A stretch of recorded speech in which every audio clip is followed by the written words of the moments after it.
Chapter 956. Not suitable? What did he mean? Did he just dismiss him by saying that he was not suitable? Zhang Feng couldn't help but be a little confused. Old man, where did you get this news? Where? Li Yuan smiled faintly and said, Do you think that the old man has lived his life in vain? Zhang Feng really didn't dare to think so. After all, he knew the four great scholars and seemed to have a good relationship with them. He also knew Sun Simiao and the old scholar. His identity was a mystery. However, Zhang Feng didn't think much about it. After all, a businessman was bound to make friends everywhere. It was normal to have such a network. He couldn't help but ask hurriedly, Tell me. Halfway through his words, Zhang Feng suddenly exclaimed, Did you get the news from the Ministry of Works? But there are still 6 days. Damn it, he should have sent it to me earlier. This is Chang'an City. Would he die if he sent it to me earlier? Li Yuan leaned close to Zhang Feng and whispered, I suspect that this is the work of the Imperial College. What are you going to do? Are you going to destroy the Imperial College, or? Zhang Feng couldn't help but shiver. He seriously doubted whether this old man was mentally abnormal. Why did he always like to encourage him to do stupid things? The Imperial College? What kind of place was that? That was the National Academy appointed by the Emperor himself. It was the first academy of the Tang dynasty. Did he want him to destroy it?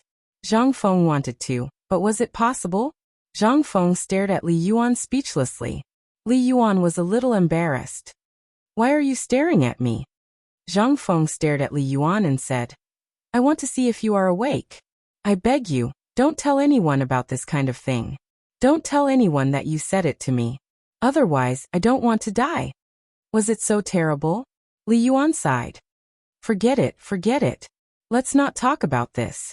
I heard that there were people from the Ministry of Works, the Ministry of Rights, and the Ministry of Appointments. After hearing about this basketball, they felt that it was new and tried it out. In the end, several of them had their bones broken, and are still lying in bed. Zhang Feng's eyes turned green when he heard that. He asked in a trembling voice, May I ask, do they know the rules of basketball? Don't tell me they're using Kuju to play basketball. What's the difference? Li Yuan retorted. This time, Zhang Feng was stumped. He fiercely rubbed his face and pointed to the door. Don't you know that I have pasted a notice on every basketball court? Could it be that they didn't even take a look? Didn't anyone teach them how to play basketball? Didn't you tell them that I use my hands to shoot the basketball? Oh my God, what did I Zhang Feng do wrong? F***ck his mother. At this moment, Ma Zhou rushed into the study with an innocent face. Without waiting for him to salute, Zhang Feng asked speechlessly, Aren't you practicing? What's going on? Why don't you stay on the mountain?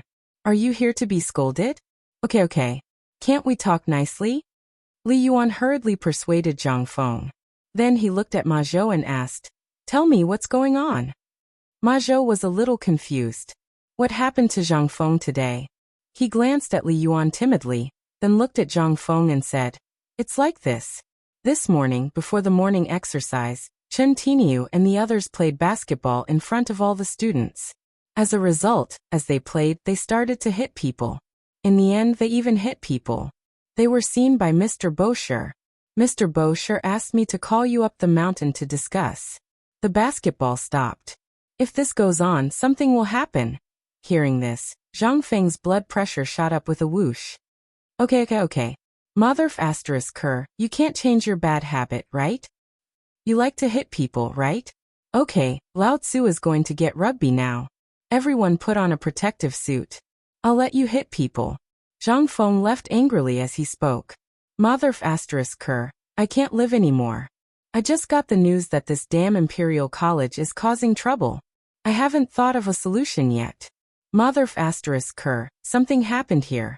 There are still 5 days. How is this enough? What can it do? You have no place to vent your strength, right? You like to pretend to hit people, right? Okay. This time, Lao Tzu will let you hit people properly.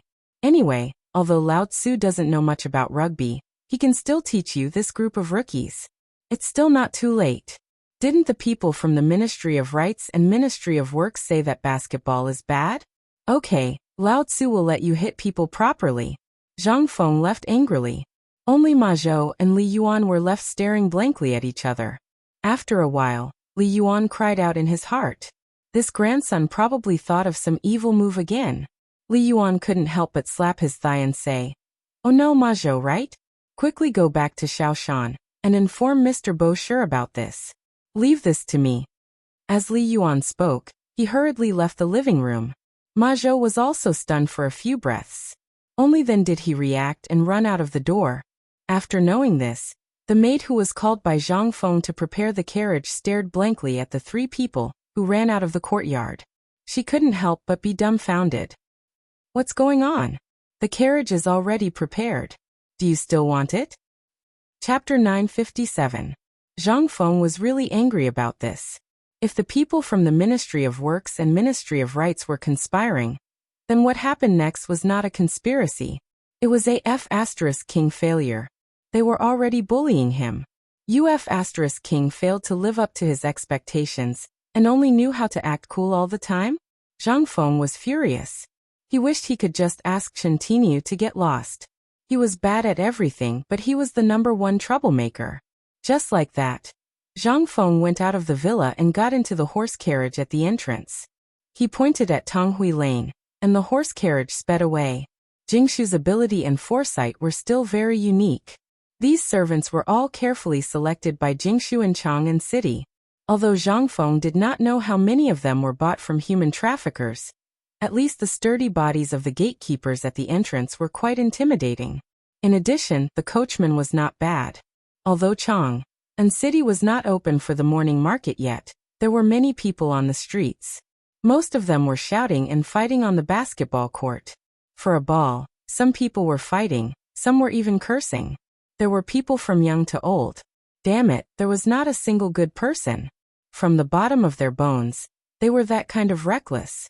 They only knew how to hit people or talk with their fists. Although this kind of fierce atmosphere was inherited from the Qin and Han dynasties, Zhang Feng could not be bothered to do anything about it. After all, there was a reason why the national football team was so lazy. However, basketball was played with the hands. If it was just 1 or 2 fouls, Zhang Feng would be able to treat him as a weirdo. However, the big words on the backboard and the text explained that basketball was played with the hands. Using the feet was considered a foul. However, along the way, Zhang Feng saw people who listened to him. However, not everyone was like that. Zhang Feng passed by 5 streets. On these 5 streets, he saw some people who were relatively gentle and thin. They still did things according to the rules. Zhang Feng could not help but wipe away the urge to abolish basketball in his heart. As long as there were people, there was hope. It was just that everyone had not changed their habits. At this moment, one side of Tonghui Lane was shrouded in a layer of gray smoke. This kind of smoke was somewhat choking, somewhat pungent, and made one's chest feel stuffy. Evidently, it was coming from the chimney of the cowhide ovens where rubber was being boiled. Zhang Feng didn't go directly to the beef hide yellow. Instead, he returned to the tavern and prepared some food. After finishing his meal, he took a lunchbox and went to the brewery next door. Someone had already blocked the entrance from the inside, leaving only a small door that could only allow one person to enter and exit at a time. There was a large notice written on the door, which roughly meant that this place was temporarily closed. However, there was still an old man dozing off on the wooden stool at the entrance with his eyes half closed. Seeing that someone had arrived, the old man waved his hand without even lifting his eyelids and said, "Do you see the words on the door? We're out of wine. We'll come back after the new year." "Old man, it's me, Zhang Feng," Zhang Feng said with a slight smile. When the old man heard that it was Zhang Feng, he suddenly woke up. He squinted his eyes for a long time before slapping his thigh and wanting to stand up. However, he was pressed to the ground by Zhang Feng. "You all slow down. You'll hurt yourself if you stand up like this." The old man was so excited that his dry lips couldn't stop trembling. "Prince Zhang Yu, why are you here? If you're coming, you should have sent someone to inform me first so that I can tidy up."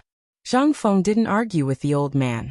He pointed to the door and said, "This place is pretty good, but it's a little too obvious." The old man clearly didn't understand Zhang Feng's words. Zhang Feng was too lazy to explain. He pointed to the door. The old man suddenly slapped his thigh and shouted, Old Ding, open the door. Prince Zhang is here. 2 exclamations rang out from inside, followed by a series of clanging sounds. Then the tightly shut door was slowly opened from the inside. After the 2 old men inside confirmed that it was Zhang Feng, they hurriedly bowed down to Zhang Feng. Zhang Feng talked for a long time before the 3 old men allowed him to enter the house. As soon as he entered the yard, Zhang Feng smelled something. Has the thing I mentioned before sprouted? Hearing this, the 3 old men pulled Zhang Feng to the side of the wooden trough, as if they were presenting a treasure. They carefully removed the quilt covering it. The moment the quilt was removed, rows of tender yellow potato sprouts that had just drilled out of the soil were reflected in Zhang Feng's eyes. Seeing this, Zhang Feng couldn't help but give the 3 old men a thumbs up. Good, it's really good. When the 3 old men heard this, they grinned like a child. Is this thing done? Zhang Feng nodded and then shook his head. I don't know, but this is only the first step. I'll give you a task now. Remember it. The 3 old men were refreshed. Prince Zhang, even if you want us to pour our blood on it, as long as you don't think our blood is dirty, we won't complain. Zhang Feng was shocked. He waved his hand repeatedly and said, Who said that? You don't have to do that. What I mean is that I have a villa in the residence of the 16 kings. It's not safe to leave this thing outside. I plan to find some people to move this thing into the house. You just have to follow the method of this stove, and get someone to create an environment that is exactly the same as this one within today. As for the materials, you can ask the old village chief for them. Chapter 958. The 3 old men had heard about this at the door yesterday. For old men like them who were lying on the ground waiting for death, it was already a great favor for Zhang Feng to give them a mouthful of food. Not to mention that the task given to them at this time was so simple. They actually had wine and meat every day. Even if they had lived for most of their lives, they dared not imagine such a life. But in the end, they could actually have such a good life every day. But now, Zhang Feng actually asked them to live in the residence of the 16th prince? What was that place? That was the most prosperous and enviable place in the whole Chang and city, except for the imperial palace. How could they live there? Zhang Feng ignored the 3 old men's nagging and refusal. He pointed to the tender seedlings in the wooden trough and said, These things are cultivated by you. Do you have the heart to give them to those who don't know anything and let them spoil them? This is my painstaking effort. You also know that this is Zhang Feng's big secret. Are you not going to help me? While speaking, Zhang Feng flicked his sleeves angrily and said, Think about it carefully. If you want to go to the old village head or go to Chang and university to find Lao Xiao and ask him to send someone to carry this thing. If you don't want to go, just tell Niu Pai Huang. After Zhang Feng finished speaking, he left. Only the 3 old men were left in a daze, with tears running down their faces. The potato seedlings sprouted. Zhang Feng was happy and worried at the same time. He was happy that the potatoes did not go bad after soaking in the sea, but he was worried about the problem of pollination. Everything else was easy to deal with, such as photosynthesis, temperature, and so on. It was July now, and the temperature in Chang and city was still very pleasant. At least before October, the temperature was still warm enough for the potatoes to mature. The most important and troublesome thing was the problem of pollination of these potatoes. He had to do it himself. Once insects, birds, butterflies, and flies contaminated the potatoes with other pollen, it would be difficult to say the effect of the potatoes. This was a good variety of potato seeds, so Zhang Feng was particularly cautious. Even if it was slightly affected by the outside world, the production and quality of this thing would drop a lot. This thing was unique in the current Tang dynasty. If this thing was spoiled, it would be really bad. What was this? This was a golden nugget. If he could make it, the money he could make would be much more than the fine salt, not to mention anything else. While thinking about the potatoes, Zhang Feng slowly walked on the street of Tonghuifang with his hands behind his back, thinking about all the things that had happened during this period. At this time, Zhang Feng unknowingly walked to the door of Cripple Wang's house. He bumped into Cripple Wang, who was going home to get something. Cripple Wang almost did not recognize Zhang Feng.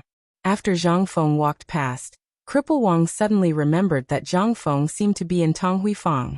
He hurriedly went up and grabbed Zhang Feng, saying, "Fengzi, no director, please wait." "What's wrong?" Zhang Feng was a little unhappy, but when he saw that it was Cripple Wang, he asked curiously. Cripple Wang hurriedly pulled Zhang Feng to the side of the corridor, and then stammered, "Director." Zhang Feng handed Cripple Wang a cigarette and lit it himself. He smiled and said, "Just call me Fengzi. This is not the academy, don't be so formal." Cripple Wang was overjoyed when he heard this. He hid the cigarette in his hand like it was a treasure, and then said, "Well, I was born in the military. Although many of them have the ability to make a living, I still have some good brothers who are still hungry. Some time ago, after hearing about our situation, they wanted to come to the mountain to live." Zhang Feng quickly interrupted Cripple Wang and said, "It's not that I don't want to accept people. You also saw that there are so many things happening on the mountain, but there are already more than 5,000 people. This can't go on like this." But Zhang Feng thought for a while and asked, "Where were your old brothers before this?" "They just retired from the Longyu army. Isn't the Chiotzi army going to war? Originally, they could still muddle along in the military, but now they can't." Cripple Wang sighed and hurriedly said, "When I said muddle along, I didn't mean muddling along and waiting for death. They were all good men with good skills, but in the end they were specially trained in the military for the lieutenant. It has been more than 10 years since then. To be able to stay in the army for 10 years, one must either have real talent or real connections. Otherwise, especially in an important military area like Guanlong, it was impossible for there to be such an existence, let alone one who had been in the army for such a long time."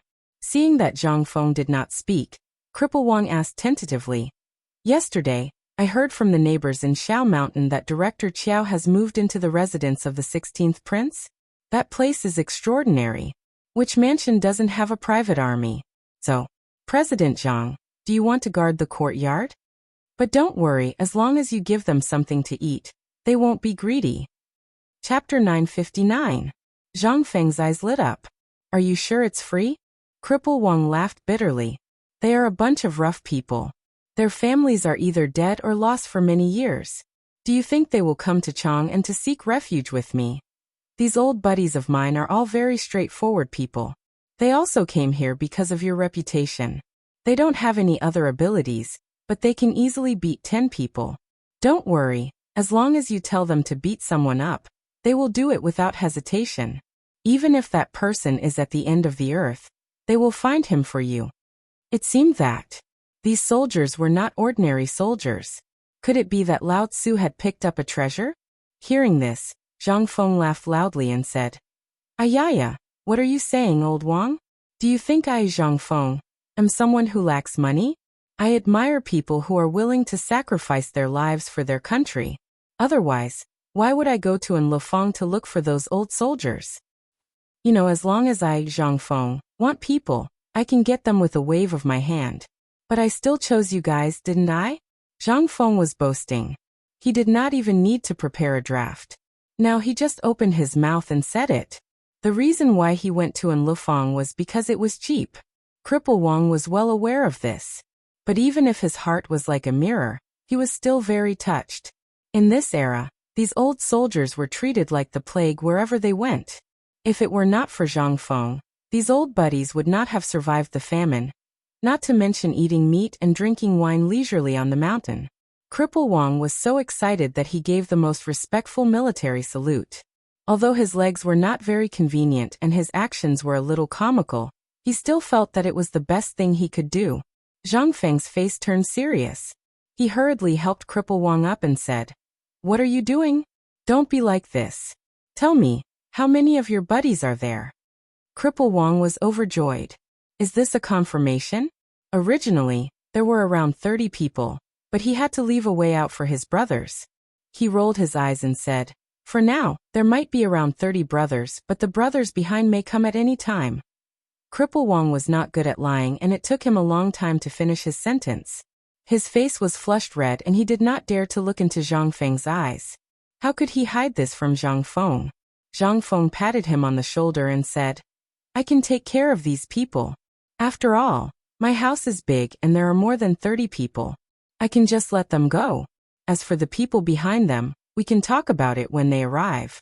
I'm going to set up a security department. If your brothers are reliable, I'll take as many as you have. What do you think? Security department. Cripple Wang did not know what it was, but Zhang Feng actually said that he would take as many as he wanted. This time, Cripple Wang was so happy that he almost wanted to hug Zhang Feng and take a bite out of him. He hurriedly expressed his gratitude. Zhang Feng was also very happy.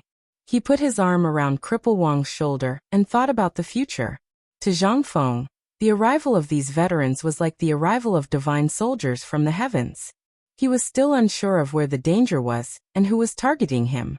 From the immortal ointment to the Imperial College, the unknown enemy had been hiding in the dark. Zhang Feng was afraid. Especially now that he had a big family and business, he had to find some reliable people. But he did not expect that Tang Huifang would be his lucky day. It gave him a group of excellent veterans. It was simply. In this way, Zhang Feng only needed to wait for Gao Can to come back from the military training, and then set up a security team. Then thinking about it, the two of them arrived in front of the Niu Pai Huang workshop. Without waiting for Zhang Feng to shout, Cripple Wang shouted at the top of his voice, "Niu Pai Huang, young Master Zhang is here." This shout was incredible. Originally, in the workshop, Niu Pai Huang was holding a small teapot and walking with his head held high as he reprimanded his disciples. However, when the words young Master Zhang came out, Niu Pai Huang instinctively returned to his original form. He hurriedly turned around and after seeing Zhang Feng, he ran out with a salivating face. "Prince Zhang is here? I was wondering why K-Air was pooping on my head today. So it is Prince Zhang who has graced us with his presence." Zhang Feng's face stiffened.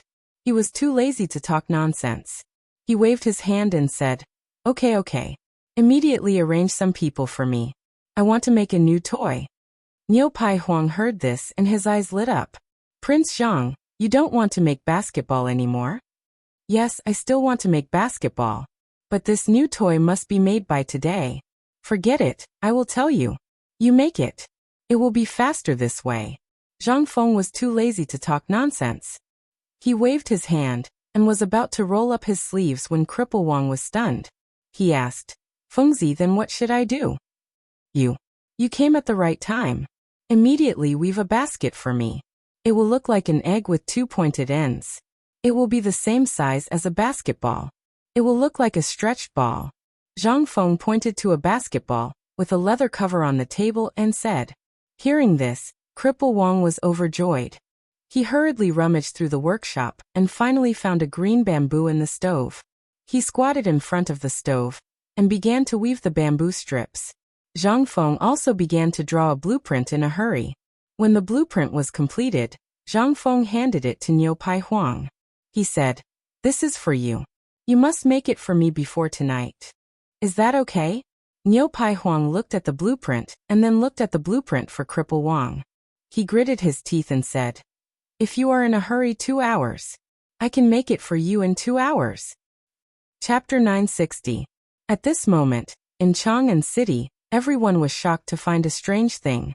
Carts full of goods were pouring into Chang'an City from outside the city. These barbarian merchants, who smelled like a fox, were actually asking about Prince Zhang all over the world. But if you asked for his name, the person would be very confused and ask you, "Isn't his name Prince Zhang?" The guards at the gate of Chang'an City found that something was wrong. At first, they thought it was a normal business activity, but they didn't expect that there were more and more people in the convoy. In the end, these people's carriages directly occupied the main traffic road of Chang'an City. At this time, the city guard couldn't sit still. He hurriedly rode out of the city and saw the dense convoy outside the suspension bridge outside the city. In an instant, his legs went soft. What were they doing? There were so many things. What were they doing? In a hurry, the city guard hurriedly blew the warning slogan, then rode around the congested Chang'an City and went straight to the Zhuke Gate. A moment later, this matter was spread to Li Shimin, Zhang Sun, Wu Go, and Li Yuan, who were leisurely eating in the Imperial Garden.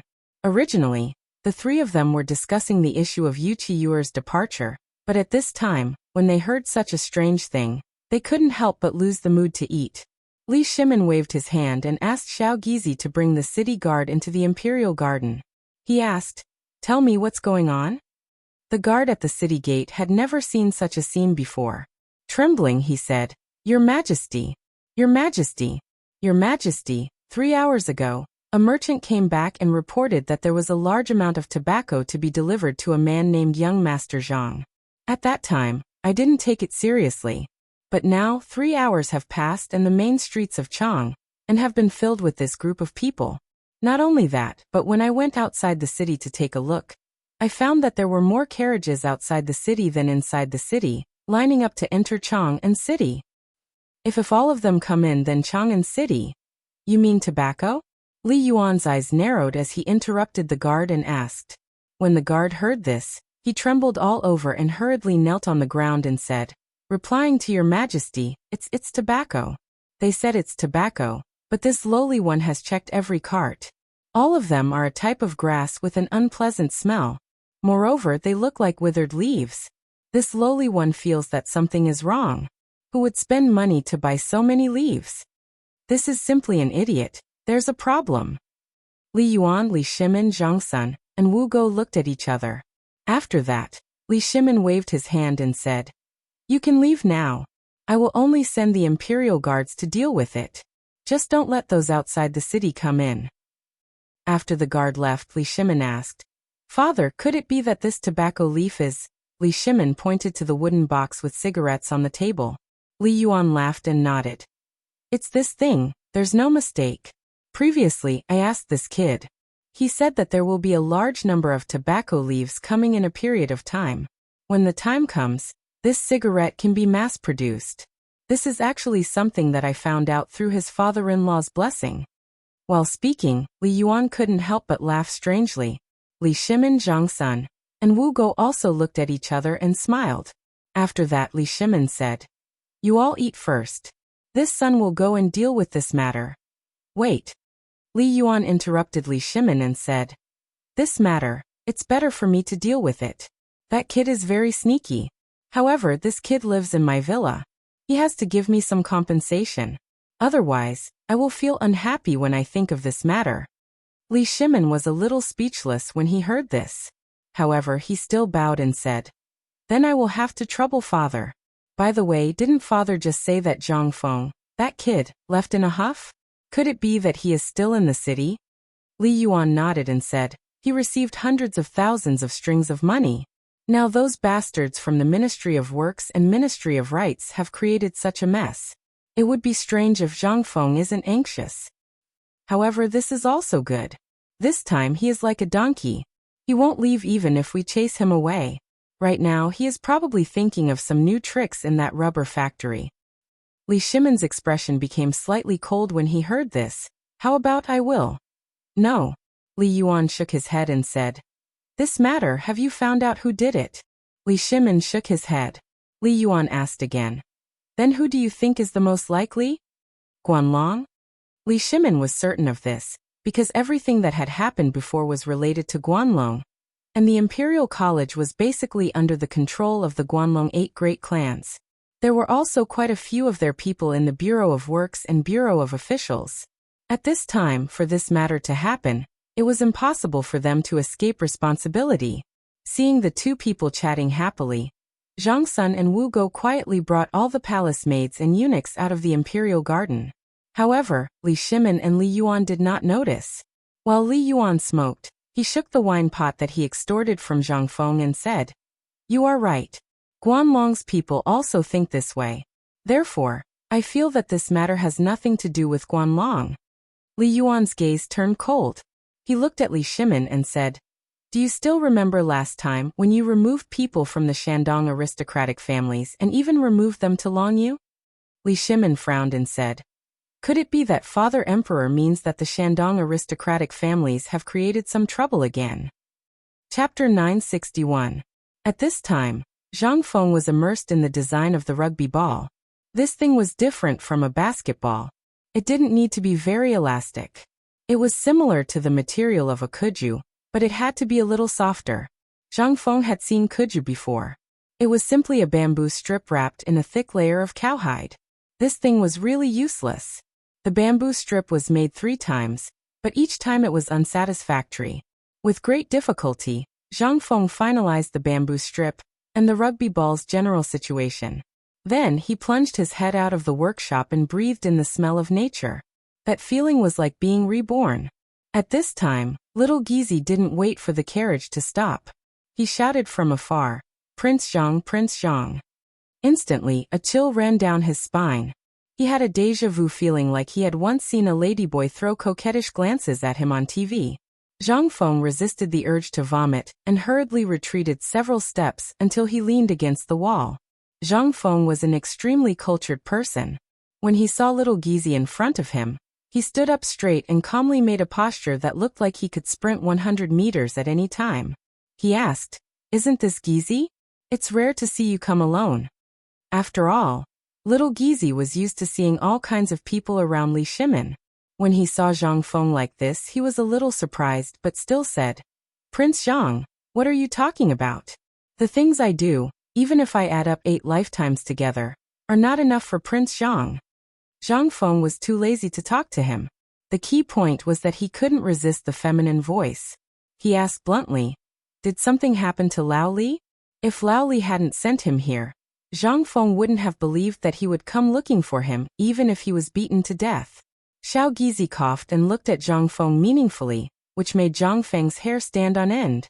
Xiao Gizi said slowly, "Does Prince Zhang not know what happened in Chang'an City today?" "What do I know?" Zhang Feng was a little confused. It seems that Prince Zhang really doesn't know. 4 hours ago, a group of barbarian merchants arrived in Chang'an City. Zhang Feng nodded and asked, "And then?" Xiao Gizi glanced in the direction of the entrance of Tonghui Lane and said, "But until now, the merchants' convoy has been entering Chang'an City one after the other. It is said that they are transporting tobacco. There are more tobacco outside the city than in Chang'an City. They are waiting to enter the city. Second Master hurriedly asked me to inform Prince Zhang. At this time, they have basically taken control of the convoy outside the city gate. This has caused congestion in Chang'an City. If they enter the city and attract the attention of those big shots, it will be bad." Zhang Feng was stunned for a few seconds. He sucked in a breath of cold air and asked, "You're saying that these carts are transporting tobacco?" Suddenly, Zhang Feng remembered that he had given a handful of banknotes to a barbarian merchant at the Shao Mountain Market. As for how much he had given, he had really forgotten. He had only told him to buy as much as he could according to the amount of banknotes. Zhang Feng couldn't help but ask hurriedly, "Do you know how many carts of tobacco there are now?" "Who knows? But won't you know if you go and take a look?" Xiao Gizi spread out his hands and said, "Old Master Li also knows about this. He is now waiting for you in your house." In the eyes of the Tangs, tobacco was the same as the leaves outside the city. Most of them were just bigger leaves. With so many leaves entering the city, it would be strange if they didn't panic. At this moment, Niu Weili ran over breathlessly, holding his sky-blue official's robe. As he ran, he shouted, "Prince Zhang, I've finally found you. Hurry up and take a look. The Imperial Guards have been alerted. This time, the whole Chang'an Avenue is in a mess. If you don't go, God knows what will happen." Zhang Feng was shocked when he heard this.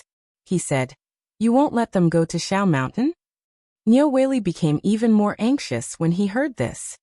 That damned bastard came from Mount Shao. Tingxue was driven out by the people outside Mount Shao. There are so many things here. Anyone who sees them will feel uncomfortable. You should go and take a look. Otherwise, there will be a big problem. Zhang Feng couldn't help but feel anxious. Damn it.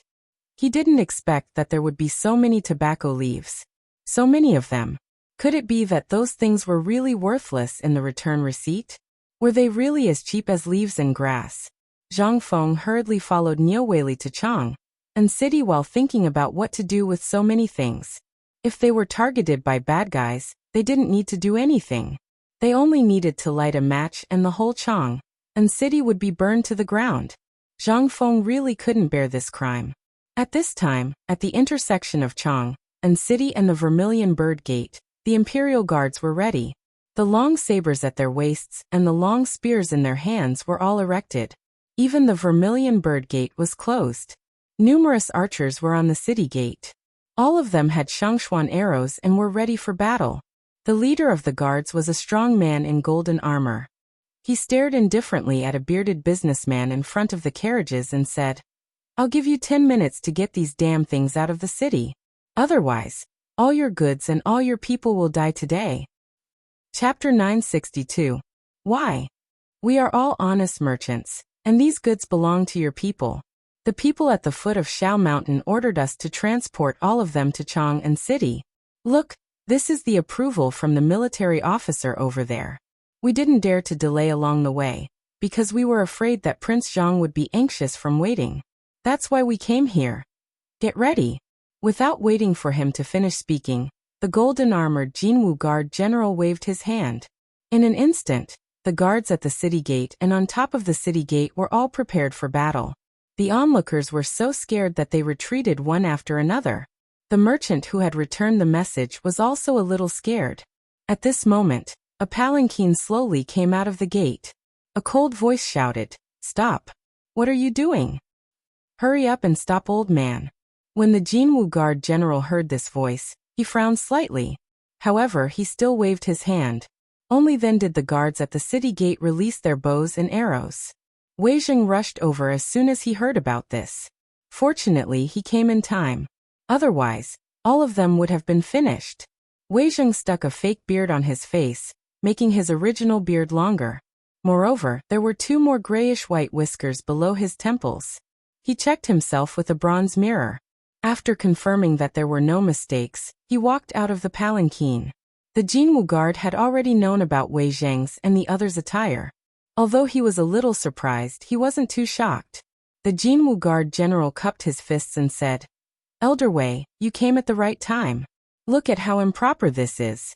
What if there is an emergency military situation, and we are delayed? Don't worry. Let me deal with this matter." Wei Zheng touched his beard indifferently. He looked at the merchant who had already been scared silly and said, "The goods themselves need to be handed over to the employer. Is the employer in the imperial city?" "No, but there are too many goods. If we don't hurry up and enter the city, we won't be able to afford the loss if the goods outside the city are damaged when the sky turns dark. Sir, please tell me. I've come all the way to Chang'an from afar. I'm so hungry and thirsty that the horses that were pulling the goods have been starving for 2 days. I just want to settle the goods as soon as possible and find some food to eat. You must uphold justice for us." As he spoke, all the merchants who had returned knelt in front of Wei Zheng.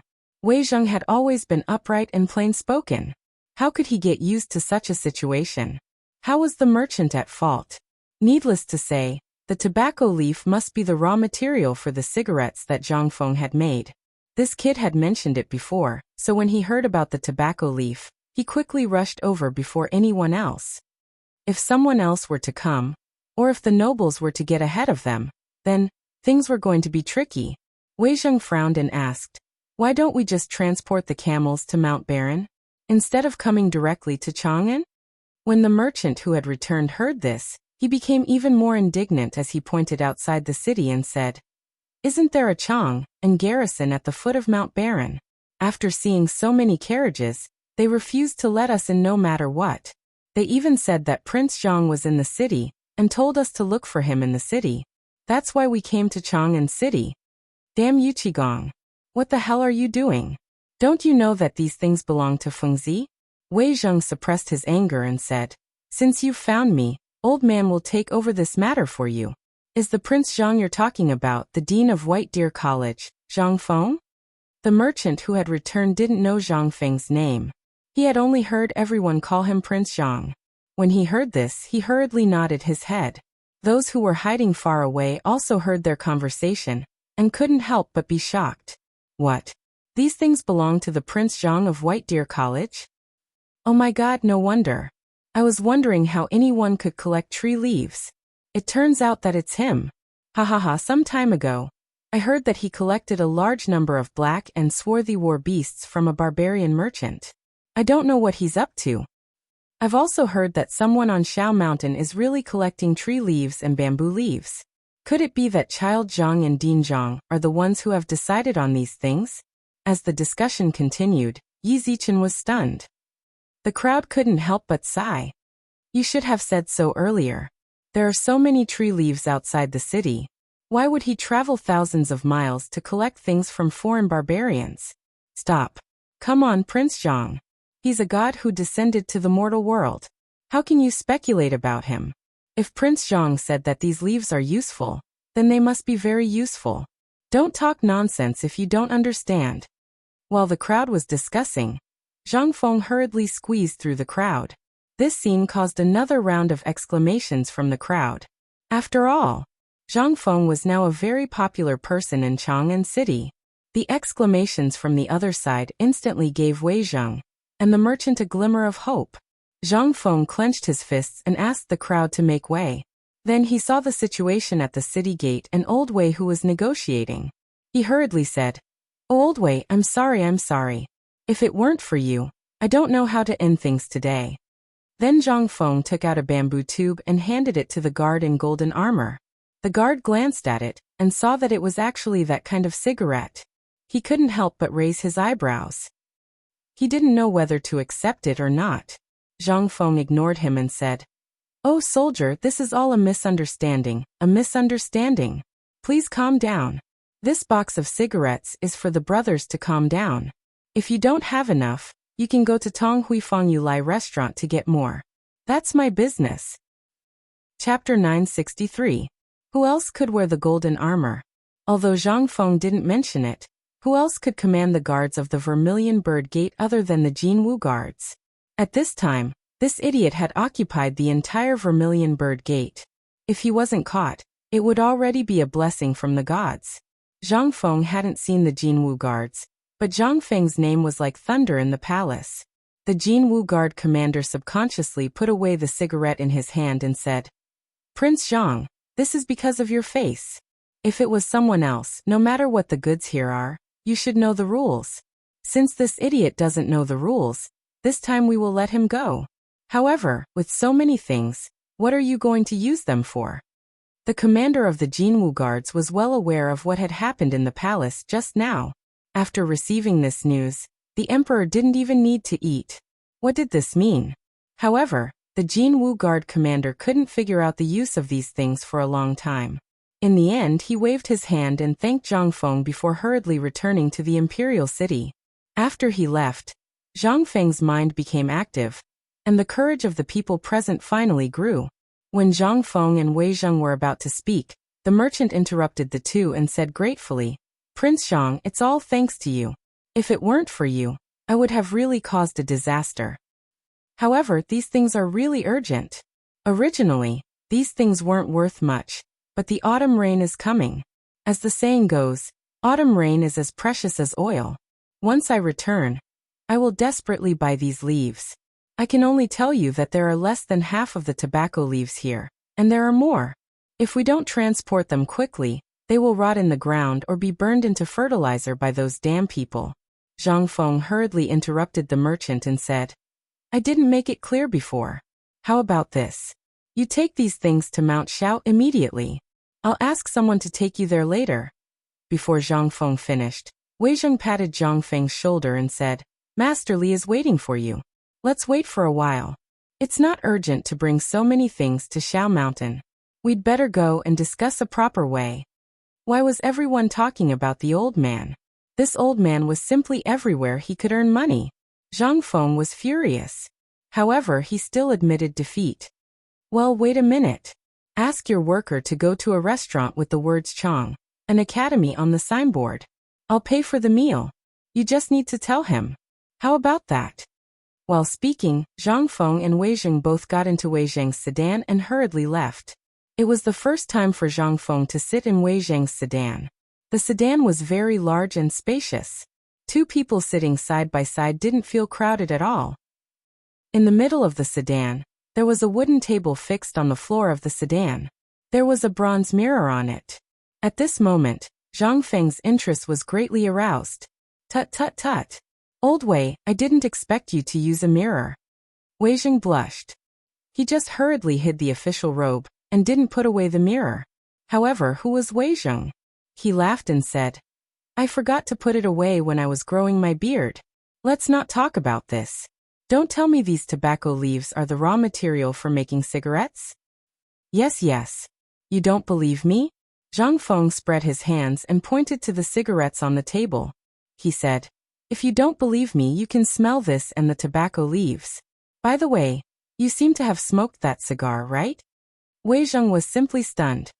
When did old man smoke a cigar? Zhang Feng patted his forehead. He really forgot that this thing seemed to have been smoked by the four great scholars and Chen Tiniu. Yes, it seemed that there was also old Master Li. Wei Zheng stared and couldn't help but lift the curtain of the sedan. He looked outside the window at the rows of carriages full of tobacco leaves. His eyelids couldn't help but twitch. You have so many. How are you going to make them? I mean, what are you going to do? I remember that you only bought one or a few carriages of tobacco leaves at the foot of the mountain. This is enough for us to use. You have so many. What are you going to do? If I have any plans, I don't have any for the time being. Zhang Feng shook his head and looked at his teeth in the mirror.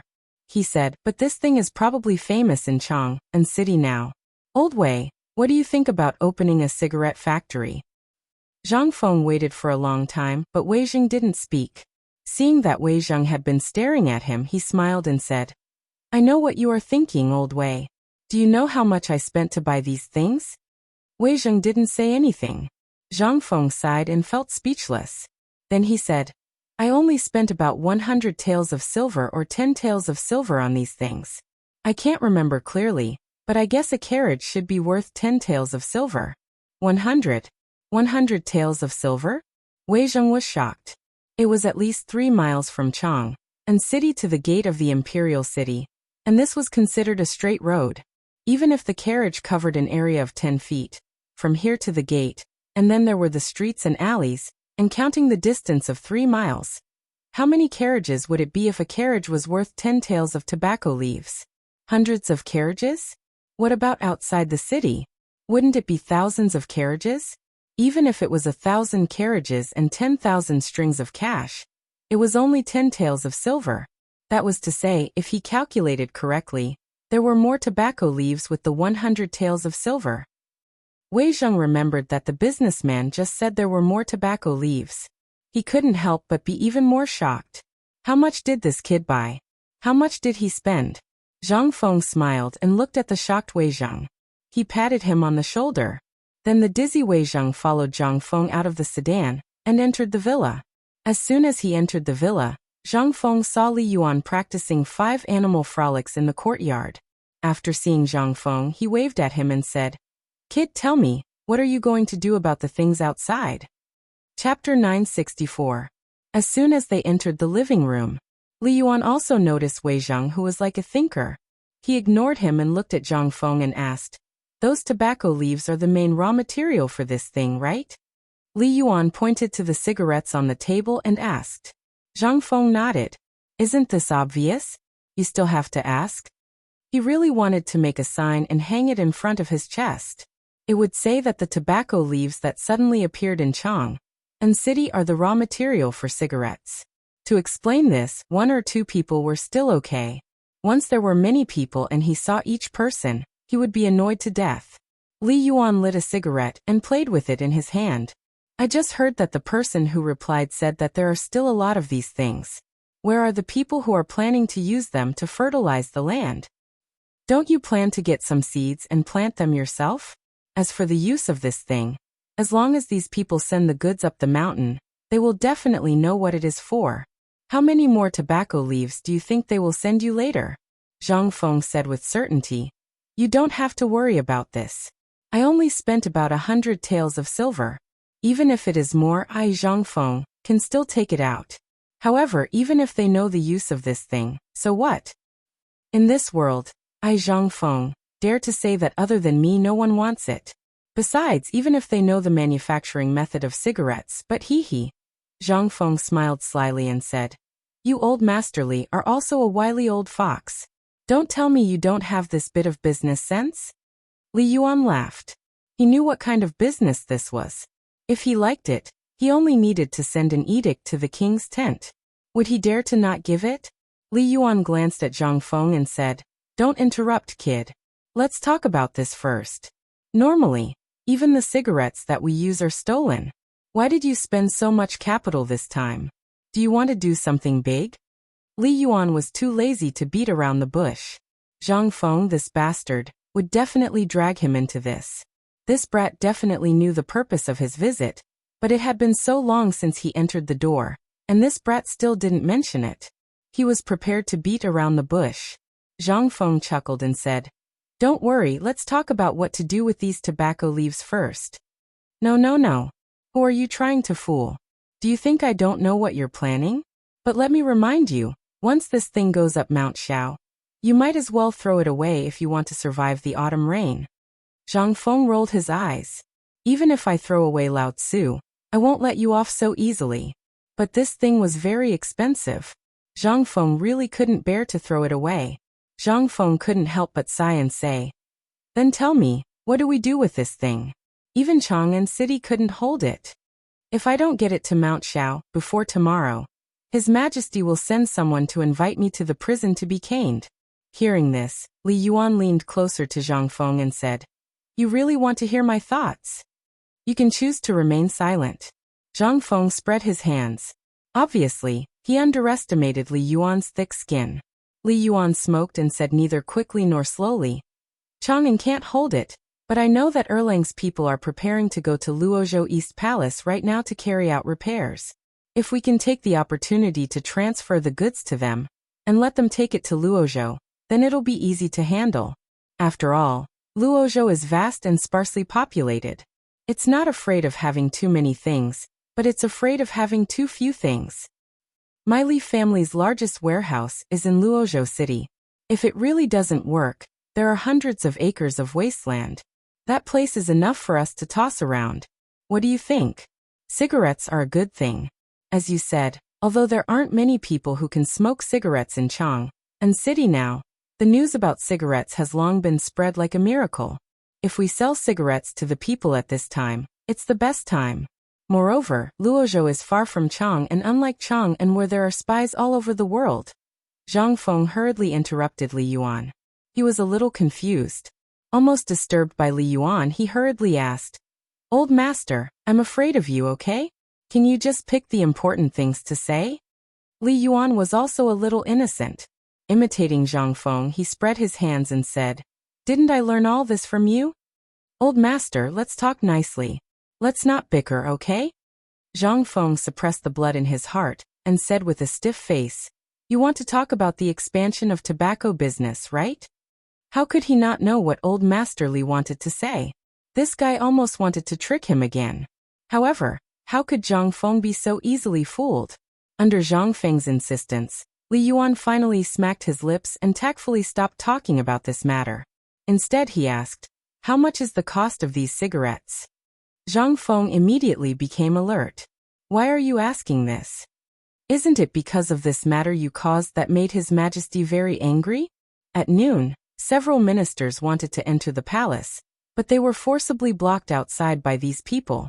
After 2 hours, His Majesty became impatient and gave each of them a beating. Tell me, how can these people not be angry?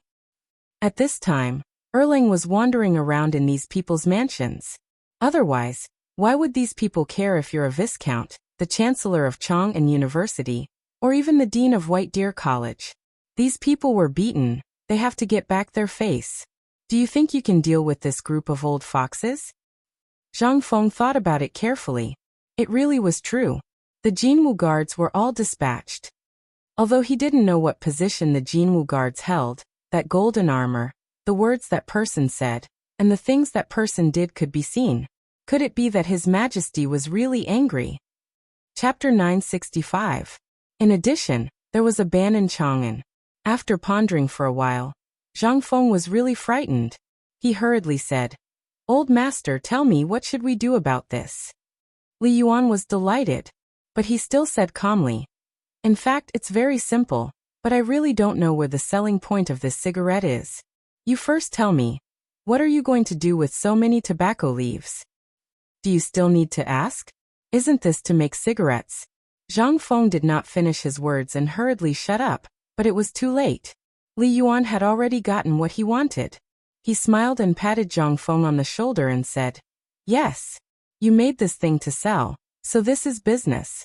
But now in Chang, and you don't have to think about it. You will definitely be targeted. Then we have to think of a foolproof plan.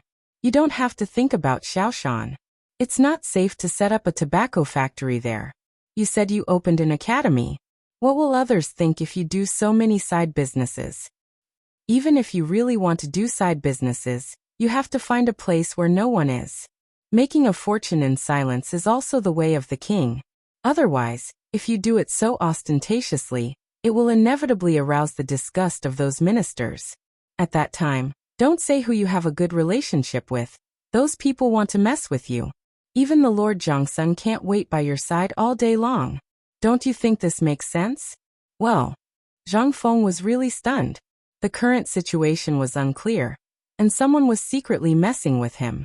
For the time being, he did not know who was doing this.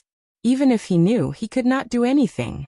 Seeing Zhang Feng's situation, Li Yuan struck while the iron was hot and said, "You see, the autumn rain is about to fall. When the weather is wet, these tobacco leaves will be damp after all. Once they are damp, do you think the taste of the tobacco will change?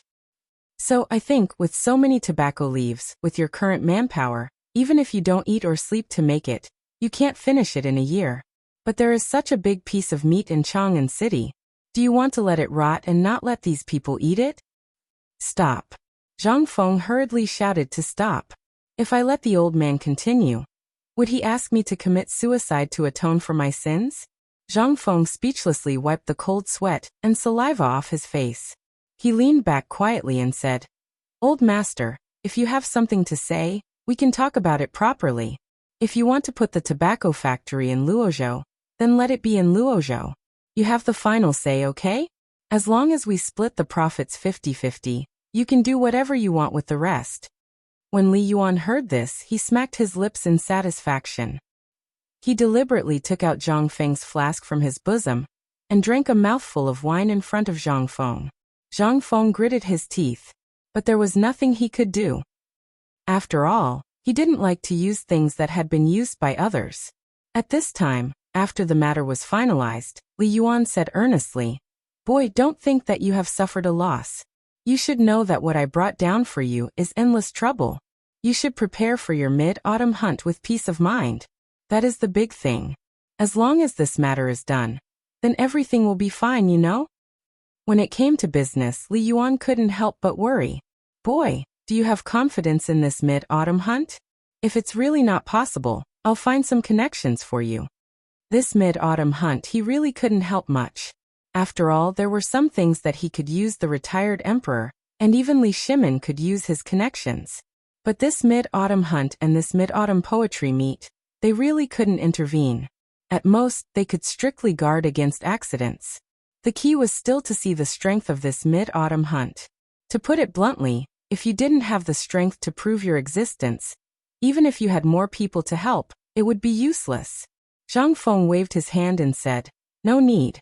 If I can't even handle this matter, then wouldn't I, Zhang Feng, be too useless? Even if I become the champion of this mid-autumn hunt, what's the use? I, Zhang Feng, really don't care about this." Li Yuan smacked his lips and didn't say anything. He just gave a thumbs up. "Then I'll wait here for the sound of your triumphant return. By the way, I heard this morning that your basketball was rejected. Are you sure you don't need me to use my connections?" This matter was obviously targeted by someone. Otherwise, how could those people still make such a conclusion when they knew the magic of this basketball? The emergence of every new thing was bound to have endless people who wanted to drown this thing in the world of mortals. The emergence of a thing was bound to affect the interests of a large number of people. This was the situation of basketball at this time. If he wanted to push it, he had to defeat those who pushed and dragged it, and not let it appear. Looking at Li Yuan, Zhang Feng wanted to say his thoughts, but he felt that it would be endless. It was like a chicken talking to a duck. Zhang Feng was too lazy to say anything. It wouldn't be too late to talk about other things after the rugby ball and the jersey appeared. Otherwise, he would be the one to suffer in this mid-autumn hunt. After all, The matter of the academy had caused an uproar. There were imperial edicts, and so on. If at this time he couldn't get the first place in this mid-autumn hunt, it would be too embarrassing. Chapter 966. 5 o'clock. The sun was slowly moving to the west. The sun after autumn was called the 24 Tigers of Autumn at this time. Its power was simply incredible. At night, it was so cold that one couldn't wait to put on a jacket. But at noon, one couldn't wait to strip off everything on one's body. Zhang Feng hated sitting in a sedan chair. Although it could avoid the glaring sun, it also made him lose a lot of interest. For example, watching the people running on the basketball court on the street. For example, the strange food on the street that was tempting. Every time, even if he looked at it for a long time, his mood would be different, and the things he saw would be even more different. On the sedan chair, Zhang Feng was holding a rugby ball in his arms. Wearing sunglasses, he looked here and there. There was a gentle smile on his face, which charmed the young girls on the street and made them scream. At this time, when the sedan chair had just arrived at the city gate, a familiar sedan chair appeared in front of Zhang Feng, and there seemed to be some dispute at the city gate in front of him. At this time, the city gate was blocked. Zhang Feng was too lazy to pay attention to it. He played with the rugby ball, while chatting with the people on the street. Occasionally, he would recite a poem. Instantly, the people who were still waiting in line to leave the city burst into a burst of exclamations. The noise here made the city gate guard angry. He knocked on the Modeo a few times and roared. "What are you all arguing about? Do you still want to leave the city? If you don't, get the F***CK out of the city." The guard's angry roar came to an abrupt end the moment he saw Zhang Feng. Then like a dog he hurriedly grinned and said, "Yo, isn't this Prince Zhang? Are you going out of the city? Come, the people in front, make way. Make way for Prince Zhang." Prince Zhang? The people at the city gate were shocked. And the beauty sitting in the sedan chair trembled all over. At this time, in the midst of the commotion at the city gate, Zhang Feng couldn't help but put down his legs and sit up straight. He recognized it. Wasn't this the sedan chair that Yu often rode when she went to find him? Could it be? He suddenly thought of what Yu Qiuer had said last night, and his heart ached. Was she really going back to Jiangnan? Zhang Feng couldn't help but feel a little anxious. However, there were too many people here. He really couldn't ask Yu here. He could only helplessly urge the sedan bearers to quickly leave the city. When they passed by Yu's sedan, Zhang Feng and Yu Qiuer, who was in the sedan, were unusually nervous.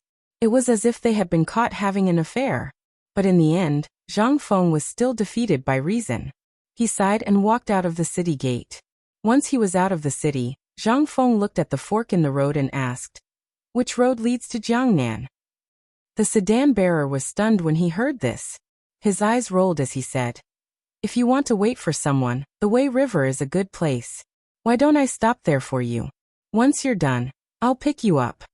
As a palanquin bearers who often worked at Shao Mountain, how could they not know about the affairs of this esteemed dean? As for other things, they might not know or recognize them. They might not know about fine porcelain and the like, and they might not even know how to read big words. However, they could tell you all day about the types of palanquins and carriages they were familiar with. At this time, even if Zhang Feng didn't say anything, they all knew what Zhang Feng wanted to do. After all, they had seen Yu Qiuer come and go in this sedan chair in front of the tavern in Tonghui Lane. Now that they saw Prince Zhang's expression, who didn't know what was going on, Zhang Feng couldn't help but blush when he heard this, tacitly agreeing with their words. After the Wei River stopped, Zhang Feng gave each of them a banknote. After the four left, he seriously looked at the Wei River in front of him. This was the historical location of the Wei River Alliance.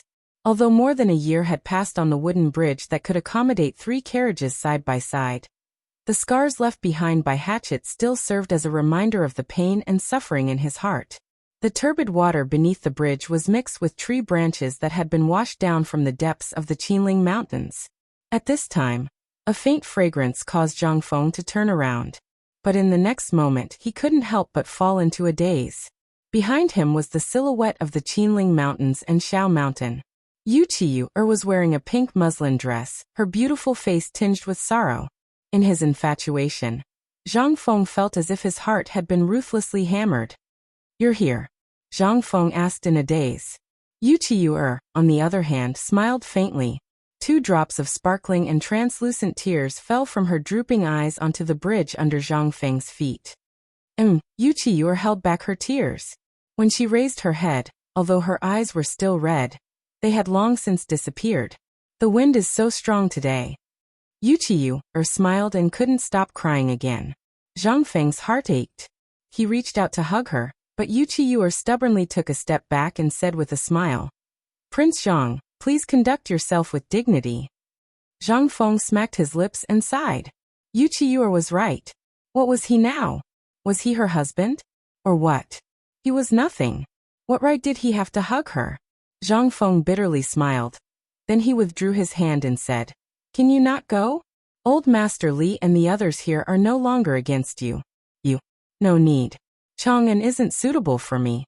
I'm a little tired. I want to go back and rest. I want to think about what happened during this period.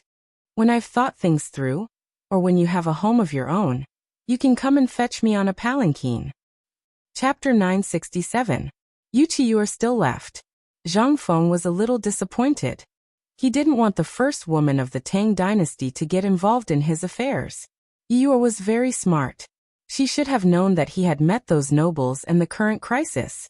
She was also anxious because he had asked her to help him find out if there was any connection between the nobles in Jiangnan and the nobles in Shandong. Otherwise, she wouldn't have left so quietly without even giving him a hug. Zhang Feng stood on the bridge for a long time with a little heartache. The sun, from its dazzling color, hung over the top of the mountain and slowly set at the end of the Wei River between Mount Shao and Qinling. Only an incomparably gorgeous afterglow was left.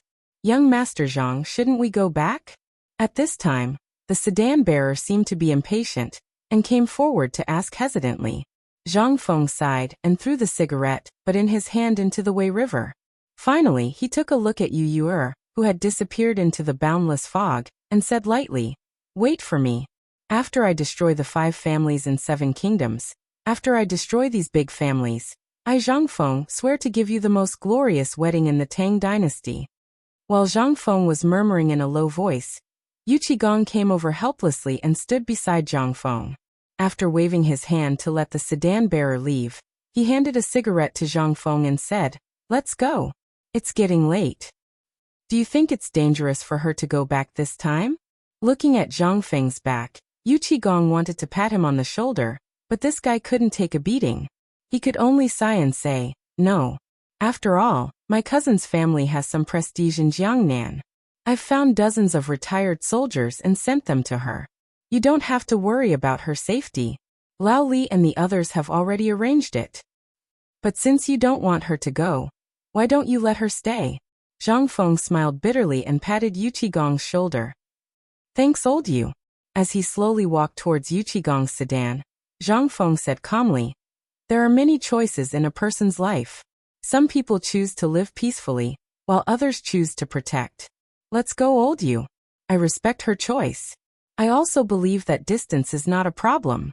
I understand her, and she understands me." Yu Qigong looked at Zhang Feng's back with a wry smile. He really couldn't understand how someone who liked to talk so much could attract so many women. At first, he was worried that Yu Qiyu would lead Zhang Feng into a ditch. But now, it seemed that he was wrong. The emperor was wrong. The retired emperor was wrong. Everyone was wrong. Zhang Feng was simply a freak. As long as everyone was attracted by him, they would be unable to extricate themselves from being attracted to him. Even Yu Jiangnan's Yu Qimei was subdued by him. How could he not see that Yu Qiyu had already lost her virginity? Jiangnan had never lacked handsome men, nor did it lack those who were brimming with talent. At the very least, they looked more outstanding than Zhang Feng. However, none of these men could make Yu Qiyu lower her head. Today she was actually willing to do so for Zhang Feng. Yu Qigong sighed and waved his hand. "Let's go. Let's go up the mountain." Yu Qigong really couldn't understand these 2 evildoers. Sometimes Yu Qiyu would make Fengzi run away. Other times, Yu Qiyu would be completely bewitched by Zhang Feng. Now there was this hiccup. Not far away in the darkness, Li Shimin lifted the curtains to the palanquin. After watching Zhang Feng leave, Empress Zhang Sun said with reddened eyes, Zhang Feng could have made you stay. Why did second brother stop me when I tried to persuade her to stay? Li Shimin smiled faintly and waved his hand to indicate that they should return to the palace. You still don't understand that kid's intentions? That kid and Yuchiyu are both shrewd people. Which one of them is the master of saving trouble? Yuchiyu. Er's return to Jiangnan must have something to do with what Zhang Feng has encountered recently. Zhang Sun Wugo was stunned. Second brother? Are you saying that is helping Zhang Feng find out about those landowning households? Zhang Sun Wugo couldn't help but cover her mouth. Li Shimin nodded gravely. If they don't put on a show for others to see, how will others believe that they have broken up? In this way, the landowning households in Shandong and Jiangnan will let down their guard. And you will have more pursuers than before when she returns. So Guanyin made. Zhang Feng and Yuchiyu do have feelings for each other. However, at this time, Yuchiyu should be a little more mature. Fengzi is still a little impulsive, but this is also good. This show will be perfect. Hearing this, Zhang Sun Wugo exclaimed. Could it be that all of this was done by you and father? Li Shimin nodded. There's also Yuchi. This idea was Yuchi's. Otherwise, it's just a woman. Do you think I'm so free to stop her and Fengzi from having a good time? At this time, Zhang Sun Wugo finally came to her senses and exclaimed, could it be that Yuchi did it on purpose? Chapter 968. The next morning, Cheng Chimo and the rest stood in front of Zhang Feng's wooden hut in fear, not daring to move an inch. Last night, after Zhang Feng returned to the mountain, everyone saw that his face was terrifyingly gloomy. Even Li Chengqian was scolded by Zhang Feng when he went up to ask. Then he called everyone over and scolded them fiercely. After everyone recited the multiplication and division table and the book of songs outside his wooden hut, he asked them to scram. When he left, this fiend actually asked everyone to report at his door early in the morning, before the morning exercise. If he did not see anyone, they were to scram immediately. This time, everyone's hair stood on end. Even Qian Wanli, who had been taking care of the paper-making business, was captured. The dozen or so young men stared at each other, not knowing what was going on. In the end, they asked Yu Qigong, who only gave them a piece of advice. Do not provoke Zhang Feng. This time, everyone was restless. This morning, before the sun rose, the dozen or so people rushed into the kitchen to grab a big bowl of leftovers and rushed over. However, no one dared to be careless. Not to mention standing straight, they did not even dare to fart. This was because, according to Old He from the kitchen, the light in Fengzi's hut was on for the entire night. What did this mean? This meant that Fengzi did not sleep for the entire night. Perhaps he was watching them through the crack of the door. And that damned Shiva was the person that everyone wanted to beat the most. If you asked him what he was, he would only say 2 words. Don't know. If you asked again, he would not even acknowledge you. Li Chengqian was so angry that he secretly kicked Cheng Chimo and ordered him to beat Shiva up tonight. Just as everyone's legs turned to jelly and sweat appeared on their foreheads, the door finally opened. Once the door was opened, Zhang Feng's face was still gloomy. He stared at Shiva, who was squatting at the door, and said, Have you prepared the armor I asked you to prepare? Ready. Ready. Zhang Feng nodded. Get someone to bring it over. Oh right, you go too. Shiva wanted to cry, but Li Chengqian and the others were roaring excitedly in their hearts. Delightful. Truly delightful. Today basketball, Chen Tiniu, Chongzi, Idiot Wei, Yu Baolin and Qian Wanli, you guys don't need to practice anymore. I'll teach you guys something new. As for the rest of you, I'll give you 10 days. If you can't produce the results I want before the mid-autumn hunt ends and the mid-autumn festival, I don't care who you are, all of you can scram. This time Li Chengqian and the others exploded. They wanted to ask but didn't dare to. His face flushed red. However, the hearts of Cheng Chimo and the others sank to the bottom. They asked weakly, Fengzi. Cough, Dean, what about us? He had known Zhang Feng for so long, but this was the first time he had seen Zhang Feng so angry. Li Chengqian and the others didn't know what Zhang Feng was trying to do. He asked Shiva to get the armor, and then kicked them out. This obviously didn't make sense. Zhang Feng didn't hide anything. When everyone was impatient, he said, "Do you see that thing?" When everyone heard this, they looked in the direction where Zhang Feng was pointing. They saw a flat basketball wrapped in cowhide at the entrance. Zhang Feng continued, "This thing is called a rugby ball. Don't you guys like to hit people? Okay, from today onwards, I'll join you guys. We'll practice to the death. You have to learn this thing before the mid-autumn hunt, which means in these 5 days. If you can't, the academy will be disbanded. Understand?" How could they not understand? They had to understand even if they didn't. They had no choice. If they didn't understand now, they would be courting death. As he spoke, Zhang Feng looked at the boxes of armor carried by the students. He pointed at everyone and said, "Come up, one for each of you. Put them on properly." Then Zhang Feng rushed to the door and waved at Cripple Wang and the others who followed him up last night. Cripple Wang led his 30 or so veterans and hurriedly ran over in formation. This scene attracted the attention of all the imperial guards who were disguised as guards on Xiao Mountain. It also made Cheng Chimo, Li Chengqian, and the others feel alarmed. After all, the journey here wasn't far. In a few breaths, everyone arrived in front of Zhang Feng. Without waiting for Cripple Wang to introduce, Zhang Feng waved his hand and said, "You are all veterans. Naturally, you have a way to train people. Now that you've chosen to follow me, Zhang Feng, I'll give you your first task. Do you see these 5 people? I'll give you 5 days to train them." Among the 30 or so veterans, a few of them trembled when they saw Cheng Chimo. Wasn't this Lieutenant Cheng? How could he be a student here? And who would dare to train Lieutenant Cheng? But at this moment, the matter of eating was more important. They could only pretend not to know him. One of them, a man with a scar on his face, clasped his fist and asked, "Prince Zhang, how do we train these people? If it's just basic charging and killing, we can train them for you in less than 3 days. As long as you're willing, we can guarantee that they won't die." Chapter 969. Scarface looked suspiciously at Cheng Chimo when he heard that. However, after weighing his future life and the matters of the past, he nodded his head heavily. "If that's the case, then we can really train it." As he spoke, he cupped his fist toward Zhang Feng and said, "Old Gozi Xuanzhu Gu Changzhang Zhao Xija." Following Scarface's roar, for people who looked similar in age to Scarface walked out from the group of over 30 veterans. These 4 people were no different from Scarface. They looked ordinary and did not have Yu Baoqi's explosive muscles, nor did they have a tall and sturdy body. When the 5 of them stood together, some of them were even shorter than Cheng Tai, and the others by a head. Zhang Feng frowned slightly.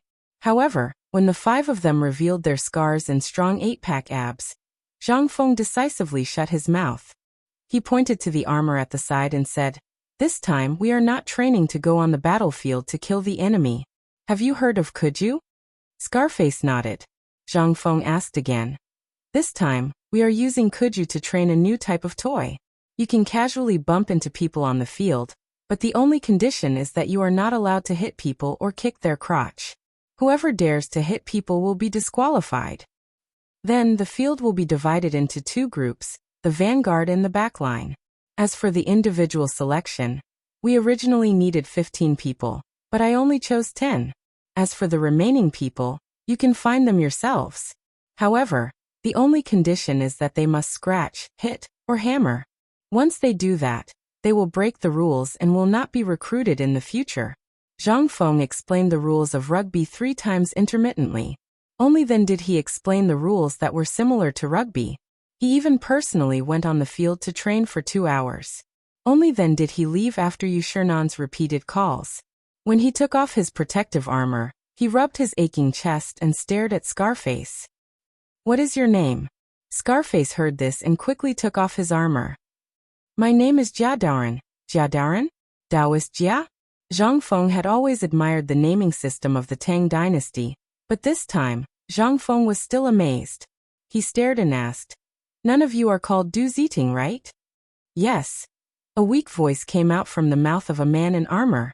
Zhang Feng rubbed his head and waved his hand. "Continue with the training." "Oh right, Taoist. Let Ma Zhou take the rest of your brothers to my mansion. You will be in charge of everything in the mansion." "Oh right, You have to pay more attention to the place where the three old men are. Without my permission, no one is allowed to enter. Cheng Chimo and the others were already panting heavily, but when they heard Zhang Feng's words, their eyes instantly lit up. Ever since this grandson returned to the mountain, it was as if he had changed into a different person. Even a certain place in the resort was not allowed to enter? Could it be that he was hiding something that couldn't be seen? As soon as Zhang Feng left, Li Chengqian instantly screamed and took off the armor on his head. He lay on his back on the ground and wailed again and again. From last night until now, it was almost noon. How could anyone torture someone like this? They didn't know which careless man it was, but he actually took the armor of a general. The weight of the armor was about 25 kilograms. After this set of movements, everyone was already exhausted. At this time, Jia Daren squatted beside Cheng Chimo. Cheng Chimo also knew what he meant. He glanced at the people playing basketball next to him and said, "Just call me Tang Niu. On the mountain, everyone is equal." This time Jia Daren couldn't sit still. Although he had already known about this situation from Cripple Wang, now it seemed that he really didn't dare to believe it. After all, he had seen the son of the god of slaughter Qing Yaojin in the army.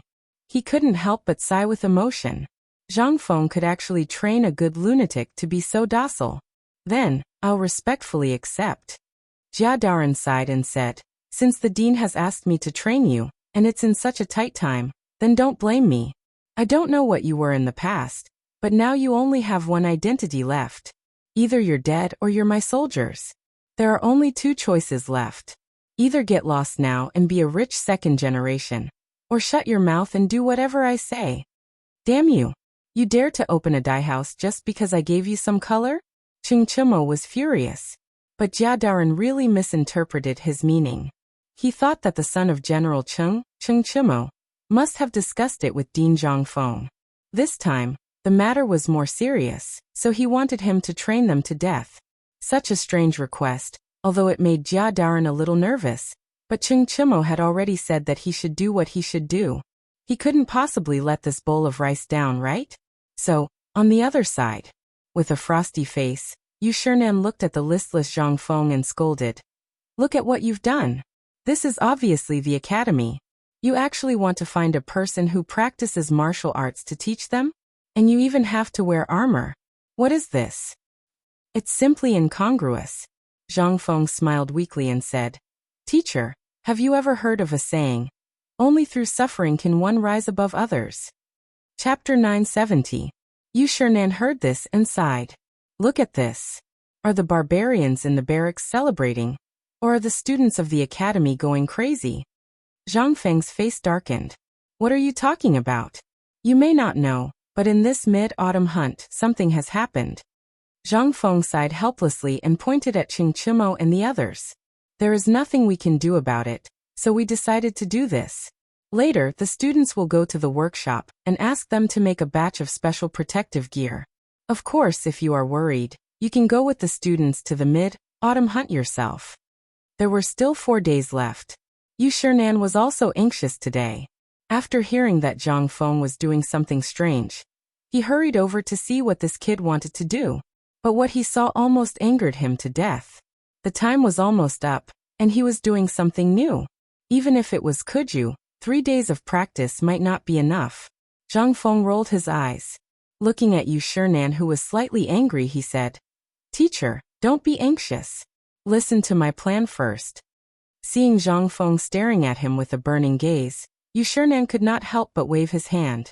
"Anyway, this academy is yours. Tell me your plan." "Teacher, what I'm teaching now is called rugby. Although it's a bit rushed at this time, what will happen if I change it to Kuju? What I am doing is to train their ability to react on the spot, as well as their ability to cooperate. If it is Kuju, even if I don't say it, you naturally know. There is no order to it, and every time Kuju is played, there will be many people's skin and flesh lacerated, and even their bones and tendons will be broken. Do you think there is any order to it? They're all fighting randomly, or they're using brute force to beat the other side down. What's this? This is the behavior of bandits. Kuju was originally an entertainment to strengthen the body, but they turned it into this. It's simply unsightly." Zhang Feng was telling the truth. Yu Shernan couldn't help but be moved. The appearance of Kuju was originally for entertainment, but it gradually developed into a tool for profit and competition. It had even become a tool for those rich families to compete with their financial resources. Where was the meaning of Kuju? That was why Yu Shernan was so angry when he saw how Zhang Feng dressed the students. At this time, listening to Zhang Feng's words, he couldn't help but nod. He had not paid attention to Kuju for a long time. He didn't even bother going to the mid-autumn hunt anymore. The main reason was that during the mid-autumn hunt every year, other than playing Kuju and reciting poems, it was all about competing with each other. Yu Shernan couldn't help but look at the people in the field again. He was really looking forward to it. If Zhang Feng's change this time could change the culture of Kuju in the Tang dynasty, it would be best if basketball and football were added into the mix. Wouldn't that be what everyone wanted to see? Basketball could strengthen the body and train the body.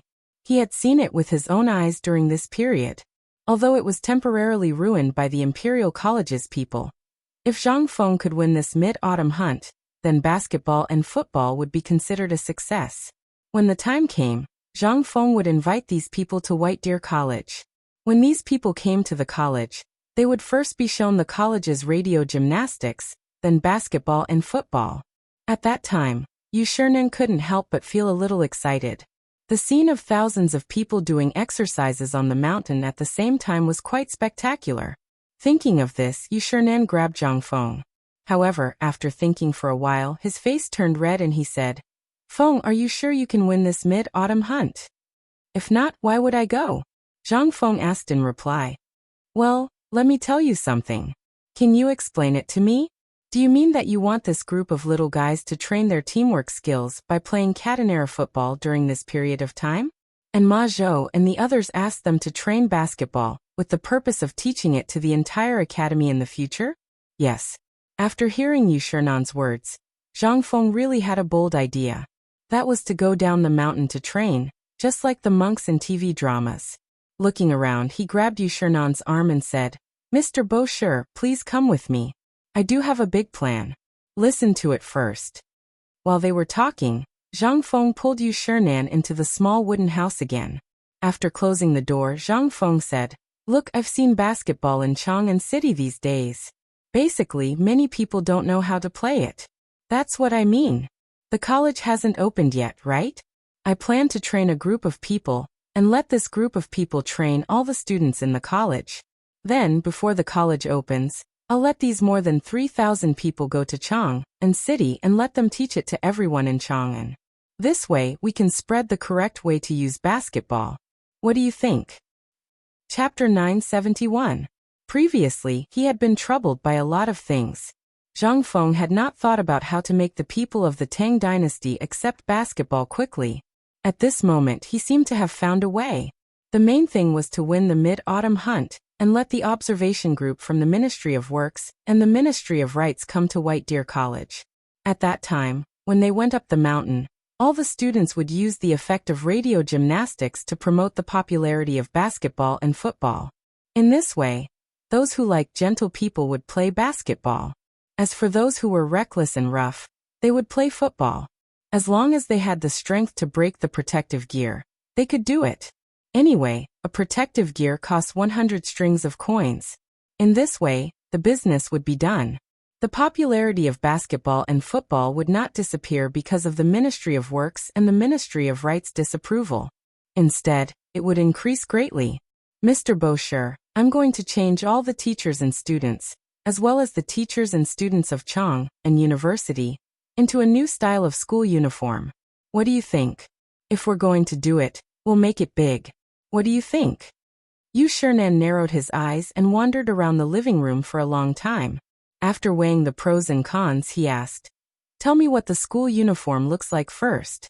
If we go to a ready-made clothing store to buy ready-made clothes, the entire Chang'an City would not be able to produce so many things at once. However, if you want to customize it, even all the ready-made clothing stores in Chang'an City would not be able to do it." Zhang Feng did not say anything. He turned around and drew the style, material, and so on. He thought of the school uniform on a piece of paper. The style of the school uniform was made according to the style of the Chinese tunic suit. He even drew the student's hat at that time. Yu Shernan looked at the style that was similar to that of the Hu people and the commoners. He frowned slightly. What style is this? It's so weird. You don't understand this, do you? This is called beauty. If there's no beauty in anything, what's the point of it? This is also because there's not enough time. If there's enough time, I want to customize a batch of basketball uniforms and a set of football uniforms. If there's a female class in the future, I want to have uniforms for all the female students. Yu Shernan was at a loss. If he were to wear such a costume, then wouldn't he be no different from a commoner? How was this appearance any different from the extraterrestrial barbarians? He did not believe that this was the only way Zhang Feng could think of. He shook his head and said, "No, your idea is very good. The academy must have its own service. For example, Confucian scholars need to wear Confucian robes, commoners wear short shirts, and soldiers wear their armor. This is a principle that has never changed since ancient times. Have you ever seen a commoner wear Confucian robes? This is simply ridiculous. This matter is not under discussion." Zhang Feng's eyes flashed with disappointment. He was still a little too hasty. In this era, there were still some rules about class division and dressing. For example, there were strict rules about sitting, walking, eating, sleeping, and so on. At this time, it was simply impossible for this group of stubborn old men to change their inherent thinking. Thinking of this, the excitement on Zhang Feng's face slowly dissipated. He lit a cigarette and sat in the room. After walking a few rounds, he said, "Teacher, what do you think if we use sky blue as the main color and customize a batch of Confucian robes that belong to us? Although I have a textile factory with this concept here, and I've told Laoli before that there are 3 major factories. Now there are 4 types of factories: the paper factory, the smelter factory, the rubber factory, and the winery. However, the most important textile factory is also the time to prepare." "Textile factory? Tell me about your plan." "At this time, Laoli and the others really haven't told me about it. As for the other things you said, the old man has seen them before. Do you want to use this school uniform to start a textile factory?"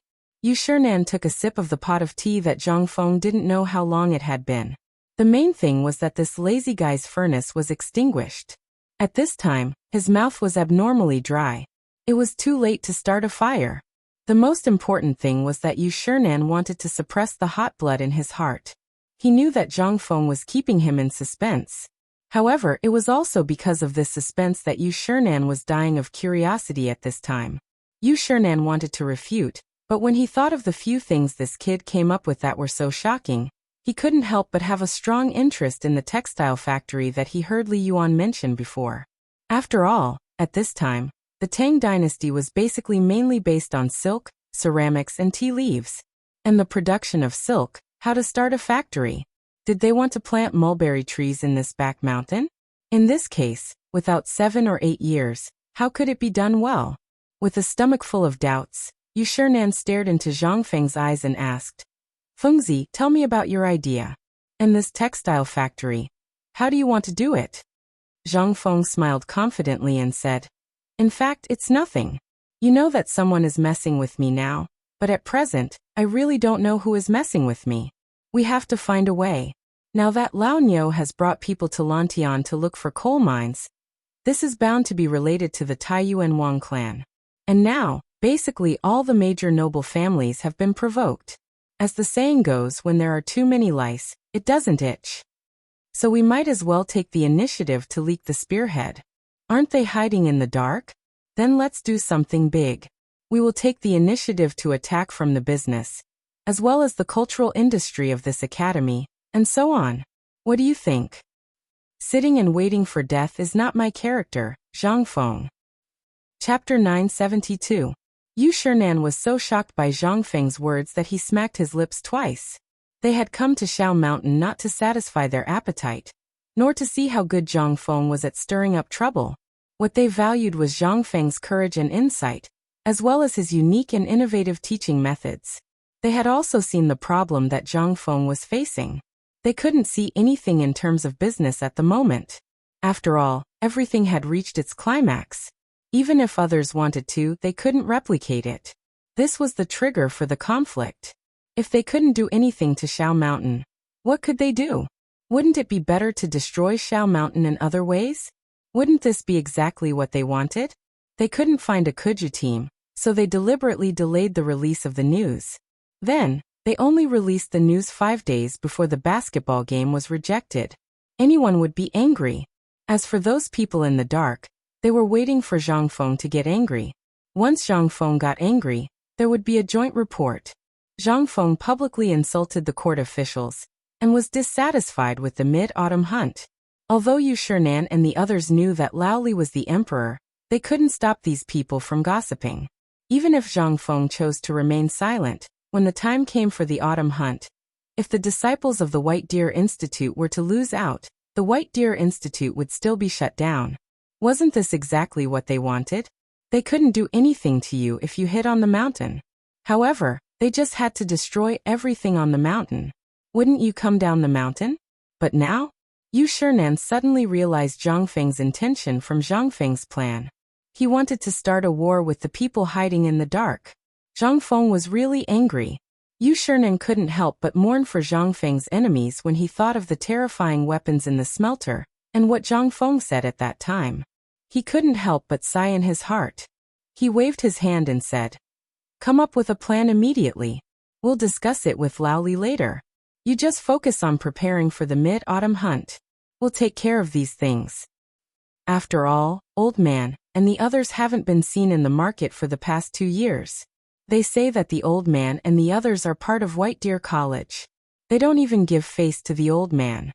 Old Man wants to see who dares to mess with me. Zhang Feng was overjoyed when he heard this. He was waiting for this sentence. As long as the 4 Confucian scholars stood up and supported him, what did he have to be afraid of? He hurriedly bent over the table and wrote down the plan. Yu Shinan asked, "Now tell me, how are you going to set up the textile factory? You can't possibly plant mulberry trees in the back of the mountain and wait 7 or 8 years before you start weaving, right?"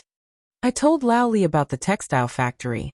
It's going to be built under the waterfall. We'll build a water wheel there and use the water wheel to drive the linkage. Then, we'll be able to operate hundreds of looms at the same time. Plus, we won't need many people to operate it. Yu Shinan wanted to say that it was a fantasy, but when he opened his mouth, he couldn't say anything. At this moment, Yu Qigong, who they thought had already left the mountain, suddenly shouted at the door. Zhang Feng was so scared that his hand trembled. A good piece of paper was basically scrapped. Zhang Feng complained with some annoyance. "Old Yu, can King make a sound like thunder? I'm fine, but what if something happens to Mr. Bashi because you scared him? Can you bear the responsibility?" However, Yu Qigong acted as if he didn't hear him. He rubbed his hands and walked into the living room. He stared at Zhang Feng with shining eyes and asked, "You said that something like that. Can you leave it to my people to do it?" Zhang Feng looked at Yu Qigong, who was almost drooling as he stared at him, and felt the hairs on his body stand up. Old Yu already had a rough appearance. If his portrait was pasted on the door, it would be even more effective than a door god. At this moment, Yu Qigong was excited. The army had always lacked food and clothing. On one hand, it was because of the problem of salary. As long as there was a way to earn money, Yu Qigong would do it even if he had to rob. After all, there were so many brothers in the army who were crying piteously for food. Seeing that it was going to get cold soon, he began to worry about the army's winter clothing. There was a lot of activity in the army, and a piece of clothing would be torn after a short period of time. In addition, they had to move around in the muddy water all year round. Sometimes they were so sleepy that they couldn't stand it anymore. Many soldiers would wrap themselves in their clothes and lie down in the mud to sleep. A piece of clothing couldn't last for 3 months. It was about the same as the clothes of a beggar. Every year, every season, the imperial court would only distribute clothing and supplies. However, this was basically a drop in the bucket. The amount of clothing that could be distributed in the army was based on the number of people on the permanent staff. In addition to the permanent staff, there were more people than the permanent staff. Outside of the permanent staff, there were people who gathered intelligence for them and sent messages. These people's identities were all hidden. Unless it was absolutely necessary, no one would report their status. The main reason was to protect these people. Therefore, it didn't matter during the summer. At worst, they could just go bare-chested. However, it was impossible during the winter. Every winter, there would be a large number of soldiers who would freeze to death due to hunger and cold. Now that he had gotten a piece of information from Zhang Feng that could allow his brothers to have a good winter, how could he give up on this hope? Chapter 973. The more he thought about it, the more agitated Yu Qigong became. He stepped forward and grabbed Zhang Feng's shoulders. "Brat, let me ask you, what do you think about the textile factory's effects? When will it start?" His eyes were half hopeful, half pleading. Zhang Feng's eyes rolled back. He hit Yu Qigong's hand weakly and said, "Old Yu, can you let go of me first? I'm about to be choked to death by you." Zhang Feng could almost hear his shoulder blades groaning in pain. "I won't let go. If you don't say it, I won't let go even if I die." Yu Qigong seemed to have fallen into a state of madness. His hands were like iron pincers that tightly gripped Zhang Feng. It was as if he would strangle Zhang Feng to death if Zhang Feng dared to say no. Zhang Feng kept cursing in his heart, but he didn't dare to curse out loud. Yu Shinan was also a little anxious. He saw the cold sweat on Zhang Feng's face and his trembling hands and feet. He quickly stepped forward and grabbed Yu Qigong's arm. "Old man ordered you to let go. If you don't let go, this brat will die." Yu Qigong stared at Yu Shinan with bloodshot eyes. Instantly, Yu Shinan was so scared that he stepped back and fell into a chair. Zhang Feng was also a little frightened by Yu Qigong's current state. He quickly said, "Old Yu, let's talk nicely. I've been planning for this textile factory for a long time. Laoli knows about it, but it's still early and I've been too busy recently. Where would I have the time? If I hadn't mentioned the school uniform today. Why didn't you get this thing out earlier?" Yu Qigong stared at Zhang Feng with bloodshot eyes. "Why didn't you get this thing out 10 years ago? Do you know how we survived the winter 10 years ago? You didn't experience the winter of Long Yu Dao, right? At that time, my family, my brothers were lost in the vast desert. In the end, they were forced into the snowy mountains by the Turks. It wasn't that my brothers couldn't fight. If they fought, they wouldn't be a match even if they had several times the number of my brothers. But they were cold. In the end, they were frozen to death on Mount Qilian. When we finally found them, hundreds of people were holding their weapons and our supplies, frozen into ice sculptures. Fengzi, have you ever had such an experience? If you see your life and death friends, when you see Tai Nyo and the others, what?" As he spoke, Yu Qigong cried. As soon as he thought of these Motherf * Kurs and his brothers who had been frozen to death, Yu Qigong exploded. He said with a hoarse voice, "You are indeed an expert, but so what? Where were you back then? Even if you weren't around back then, why didn't your master take this out? Go and ask around about Long Yu Dao. If it weren't for me, old Yu." Yu Shinan saw that Yu Qigong had completely lost his mind and almost revealed what had happened back then. He hurriedly scolded, "Old man, I know you care about your brothers, but they can't come back to life. Besides, this isn't Feng's fault. Why are you venting your anger on Feng? If you have the ability, go argue with Laoli." "Ah!" Yu Qigong angrily roared to the sky. The people training outside the door were so scared that they didn't know what had happened. But Scarface, Jia Daoran, had never seen General Yu Qi roar like this before. He couldn't help but feel sad. He also roared, "Continue training. As long as you don't die, go all out." Inside the room, Yu Qigong seemed to have sobered up a bit after the angry roar.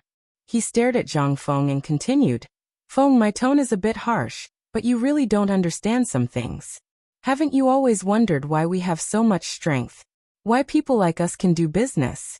Have you been wondering why our military training can be tested in the Chang and military camp?" Zhang Feng hadn't thought about it. Now that Yu Qigong took the initiative to talk about it, he couldn't help but nod curiously, forgetting the pain in his shoulder. Yu Shinan opened his mouth and finally sighed. He smoked fiercely and didn't want to look into Yu Qigong's eyes.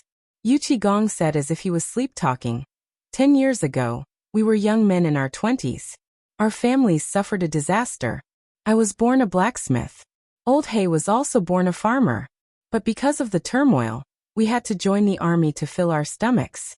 We thought that we could eat well after joining the army, But we didn't expect that the darkness in the army was not a place for people to stay. At that time, the army I was in was stationed at the Jade Gate Pass outside Liangzhou. A group of playmates from my village who grew up with me were on their way back to escort supplies when they encountered the Turks heading south. In order to protect the supplies, Yu Qigong couldn't stop his tears from flowing as he spoke. So after that, old He and I left the army camp. But our brothers couldn't die in vain. That's why we try our best to earn money every year, and give them as many supplies as we can. Every time I see those cheering soldiers in the barracks, I can't help but think of my old friend's shadow. So some people always say that we're rough people, that we're boorish people. Why? Who are we protecting with our lives? If it weren't for the border that we used our lives to fill, who the F***ck would be so comfortable now? Why? Why do rich people look down on us? Why? Chapter 974. The more Yu Qigong spoke, the more agitated he became. The anger that had been suppressed in his heart for more than 10 years completely exploded at this moment. He shook Zhang Feng's shoulders with all his might, tears streaming down his face. It was as if Zhang Feng, who was in his hands, was the murderer who had killed his brother. Seeing Yu Qigong's crazed state, Zhang Feng was no longer anxious or worried. He could feel Yu Qigong's heart-wrenching pain, despair, and coldness. He was a person who had seen the most despairing thing in his life, but now, he could easily obtain warmth. Under the surging emotions of loss and gain, he actually thought of his former brother. He thought of the tragic state of his brother, who had been frozen into an ice sculpture in order to give the resources in his hands to the brother who needed him more, and went to protect his home. So, emotions needed to be vented. When something was buried in one's heart for a long time, it would multiply. When it encountered a trigger point, this kind of grief and sorrow would be vented out like a geyser. Just as Zhang Feng was thinking about how to make old Yu let go, he heard a muffled sound. Yu Qigong, who was strangling him, slowly fell to the ground. Behind him, the gloomy Qing Yaojin slowly withdrew his hand knife. It was obvious that this hand knife was made by him. Originally, Qing Yaojin was preparing to go to Chang and city. After learning about Zhang Feng's situation, he wanted to go up the mountain to take a look, but he ended up seeing this scene. He also saw the crazed Yu Qigong. He was afraid that he would hurt Zhang Feng, so he decisively knocked him out. At this time, Zhang Feng slowly collapsed on the recliner, gasping for breath. His two arms seemed to have no feeling, hanging limply on both sides, extremely numb and itchy. Qing Yaojin didn't care about the unconscious Yu Qigong on the ground. He dragged him aside by his feet, and tore open Zhang Feng's clothes. As soon as he tore open the clothes, Qing Yaojin and Yu Shinan couldn't help but gasp. They saw that both sides of Zhang Feng's neck were swollen, and the places where he had been strangled were bruised. Zhang Feng's arms were purplish-black. Obviously, there was a serious lack of blood. Zhang Feng struggled to wave his hands, but the pain made him grit his teeth. He could only smile bitterly and say, "I'm fine. It's just that my shoulders hurt a lot.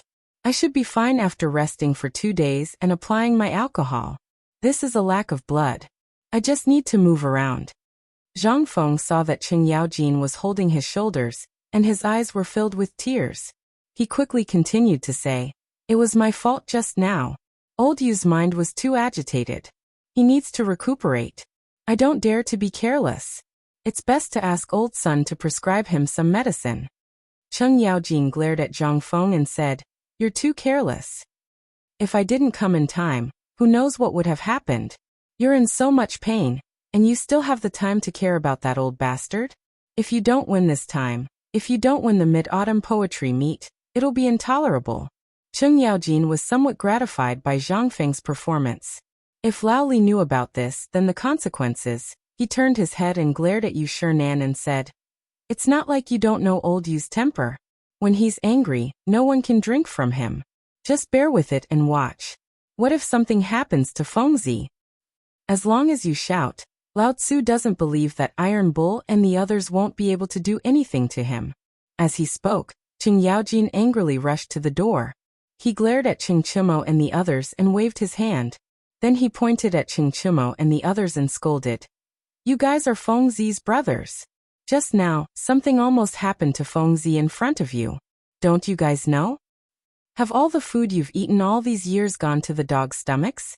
And you guys have been in the military for more than 10 years. Are you guys just waiting to die in the military? Can't you see that? Wait, all of you go and receive your rewards. Everyone will follow the military rules and receive 20 military trophies. If there's a next time, don't blame Lao Tzu for not recognizing you.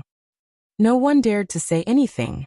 Now that Zhang Feng was lying in the room, he couldn't see Cheng Yaojin's appearance. Otherwise, he would have been shocked.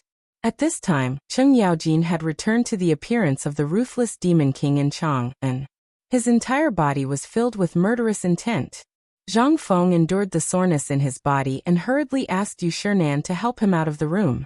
As soon as he stepped out of the room, he bitterly smiled and said, "It was supposed to be a happy occasion, but I was deliberately mystifying it and caused a misunderstanding.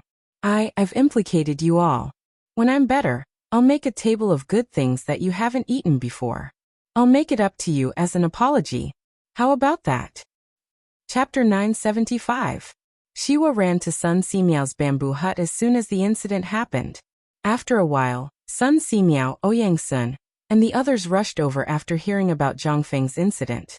Cheng Chimo and the others put Zhang Feng on the bed in a flurry. However, Zhang Feng screamed the moment he touched the bed. Sun Simiao's face darkened as he glared at Cheng Yaojin and Yu Qigong, who was lying on the ground. Ouyang Sun, who disliked Zhang Feng the most, was furious when he heard that Zhang Feng was in trouble and that the culprit was Yu Qigong. He was so angry that he kicked Yu Qigong's butt a few times as soon as he entered the room. When Sun Simiao arrived, he chased everyone out, including Hai Huai and Yu Qigong. Only he and Zhang Feng were left in the wooden hut. Outside the wooden hut, everyone's face darkened. Cheng Yaojin clenched his fists and sighed in front of the wooden hut with his hands behind his back. He knew Yu Qigong's strength very well. That guy had always been holding a lamb in his hands. He could have crushed it with one hand. How much strength did he have? Could Zhang Feng's neck be stronger than that lamb's head? The meteor hammer was as light as a feather in his hands. What was the weight of other people's meteor hammers? More than 10 caddies were already impressive, but this guy's meteor hammer weighed a total of 40 caddies. With this kind of strength, how much strength could he possibly have when his mind was in turmoil just now? One could tell just by looking at Zhang Feng's neck and arms. If by any chance something really happened to this brat, it would be strange if the emperor and the retired emperor didn't kill everyone here based on their tempers. However, Yu Qigong couldn't be blamed completely. This old guy was also sad because of that incident. Yu Qigong was Niu Jinda. Li Jing and the others had been partners with him for many years. Everyone knew their tempers very well. Therefore, everyone chose not to touch on the matter of that year. Watching more than 700 of his brothers from the same village being frozen into ice sculptures right in front of his eyes with widened eyes and weapons in hand, no one would be able to bear it. This left a lingering shadow in the heart of this man who was made of iron forever. In the room, when Sun Simiao removed all of Zhang Feng's clothes, he couldn't help but be shocked. His face was so gloomy that it was about to drip water. Seeing this, Zhang Feng endured the pain and said, "Elder son, don't be angry. It's nothing." "That's nothing? You're already injured to this extent, and you still say that you're fine? How big is your heart? From now on, don't speak. Old man, I'm going to perform acupuncture. I'll open up the blood vessels in your arms first." As he spoke, Sun Simiao took out his box of silver needles that were comparable to barbecue sticks, and was about to stab him. Zhang Feng was so scared that he hurriedly shouted, "Wait a moment. I'll show you something good. Wipe it on your body. This thing can be said to be a treasure. It can reduce inflammation, promote blood circulation, and disinfect miraculously." Sun Simiao didn't want to pay attention to Zhang Feng. He held the silver needle above the oil lamp, and was about to stab Zhang Feng. This scared Zhang Feng so much that he dodged repeatedly. "Elder son, trust me this time. How can I mess around with my life? This is something I prepared long ago. This thing is called alcohol. It's a treasure extracted from white wine." Sun Simiao had studied white wine before. As long as this thing was lit with fire and used on people, it would indeed have the magical effect of promoting blood circulation and removing blood stasis. At this time, when he heard Zhang Feng say that there was something good, he frowned. Why didn't you say so earlier? You should have taken it out a little earlier. Zhang Feng was afraid that elder son would copy old Yu, so he hurriedly struggled to sit up. Then he used his mouth to point at the shoebox he created and said, "It's inconvenient for me to move around. Elder son, please help me take it out. It's in the secret compartment under the shoebox." Although Sun Simiao was a little suspicious, Zhang Feng still couldn't bear to see Zhang Feng sucking in cold air in pain. Gritting his teeth, Sun Simiao poked his head down to look for it. Sure enough, the bottom of the shoebox was pulled out. Sure enough, there was a sound like a door bolt. Then Sun Simiao's hand lifted up vigorously. A secret compartment appeared under the shoebox. There was also a burst of wine fragrance inside. The secret compartment was about half the size of the bed, but there were about 7 or 8 jars of wine neatly placed inside. Sun Simiao glanced at Zhang Feng. Zhang Feng smiled and said, "This is the last of my stock. There's really no more white wine. By the way, the jar with the word alcohol circled with red paint is alcohol. Don't take the wrong one." Sun Simiao didn't say anything. He picked up a few small wine jars that were only the size of a fist next to a big jar. He took 5 of them and put them into his arms. He took out another jar, first opened the mud seal and drank a mouthful. Then he slowly closed the secret compartment and asked, "How do I use this thing?" "Let's use the same method as the white wine trial. Pat it or rub it." Zhang Feng shook his head and said, "Rub it first, and then pat it after the body is hot. The effect will be better. Do you have a smaller silver needle, such as a silver needle as thick as a strand of hair?" Sun Simiao took out the largest silver needle from the box full of silver needles. He looked at Zhang Feng and asked, "No, do you want to prick open the extravasated blood? Or just let him be in pain like this?" Chapter 976. Outside the small wooden hut. Ouyang Sun and the others had also heard the news and came over. When they saw Yu Shinan and the others, they gathered together and whispered, pointing at Yu Qigong from time to time. Yu Qigong was anxious, his right fist pounding back and forth in his left palm as he paced around Zhang Feng's door. At this moment, 1 or 2 screams and groans could be heard from inside the room, causing Yu Qigong and the others to be even more alarmed. If this had happened to someone else, they really wouldn't have cared. But this was Zhang Feng, and it was a huge mistake that he had made himself. At this moment, even Yu Qigong, a man of steel, felt his cheeks turn red. But when he thought of the thing that Zhang Feng had mentioned, Yu Qigong stiffened his neck and felt that it was right. Cheng Yaojin looked at Yu Qigong, then at Ouyang Sun and the others, and then at Zhang Feng's tightly shut door. He couldn't help but sigh and pat Yu Qigong on the shoulder. He could understand Yu Qigong's current feelings. No one would be able to remain calm at this moment. If Zhang Feng's thing was created, what would it be like? It would allow the hundreds of thousands of soldiers in the army to never suffer from the cold again. It wasn't just Yu Qigong. Even he himself was boiling with excitement when he heard about this. At this moment, Zhang Feng's tightly shut door slowly opened, and Sun Simiao walked out with a medicine box. Seeing this, Yu Qigong hurriedly went up and asked, "Elder son, how is Feng Zi?" Sun Simiao glared at Yu Qigong and Cheng Yaojin, the warning in his eyes self-evident. Feng Zi is fine. His shoulders are a little dislocated, and his meridians are blocked and shifted.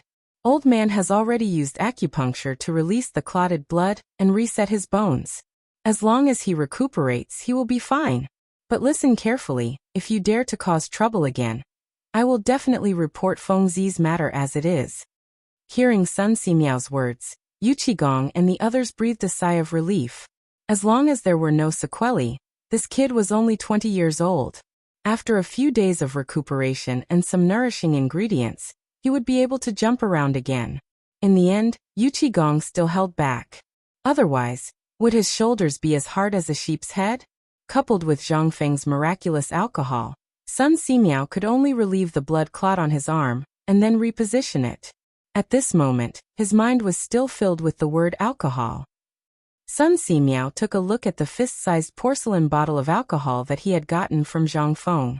He happily went to brew the medicine for Zhang Feng, and while he was at it, he also went to study the gunpowder potion. As soon as Sun Simiao left, Yu Qigong and Cheng Yaojin went straight to Zhang Feng's bedroom. Shiva, who was at the door, pretended not to see anything, and went back to training with Chingchimo and Scarface Jia Daoren. As soon as the 6 of them entered, they could smell the smell of alcohol in the air. They couldn't help but look at each other. There was still some left? What time was it now? Could it be that he was secretly drinking just now? Zhang Feng leaned against the pillow with difficulty. As if he could see the intentions of the 4, he hurriedly said, "This is alcohol. You've seen Idiot Way before. If you want to drink, I don't care. But please go down the mountain and drink. I still have half a jar here. It's enough for you to die." Yu Shernan and the others didn't understand what it was. After Cheng Yaojin explained, they could only rub their noses and pretend they didn't hear anything. They pointed at Zhang Feng's arm. Yu Shernan asked, "The smell of alcohol on you, is it alcohol?" "Yes, old Yu and the others know. I haven't used this before, but this time it's all thanks to this thing. Otherwise, this kid really wouldn't be able to escape this time." They couldn't help but criticize in their hearts. Was this thing really that magical? However, Zhang Feng didn't dare to elaborate. There was only a little left of this thing now. If he didn't save a little, he might run into another idiot one day and finish it for him. If he encountered such an emergency, he wouldn't even have a place to cry. Yu Qigong stared at Zhang Feng with red eyes and said, "Fengzi, are you sure you're okay?" Zhang Feng's face was pale as he grimaced. He raised his right hand with difficulty and instantly grimaced in pain. "Then you..." Before Zhang Feng could finish, Yu Qigong saw this and began to undress with a serious expression. He also took out the broom behind the door and threw it to Zhang Feng. "Fengzi, this time I was reckless. You can scold or hit me if you want. But after that, can you take responsibility for this manufacturing workshop? I promise that I'll give you as much as you deserve. I don't want a single cent. However, you should know that many of our brothers in the army don't have enough food to eat or warm clothes to wear. Every winter, many people freeze to death. It's going to be winter soon. Old you really don't want to see the tragic state of our brothers back then. In the end, they froze to death in that place in order to protect their home. In the end, even their corpses didn't come back. Although I'm a businessman now, but," as he spoke, Yu Qigong had already taken off his clothes, leaving only his undershirt. Yu Shernan and the others were also touched. They looked at Zhang Feng without saying a word. Zhang Feng sighed and said, "When did I say I wanted to hit you? Even if you didn't say it, I would still sell these things. I promise you, I'll let you take full responsibility for this matter." Chapter 977. Yu Qigong was like a child as he walked away happily. Zhang Feng sighed indifferently. Ouyang Sun and Chu Suiliang opened their mouths, but in the end, they left Yu Shernan behind and left silently. Yu Shernan and Cheng Yaojin carried Zhang Feng from the bed to the lounge chair at the door. Cheng Yaojin wanted to say something a few times, but when the words reached his mouth, he couldn't say anything. Zhang Feng also saw the strange look on their faces. He smiled and said, "Mr. Bashi Old Chen, what kind of relationship do we have? If you have something to say, just say it." Old Yu is a straightforward person. Although the first time we met was a little unpleasant, I am not a person who holds grudges. Young man, please don't blame Old Yu for this. Yu Shernan smacked his lips and said, "Are you wondering why we, the high and mighty scholars, have such a close relationship with businessmen like Lao Li and Old Yu?" Zhang Feng didn't want to know that it was all fake. In this era, among the scholars, farmers and businessmen, merchants were the lowest position. They were reviled as porters, who bought low and sold high, and so on. But this was the market economy. If it weren't for their existence, how could taxes and the circulation of goods be promoted? However, these scholars were all high and mighty characters. Normally, these merchants would have to salute even if they saw a Confucian scholar, let alone these famous Confucian scholars. However, since the beginning of Chang'an University, the relationship between Lao Li and Yu Shernan, as well as Sun Simiao and the others, was as good as brothers. This made Zhang Feng curious. Zhang Feng nodded his head and said, "I hope that teacher can clear up my doubts. However, I am also very curious. Lao Yu is a frank and upright person. Even if I made such a big joke with him before, Lao Yu didn't complain at all. But today, when we talked about the textile factory, why did his temperament change so much? Also, Why would a brother be frozen like that? With his hands behind his back, Yushirnan gazed at the dazzling sunlight in the east. Narrowing his eyes, he said, "You might not be aware of this, but I'll have to start from the previous Yangguang army's expedition to Goguryeo. 300,000 soldiers were buried there. Do you think you can sit back and relax just because you're a commoner, a merchant, or a descendant of an aristocratic family? You're wrong. At the end of the Sui dynasty, there were 72 rebellious kings and 36 bandits who wreaked havoc in the world. How could there be a paradise in this world? At that time, Old Yu and the others were hot-blooded youths who cared about their country and the world. But what happened in the end? Have you ever seen someone who was so hungry that they could only eat tree bark and roots to survive? Or have you ever seen people who eat rice and meat in order to survive? I've seen it." At this moment, Yushirnan's entire body was trembling. His face was pale, as if he was recalling those tragic scenes. After a long while he continued. "Originally, they were preparing to seek a living because of the disaster that befell their families. But when they saw these things on the way, they were all hot-blooded youths. Which one of them didn't want to quell the chaos and return peace to the world? But everyone has their own ambitions. From that time, we met in Chang, and city and prepared to work together for the sake of the world. Don't ask how we met. After so many years, what you can see is our present. But what about what you haven't seen? So don't blame old you. At that time, after he joined the army, he was full of mettle. When he returned to the village, he basically brought all the youths in the village with him. But it was also on that winter day that he was stationed in Liangzhou because of military orders. Those from his village were not so lucky, and became part of the army. In the winter of the 13th year of the Day dynasty, more than 30 of his brothers and more than 100 of his village's descendants were attacked by the Sui dynasty soldiers, and the Turks who took advantage of the chaos to raid the south. In the end, they were forced to enter Mount Qilian. At this point, Cheng Yaojin saw that Yushirnan's voice was trembling, so he sighed and said, "That batch of military supplies was basically the first batch of military uniforms for the frontline soldiers to pass the winter. But how could 100 or 200 people resist 3,000 Turks? There were also Sui dynasty soldiers chasing after them. No one knew how they stopped those people. By the time we received the news, it was already the next day. When Old Yu and I arrived, we saw that Mount Qilian was littered with corpses, all of them Turkic corpses. When we reached the summit, we saw that the ground was littered with Turkic corpses that had been tied to trees. Some of the soldiers had bitten a Turk's ear or a piece of flesh to death." Cheng Yaojin's eyes were red. His fists were tightly clenched, and his already large eyes were so wide that they seemed like they would pop out of their sockets. Zhang Feng was silent. He stood up with difficulty and deeply bowed to the east. Yu Qigong lowered his head and crouched on the ground, his body twitching. No one knew what sorrowful memories he was going through. Cheng Yaojin calmed himself down and said, "By the time we reached the mountain, there were only 7 people left of the 100-some people. And behind these 7 people were our supplies. And they were still tightly gripping their weapons, their eyes still fixed on the enemy at the foot of the mountain. But their movements were forever frozen. So Fengzi, this is a nightmare for everyone who experienced that battle. No one dares to lightly touch it, but today, alas." Cheng Yaojin heavily sighed, but in the end he said nothing. There was only silence. Chapter 978. In the end, Zhang Feng still fell asleep after drinking the medicine. When he woke up, it was already the next morning. It was very quiet today. He didn't hear the angry shouts of the students doing their morning exercises, nor did he hear the sounds of morning exercises. It was as if he was in a dream.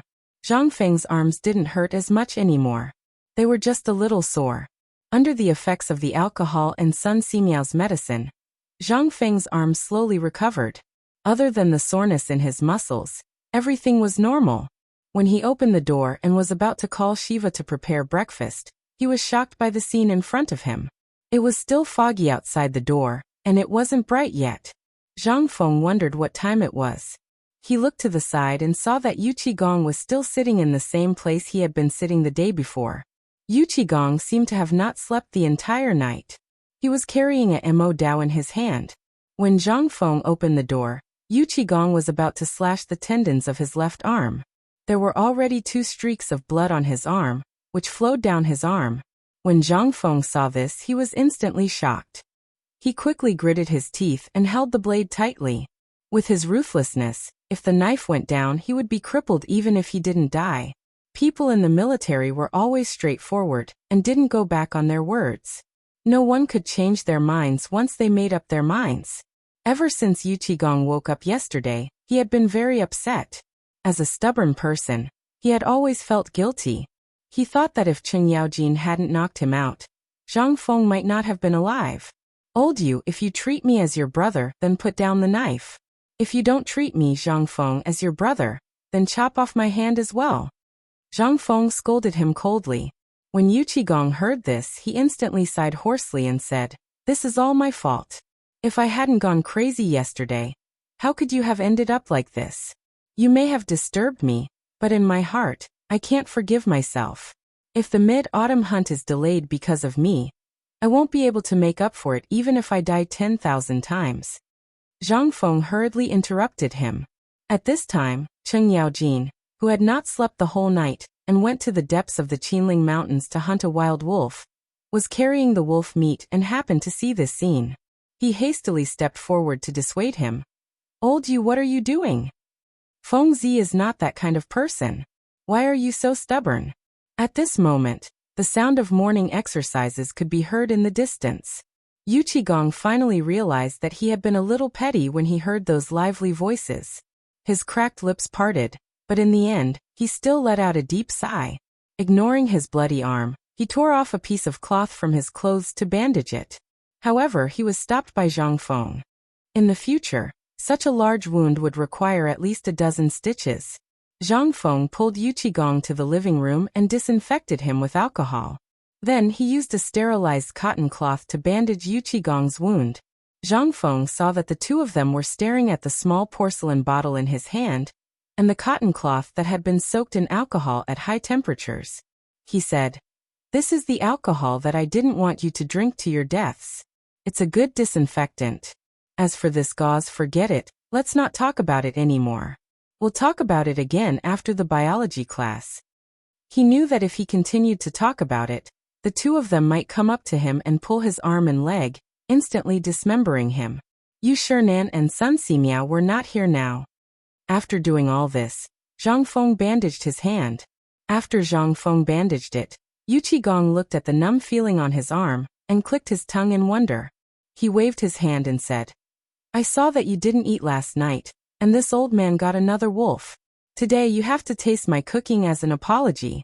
If you don't agree, then fine. I'll agree. Zhang Feng spread his hands and obediently followed the 2 of them. The 2 of them did not walk too far. They looked at Zhang Feng from afar. Then the 3 of them went around the waterfall and came to the periphery of the farm.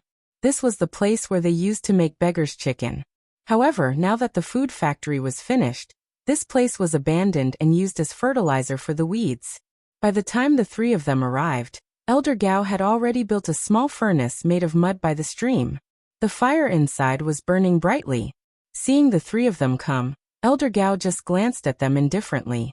Then he pointed to the farm behind him and said, "You came at the right time. Yesterday, when I heard that Fengzi's arm was injured, I sent someone to the foot of the mountain to find a wild lamb for Fengzi.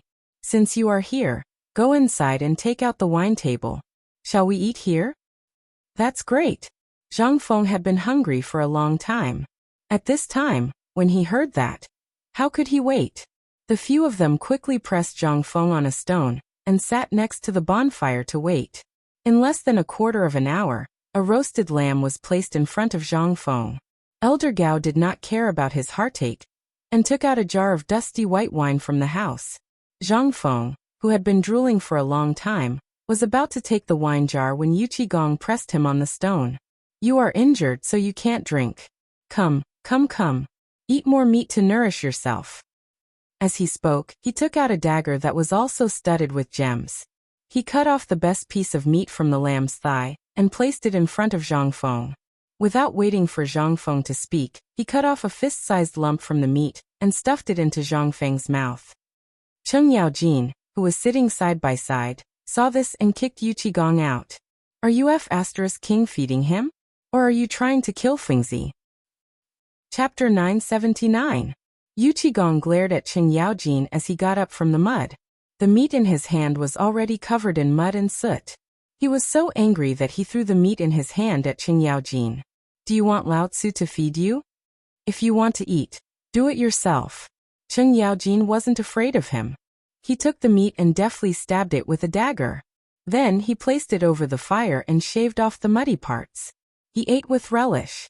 Yu Qigong was so angry that his whole body trembled. Elder Gao hurriedly advised, all right. How old are you? Why are you still fighting over food? It's not like it was 10 years ago. Fengzi is a cultured person, unlike a barbarian like you. You have to eat properly. No wonder Lao Li always scolded you at home. Look at you. How old are you? What are you still doing here? Hearing that, Yu Qigong and Qing Yaojin sat down angrily. Zhang Feng, on the other hand, had a very satisfying meal. He didn't know how Elder Gao had marinated the meat. There was even barbecue seasoning and a strong smell of pepper and cumin on the meat. Wild mutton had a strong gamey smell to begin with, but after being marinated like that, there was no gamey smell at all. There was even the smell of sandalwood. Coupled with the clear sky after the rain, Zhang Feng couldn't help but eat with great relish. He hadn't eaten properly during this period of time. It was rare for him to be so rough.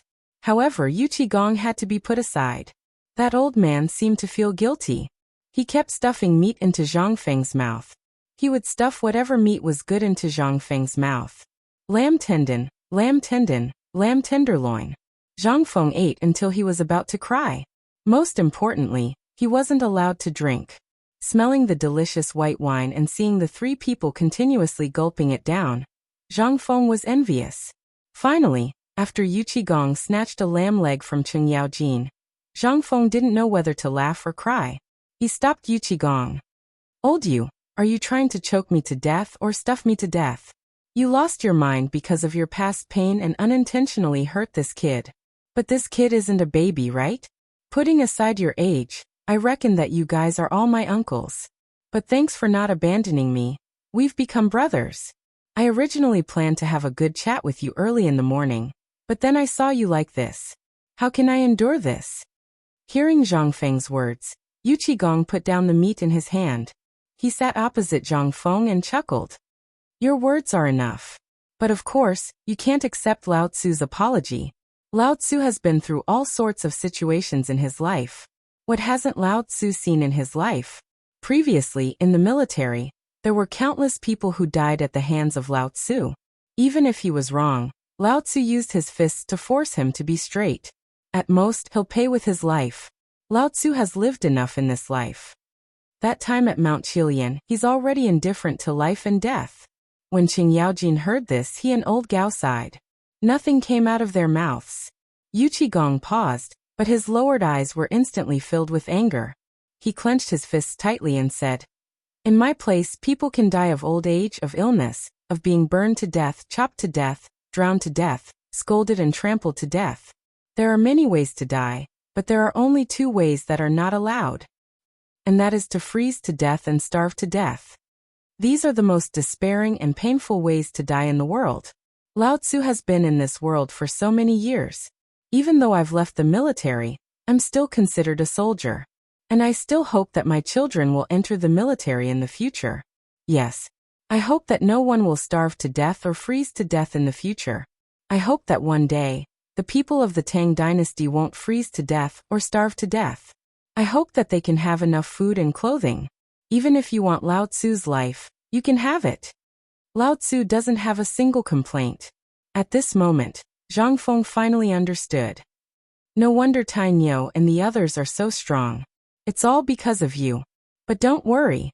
Once my textile factory is implemented and the firearms are successfully developed, it'll be enough to protect the people of the Tang dynasty, even if we don't expand our territory. Seeing that the topic had returned to the textile factory, Qing Yaojin said, I heard that you're going to use the waterfall for your textile factory? How many people do you need? Zhang Feng nodded. Yes. After all, human labor is limited. Even if they don't sleep for a day and a night, they can only spin 30 feet of cloth a day. That's already the limit. But I have a way here. Yuchi Gong and the other two heard this and asked in unison, "What way?" "Using the natural advantages of the waterfall, we can make 12 water wheels. Using the water wheel's linkage, we can drive 100 to 300 large looms to weave cloth at the same time. And we only need 3 to 5 people to watch over it. And using the water wheel's linkage, one large textile machine can spin 1 bolt of cloth a day. 300 looms." Zhang Feng's voice stopped abruptly. He stared at the three and asked, "How many bolts of cloth do you think we can spin?" Chapter 980. For the next 3 days, Jingshu and Zhang Yuyao once again moved back to the mountain. The main reason was that Zhang Feng was too unreliable. As soon as they left, Zhang Feng was almost strangled to death by old Yu. When the old village head and the old scholar found out, the 2 old men almost used a kitchen knife to skin old Yu Sheng. But fortunately, Lao Li called old Yu to Luozhou in time to deliver a batch of cement. This prevented the old scholar and the old village head from getting what they wanted. However, they once again pushed the 2 women to Zhang Feng. They glorified it by saying that they had to protect the Zhang family's property. Otherwise, if everyone did this, then what would the old Zhang family have? When Zhang Feng's doll came out and asked Lao Tzu for some special skills, what would he Zhang Feng have at that time? The 2 women seemed to know about the matter between Zhang Feng and Yu Er, but the Tang dynasty was good. The atmosphere was simply loved and hated by Zhang Feng. If you said it was not good, then you could have 3 wives and 4 concubines. Moreover, they could get along very well. If you said it was good, then this custom of having 3 wives and 4 concubines made Zhang Feng feel sorry for the 2 women. Today Zhang Feng woke up early in the morning. Moreover, he was neatly dressed in the clothes of a great scholar. Zhang Yuyao, who was being held by him, was also wearing a rare gorgeous dress. This was given to her by Zhang Sun Wu Go. As soon as she appeared, the group of wild beasts present screamed again and again. Zhang Sun Wu Go nodded calmly. As for Jingshu, there was no need to talk about her. She was dressed in light yellow with some pink decorations. She looked as noble as an imperial concubine. Compared to Zhang Yuyao's gold-rimmed feather robe, she looked like a fairy who was untainted by dust. At this time, at the entrance of the mountain Li Shimen, Zhang Sun Wugo sat in the sedan and greeted Zhang Feng.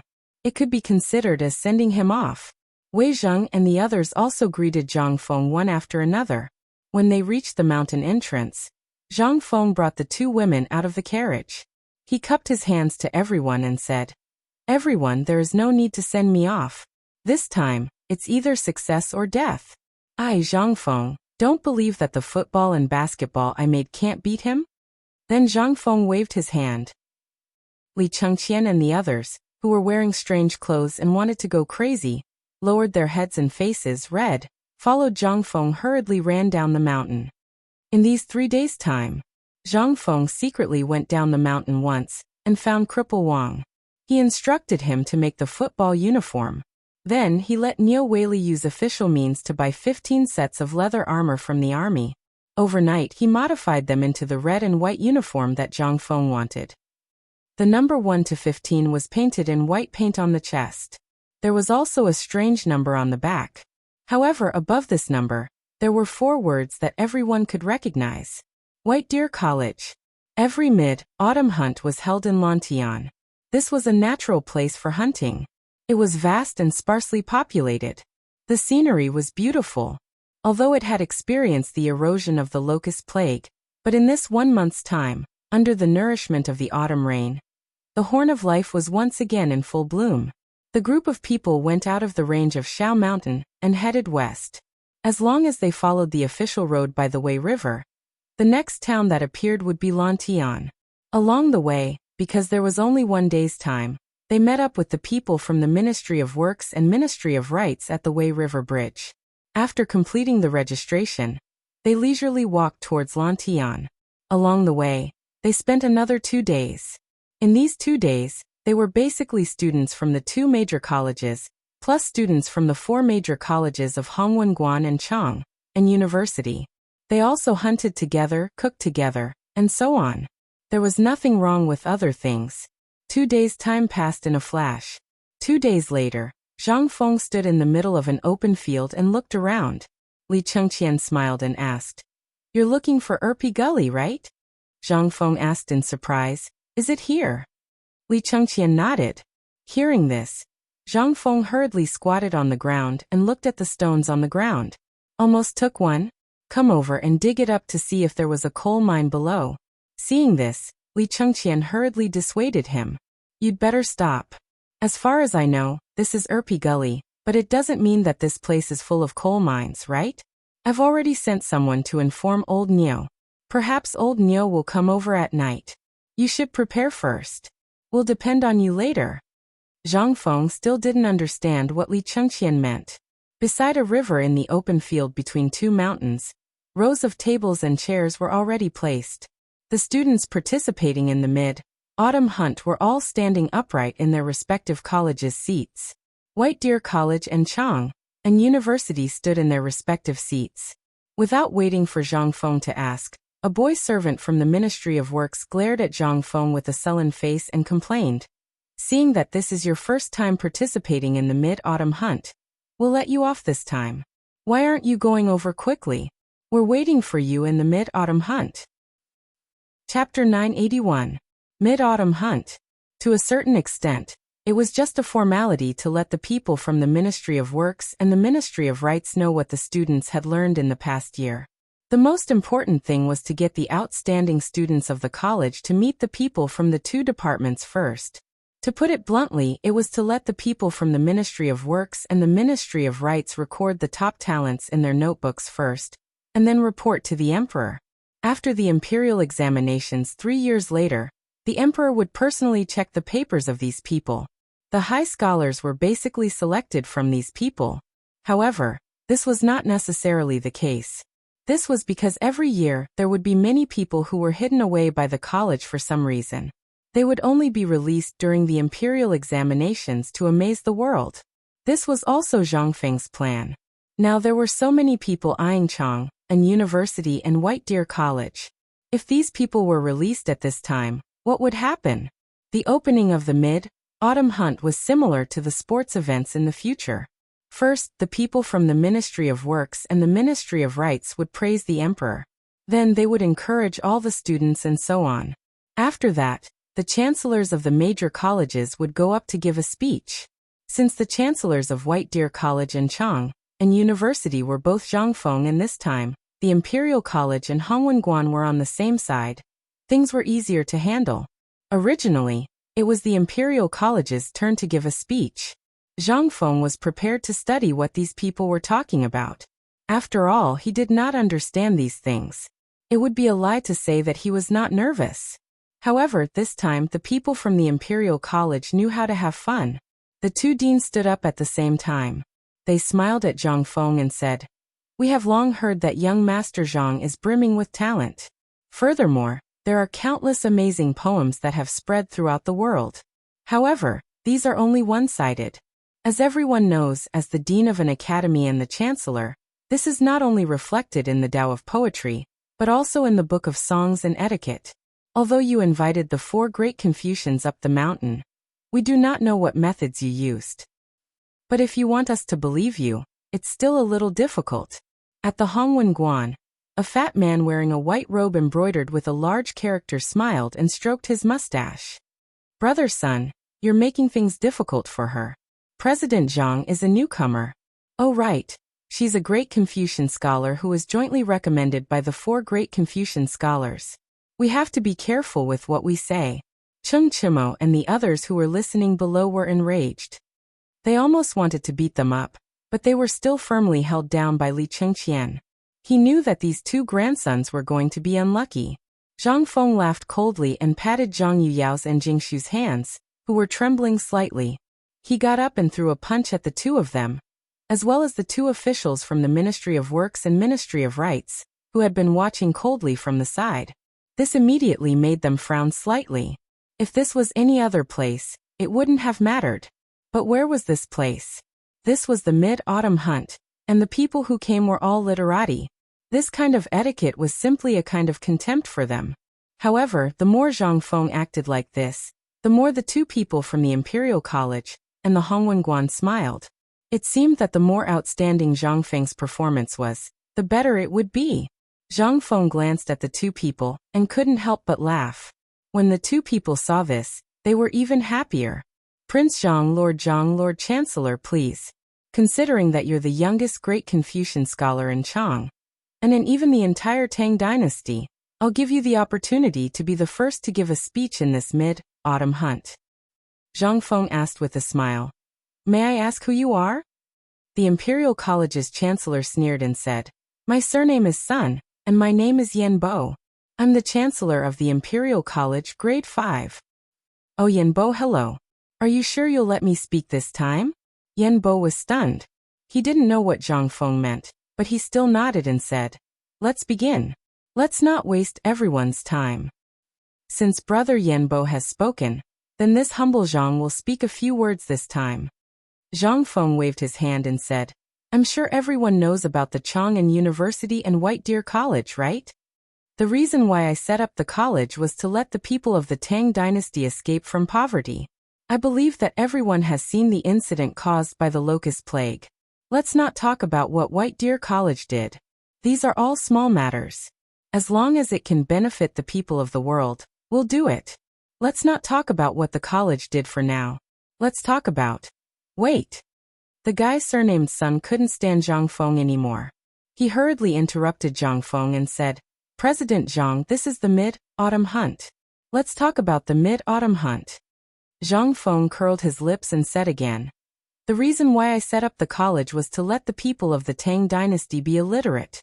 What I want to say is that as long as you're not blind, you can see that in the Tang dynasty, from the opening of the waterway trade route, to the emergence of the salt-making technique, to the trade with Xinla, these are the foundations that made the Tang dynasty grow stronger day by day.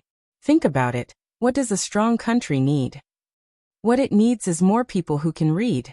Don't ask me why I want everyone to be literate. Look at how many barbarian merchants there are during this period. If all of us are the same as before, how can we continue to do business? What does being illiterate mean? It's a matter of a country's reputation. What does a strong country need first? Of course, it's national strength. How can a country's national strength be strong? This involves one of the most basic things of Tao, and that is culture. Culture is the soul of a country. If you want everyone to believe in you, it's not about how many troops you have or how strong your military power is, but how many literate people there are in your country. This is the face of a country. I've calculated it once before. The ratio of literate people to illiterate people in the Tang dynasty is 100. 1. That is to say, only one person in 100 may be literate. But this literacy is only in the literal sense. Why is that? It's not that they don't want to, because everyone knows that reading is the best out of everything. But now, what do you see? At this time, the people in the field listened to Zhang Feng's words. They couldn't help but feel a little moved. Zhang Feng was right. When they came to study and learn how to read, wasn't it the same as what Zhang Feng said? Chapter 982. Zhang Feng spoke passionately, and the people standing below were even more mesmerized as they listened to him. Cheng Chimo, who was familiar with Zhang Feng's temper, suddenly understood. Why did Li Chengqian not let him speak before? It turned out that this group of people wanted to show off again. This was simply, when would Lao Tzu be like Fengzi? That would be great. At this moment, the people from the Ministry of Works, Ministry of Rights, and Ministry of Personnel were all stunned. What was wrong with what Zhang Feng said? Although it was not as cliché as what everyone said before, Zhang Feng's face was flushed red as he spoke. He was so excited that he was almost dancing with joy. As for the students present, they were all fired up by Zhang Feng's words. It was to the point that they were almost ready to jump into action the moment Zhang Feng said what he wanted to do.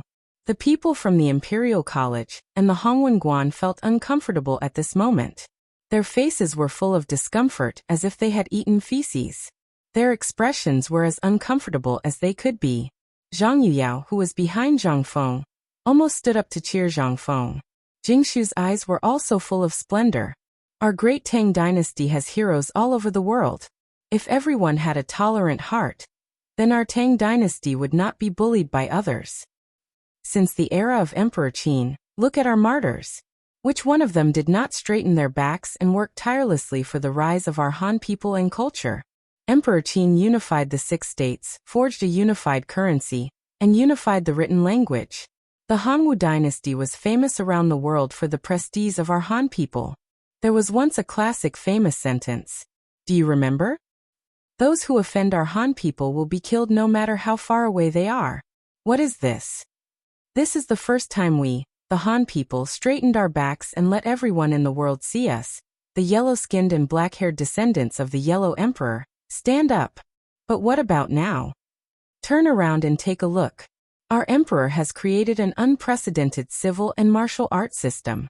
He has also held an unprecedented imperial examination system. Of course, this imperial examination was not created by our emperor, but it was only implemented in our era. Our emperor has created an unprecedented way of spreading the word. This achievement is comparable to Qin Huang and Emperor Wu of Han. And look at the current cooperative and so on. What are these? These are all for our emperor to straighten our back of the Tang dynasty, deter the foreigners, and prevent our people from being bullied. Take a look at all of you. Some people are cutting their way through this path, but there are even more people who are looking at the sea and sighing. But I want to say that it's all pretentious. If you don't act, you won't die. Right now, His Majesty wants to improve, to surpass the Qin Emperor and Emperor Wu of Han. But in the vast country of the Great Tang, there are countless illiterates, and many people are starving. Last year, His Majesty signed the Wei River Treaty in humiliation, killing the White Horse. Why? This is all for the sake of our Tang dynasty's people not to be bullied. What can we do about this? We have to shoulder this heavy burden and contribute to the rise of the Great Tang. That's why some people say that my White Deer Academy is dancing on the brink of death. There are even some people who say that if I pay a little bit of my master's money and find a master, not only will I be able to learn a thing or two, I'll even be able to earn a little bit of money. There are also people who say that your academy is breaking the rules, and that the academy needs to charge a high fee to show its status. However, in my opinion, all of this is bullshit. Whether a person is high or not depends on whether he works hard, studies hard, and achievements. Relying on the heavens, relying on the earth, relying on relationships, and relying on parents. What are those? Those are all cowards. In my opinion, such people don't deserve to learn the sage path of Confucius. They should just eat and wait for death. Learn what? Eat and wait for death. Isn't that good? The more Zhang Feng spoke, the more agitated he became. He even said all the things that he wanted to say. This time, Zhang Feng didn't just say it for the students present, and the people from the Ministry of Works, the Ministry of Officials, and the Ministry of Rights. He mainly said it for the large number of people outside, and the students who were preparing to enter the college in advance to watch the Mid-Autumn Hunt. Every year, the Mid-Autumn Hunt was a show of the country's desire for talents and grace. It was also a time for the country to identify talents in advance. It was also a time for the major colleges to prepare to recruit talents. Because at this moment, all the men of the right age in the Tang dynasty and the surrounding areas would come wave after wave. Even a month ago, they came to watch the hunt. This was the time to show whether the college was strong or not. It was also the time to decide whether the college would be able to recruit top talents in the next 3 years. At this moment, after hearing Zhang Feng's speech, a loud voice shouted from the top of the mountain in the distance, "Good. Well said. If one is to be President Zhang, one might as well go home and raise pigs. President Zhang, does White Deer College still want people?" President Zhang said it so well. One more. One more. One more. One more. Chapter 983. At this moment, Li Chengqian and the others couldn't help but be stunned as they looked at the boiling scene. Although they already knew about Zhang Feng's abilities, how could they have imagined that Zhang Feng's words would cause such a stir? The people from the Imperial College, the Ministry of Works, the Ministry of Rights, the Ministry of Personnel, and the Hongwen were also stunned. They had never seen such an opening speech before. They were simply here to snatch people away. Some of them couldn't help but start to panic. However, at this moment, the official from the Ministry of Personnel scanned the sea of people and saw Li Chengqian and the others. Although Li Chengqian and the others were disguised, they often moved around the palace and knew a lot about the situation in the palace. They had naturally seen the current emperor and the crown prince. Although this person looked similar to the crown prince, Li Chengqian was the crown prince. No one could imitate his aura. Therefore, when the official from the Ministry of Personnel saw Li Chengqian, he couldn't help but stand there in a daze, as though he had been struck by lightning. Oh my God! Could this be the crown prince? He had long heard that the White Deer Institute was established by the crown prince, and this Zhang Feng was merely a dean under the crown prince. Could it be that this was all true? The official from the Ministry of Personnel couldn't be sure. He hurriedly pulled on a good friend from the Ministry of Works and asked, "Lord He, do you think that person looks like someone from the palace?" The official from the Ministry of Works frowned slightly and wanted to refute. However, when he looked in the direction his friend was looking, he also frowned slightly. He also saw Li Chengqian, who was dressed in white. Although he looked delicate and pretty, he couldn't tell anything about him.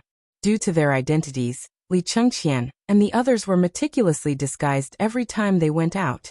Therefore, although everyone could tell something from his refined movements and expressions, if they didn't interact with Li Chengqian and the others often, even their childhood playmates wouldn't be able to recognize him, let alone outsiders. At this time, official He from the Ministry of Work stared at the official from the Ministry of Personnel in shock and said, "I say, old Qian, are you blind from old age? Wasn't the crown prince always in the palace? Moreover, wasn't it said that he had been helping the emperor deal with some important political matters? How could he have the time to come here and fool around? Besides, the laws of the Tang dynasty." Without waiting for him to finish, the official from the Ministry of Appointments, old Qian, waved his hand with a pale face and whispered into his ear, "Have you not heard the rumors in the palace?" "What rumors?" "Master," he couldn't help but ask. "That's right. I've heard people say that His Majesty and the dukes would often leave the palace in disguise. Moreover, White Deer College seems to have been set up by His Majesty and the others. Even retired emperor is the honorary vice dean of White Deer College." When Lord He heard this, his frown deepened. As a rank 4 official of the Ministry of Works, he knew some things in great detail. However, when he heard his old friend say this, he couldn't help but frown. After thinking about it carefully, he heaved a deep sigh of relief.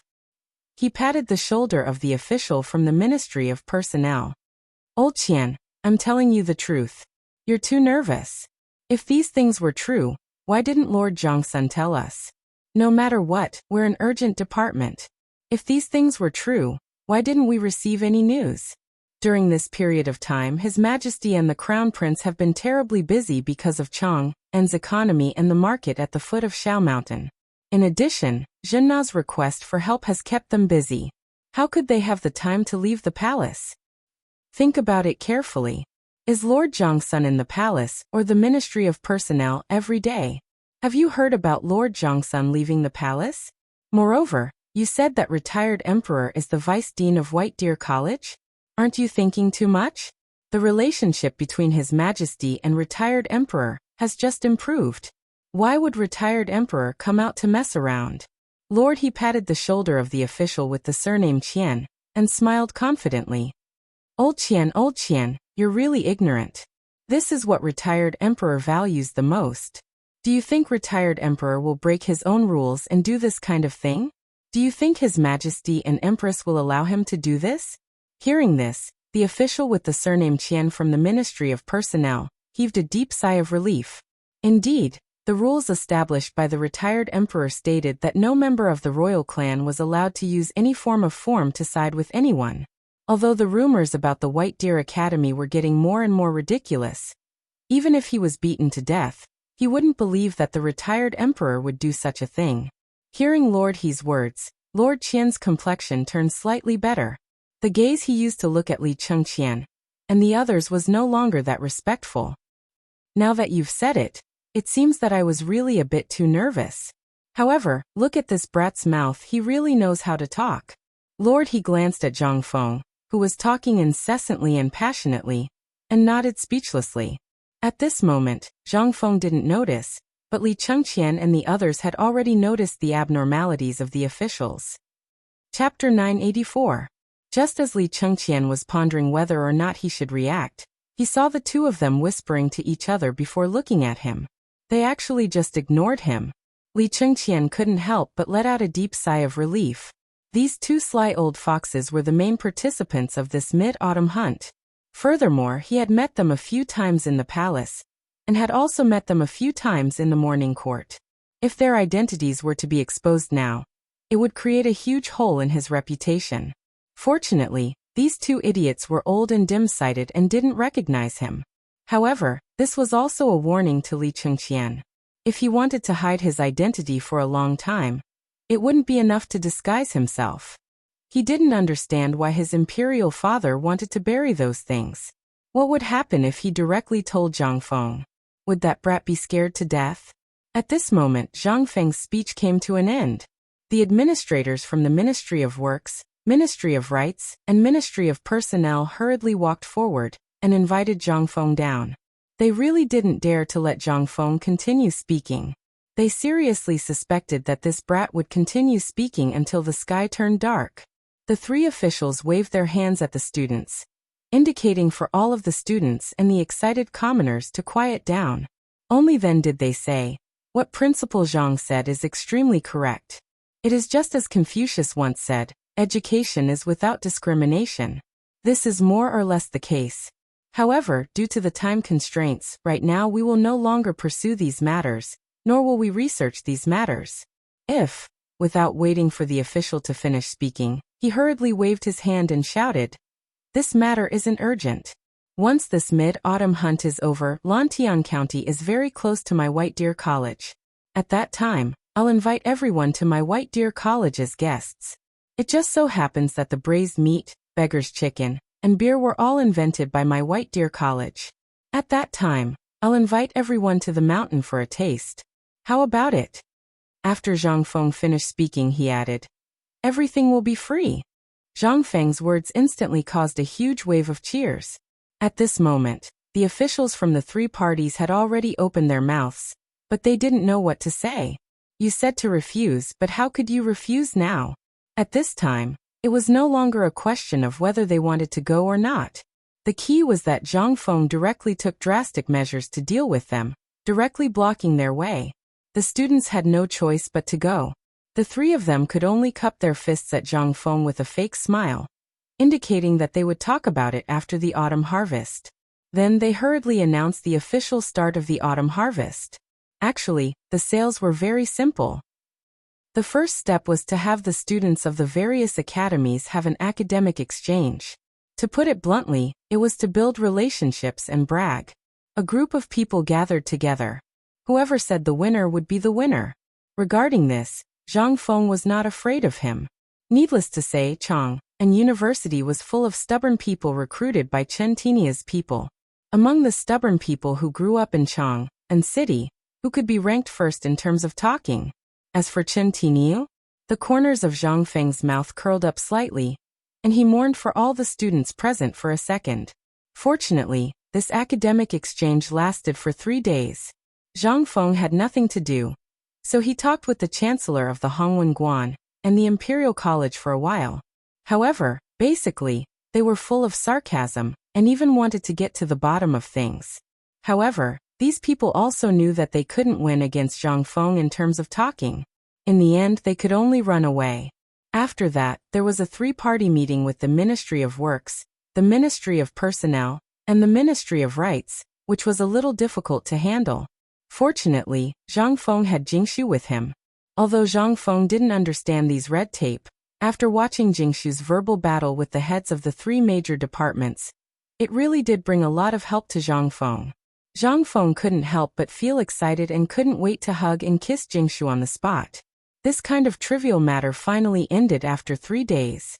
3 days later, it was still the same place. All the students stood straight, but the students from A, B, C, and D colleges were basically communicating with their eyes. Some were envious. Some were fearful. Some were unconvinced. And even more fearful. Those with discerning eyes could roughly see that Chang and University and White Deer College obviously had the upper hand. As for the Hongwen Guan and Imperial College, these places were serious teaching places, and all of them were gentle and refined. Who could compete with the big and burly Tang and University and White Deer College, these weirdos? At this time, in the Hongwen and Imperial College, there were some students with obvious bruises and scars on their faces. When they looked at Chen Tiniu and the others, their bodies trembled from time to time. Obviously, they were taken care of by these stubborn people. On the other hand, Cheng Chumo and the others looked straight ahead, solemnly looking at Zhang Feng and the others in front of them, as if they were not aware of those gazes. This made the Hongwen and the Dean of Imperial College gnash their teeth in anger. But there was nothing they could do. Zhang Feng had always been supportive. If words were not enough, then they had to rely on their fists. If your fists don't work, then your F*King useless. Get the F*CK out. Obviously, Chen Chimo and the others had learned Zhang Feng's true teachings, and they did not disappoint Zhang Feng. At this time, how could the leaders of the three major departments not see through this? But they could only sigh helplessly and announce, "Everyone." It seems that everyone is quite satisfied with this year's autumn hunt. Since everyone has exchanged knowledge, let's move on to the second segment. Do you see the forest behind me? The 4 academies A, B, C, and D will all be separated into several small teams. Each team will have 5 people. Chapter 985. Every team must bring back 5 preys before sunset today. This will be considered as an important part of the autumn tree hunt this time.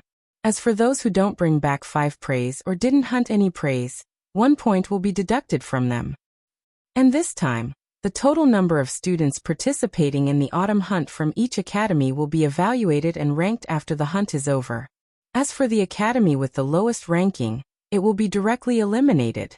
You all know what will happen 3 years later, so I won't say anything more. As for the remaining 3 academies, they will conduct the final round of Dao discussion among the students, and the most outstanding academies of this year will be determined.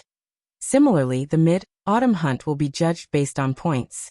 The previous 3 days of academic exchange can also be used to familiarize each other. After 3 days of practice, the old man believes that all of you should be familiar with each other. Then the old man announces the official start of the hunt. The most important part of the mid-autumn hunt had finally arrived. The number of participants for the mid-autumn hunt this time was originally planned to be 30 from each academy. Zhang Feng had originally brought 30 people from each academy. However, these damn fellows actually said that Zhang Feng's academy was just established this year, and didn't have enough people. Therefore, each academy could only have 15 people. This meant that the total number of people from Chang and University and White Deer College only added up to 1 academy's quota. This was also why Zhang Feng was more angry. After the people from the Ministry of Works and the Ministry of Appointments found out that these 2 academies were under Zhang Feng's name, they actually firmly believed that these 2 academies belonged to the same system. After all, the Chancellor and Dean of the academies were the same person. Zhang Feng didn't have any more anger. What else could he do? He could only pinch his nose and admit defeat. He originally thought that he could take advantage of this situation. However, from the looks of it now, it wasn't just taking advantage. Damn it, these bastards were definitely targeting him. Although he still occupied 2 spots of the academies at this time, which seemed to be a great bargain in the eyes of outsiders, but discerning people could see at a glance that other academies had 30 people in them. But what about his academy? Their purpose for doing so was evident at this moment, which was to prepare for the hunt. Hunting was also a test of a student's ability to survive and hunt in real life.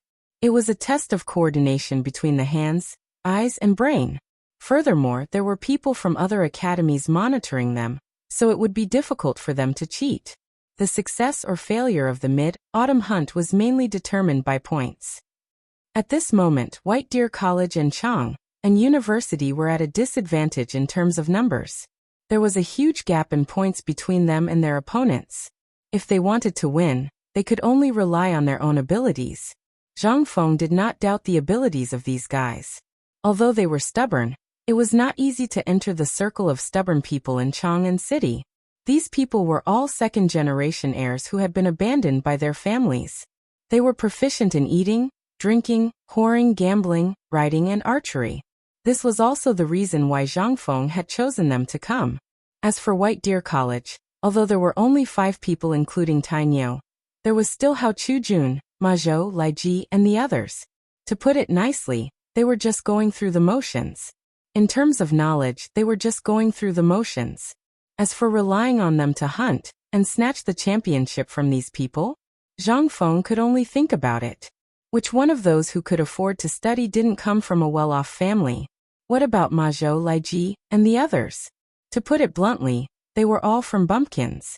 The fact that they didn't kneel when they saw them was already due to Zhang Feng's good education. In ancient times, people were very particular about hierarchy. However, their purpose for coming here was to build up their self-confidence. Most importantly, they were here to maintain their reputation. After all, if the entire college was filled with a bunch of uncouth people, Zhang Feng would not be able to maintain his reputation. What would others think of him? After all, Chang, and university was made up of stubborn students. When it came to keeping up appearances, Zhang Feng really didn't count on these people. Zhang Feng did not want to lose at this crucial moment. If he lost this competition, Zhang Feng would really lose everything. At this moment, the people from the Imperial College and the Hongwen School saw that Zhang Feng's expression was a little bad, and could not help but secretly rejoice.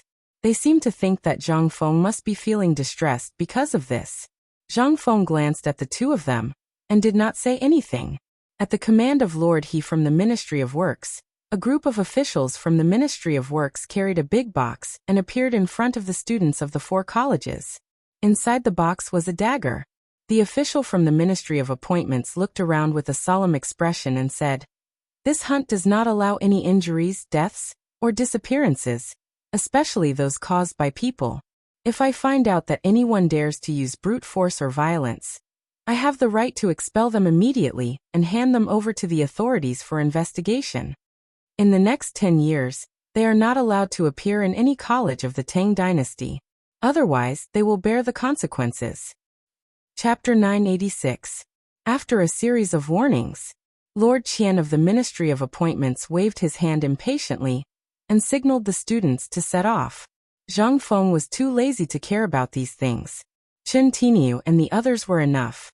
With the influence and prestige of the 4 great demon kings, who dared to mess around, they could scare these people to death. Was there a need to do anything? Since there was nothing to do, Zhang Feng took Zhang Yuyao and Jingshu to stroll around Erpi Ridge. These 3 days he was bored to death. Humans were also strange creatures. When they were busy, they wanted to be free, but once they were free, they would feel anxious. Although these 3 days were spent listening to Jingshu's songs all day and the days were very comfortable, Zhang Feng was always a little unhappy. Moreover, Zhang Feng had long wanted to go to Erpi Ditch to see what was going on with the coal mine, and whether there was any progress. However, it did not seem to be the right time now. He simply took the 2 girls down the hill along the stream. While enjoying the beautiful scenery, he recited poems and couplets, which made the 2 girls laugh from time to time. Fengzi, here come quickly, I'm old Neo."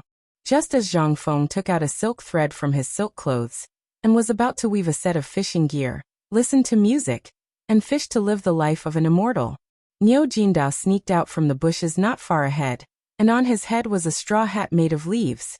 At this time he stuck his head out and greeted Zhang Feng.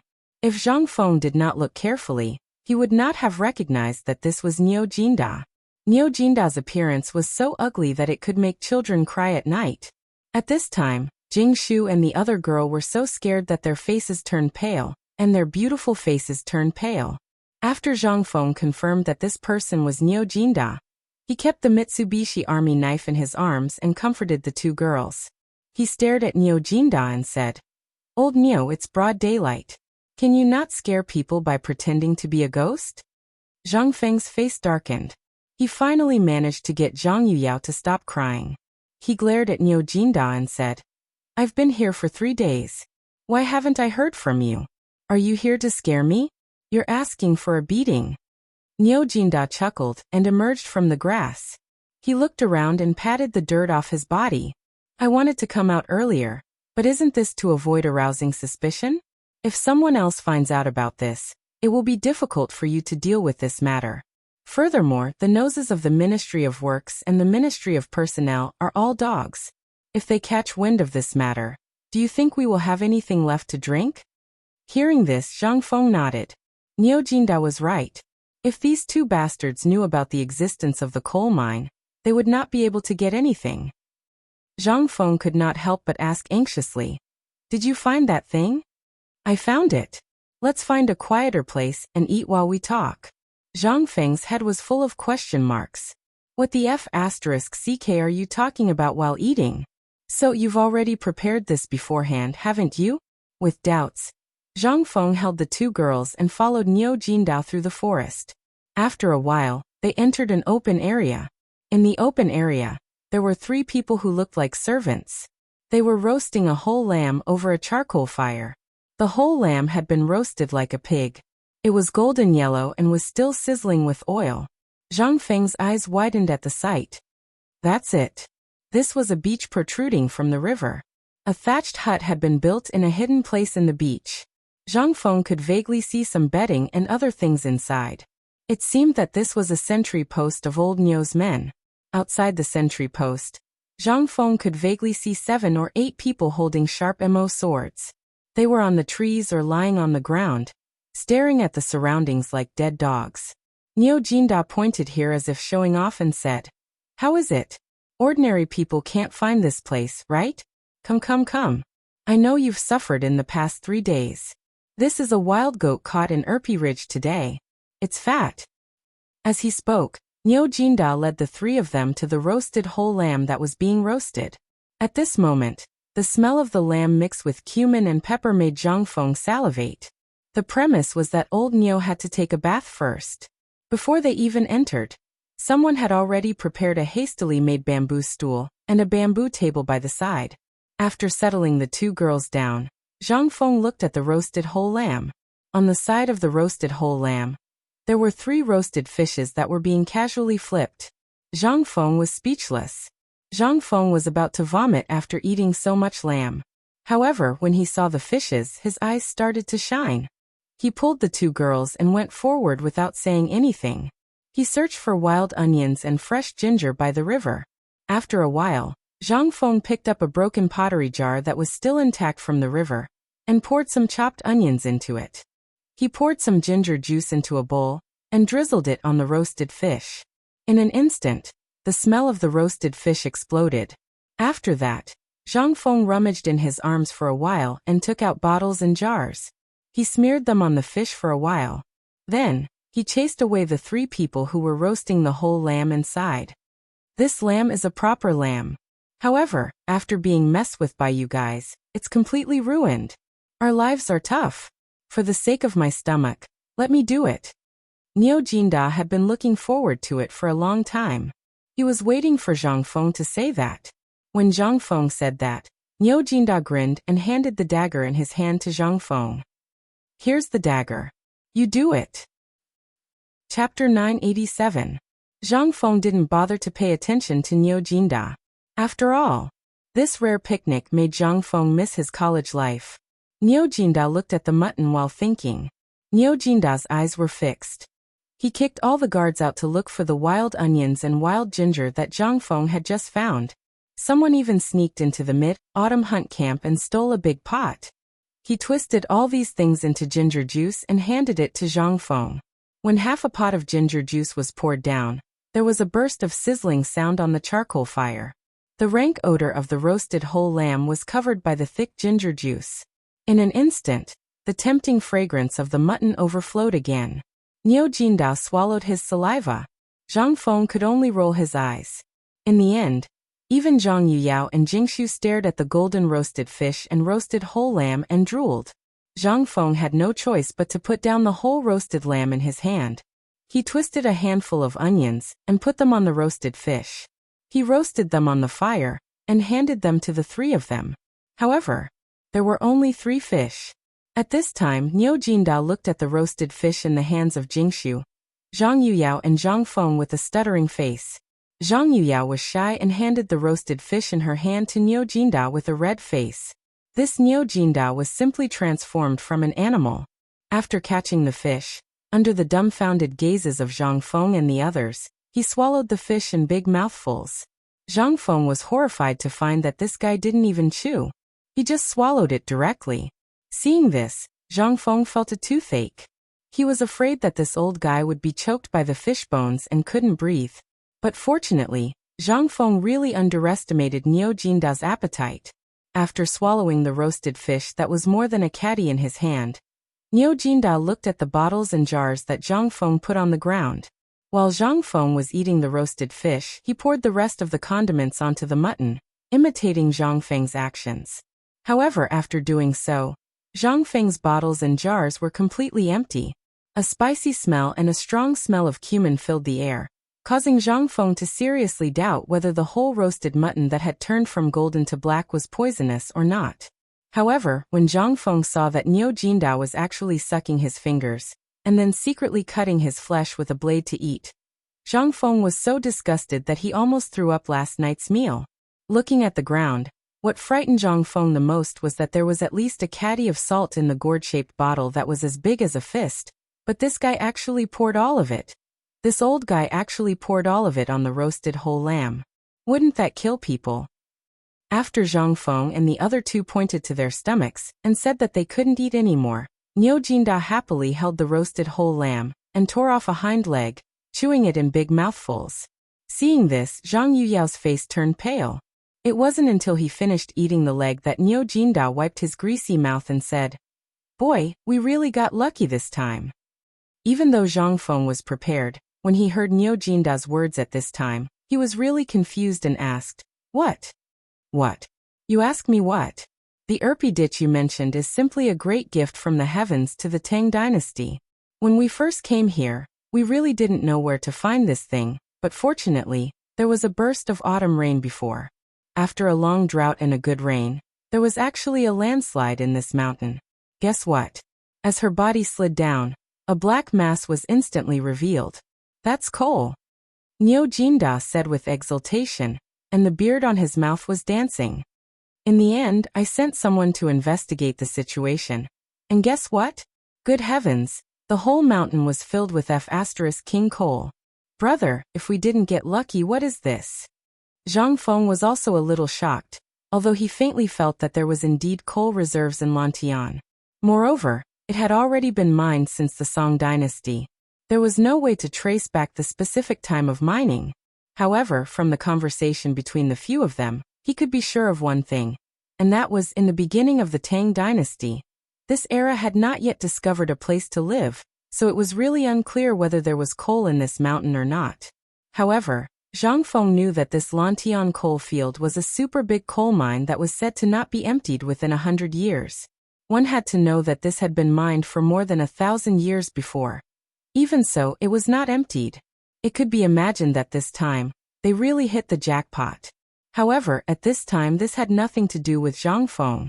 He hurriedly asked, "Tell me, why has there been no news during this time? And no news has been sent back to me? Did you encounter the Taiyuan Wang clan again, and get into trouble?" When Niu Jinda heard this, the smile on his face disappeared. Even the lamb leg in his hand was no longer fragrant. He smacked his lips and nodded. "You're right, this time we are indeed being watched, but those people still don't know about this. This time, they seem to have brought some people from the direction of Taiyuan to prepare to come over. It seems that they also heard the rumors and want to thoroughly explore this place. But fortunately, I old Neo am smart. After discovering that there is coal here, I directly went to the Lantian County Magistrate and bought all of this second batch of coal. Therefore, at this time, there is some entanglement between us and them. After all, there is something that we don't dare to spread." Otherwise, with Lao Tzu's character, he would have already pressed him to the ground and beaten him up. However, the more we obstruct them, the more they seem to be really angry, and they want to go in no matter what. Therefore, during this time, in order to not blow this matter up, I didn't dare to dig up the news and spread it out. Just 3 days ago, I heard that you guys came, so I took the time to prepare to spread the news. However, there is a problem here, and that is the people from the Ministry of Works, Ministry of Appointments, and Ministry of Rights don't seem to be honest. I have a premonition that one of these three must be related to the Wang clan. Otherwise, why would the people from the Taiyuan Wang clan come here during the mid-autumn hunt? Moreover, They want to bring more than 500 people in to explore? Therefore, I feel that there is something fishy about this. Chapter 988. Hearing this, Zhang Feng's face turned gloomy. Judging from the recent series of events, Zhang Feng really didn't think that this matter was related to the 5 families and 7 factions. After all, Zhang Feng didn't want to offend these people at this time. However, if the Taiyuan Wang clan was involved, then the matter would become complicated and confusing. If you said that the Guanlong group was targeting Zhang Feng, then Zhang Feng could still explain it. However, this Taiyuan Wang clan, damn it. Lao Tzu didn't even provoke you. What are you trying to do? Are you trying to muddy the waters? But how are you going to muddy the waters? What benefits are there? After all, no one knew about the things in the mountains. It was just a rumor. If Lao Tzu hadn't transmigrated, Lao Tzu wouldn't have known that there was such a thing in this poor village. It seemed that these people were really here for the mid-autumn hunt. In the end, Zhang Feng could only link the final outcome of this matter to the mid-autumn hunt. If Zhang Feng failed in the mid-autumn hunt, then they had 100 reasons to kill Zhang Feng here. In order to be safe, they had to make preparations in advance. On one hand, they had to try their best to delay Zhang Feng's victory. On the other hand, they had to make use of their convenience in the palace to reduce the number of people that Zhang Feng could bring to the lowest level. Thinking of this, Zhang Feng couldn't help but smile coldly. Do you think that you are the only ones who are prepared? Do you believe that Lao Tzu and the others will give you a big gift? When he had asked Old Cow to come over, Zhang Feng had a faint premonition. That was because the mid-autumn hunt was basically held in Nantian County every year. Although the location was different, the general location was within Lantian County. Furthermore, after knowing that there was a coal mine in Lantian County, and that there were people from the Wang clan operating there, Zhang Feng combined the Imperial College, Ministry of Works, Ministry of Rights and Ministry of Works to trip him up from time to time. Zhang Feng couldn't help but think of something else. Sure enough, Old Ox's words allowed Zhang Feng to connect the dots. Zhang Feng quickly asked, Old Ox, how many people did you bring this time? Old Ox's words made Zhang Feng think of something else. Niu Jinda shook his head and said, Not many, probably less than 200 people. But you can rest assured that these 200 people are all experts. This time, Zhang Feng couldn't help but feel relieved. However, a murderous intent flashed across his eyes. He hooked his finger and whispered into Niu Jinda's ear. If you can get some people out, you can immediately bring this matter back to the Academy's smelting workshop. They should be able to rush out a few hundred Mitsubishi military knives within 3 days. Get your people to bring these things over, and be prepared to fight with these people at any time. Now that she heard this, she was shocked. Fengzi, are you going to completely fall out with those aristocratic families at this time? Zhang Feng rolled his eyes. I'm not stupid. Why would I provoke them at this time? But I heard from Niu Weili, who is also the Chong and county magistrate, that he was the county magistrate of Lantian County for a few years. He said that there are many groups of bandits in Lantian County. As Lantian County hadn't been affected before, he didn't send troops to seize them.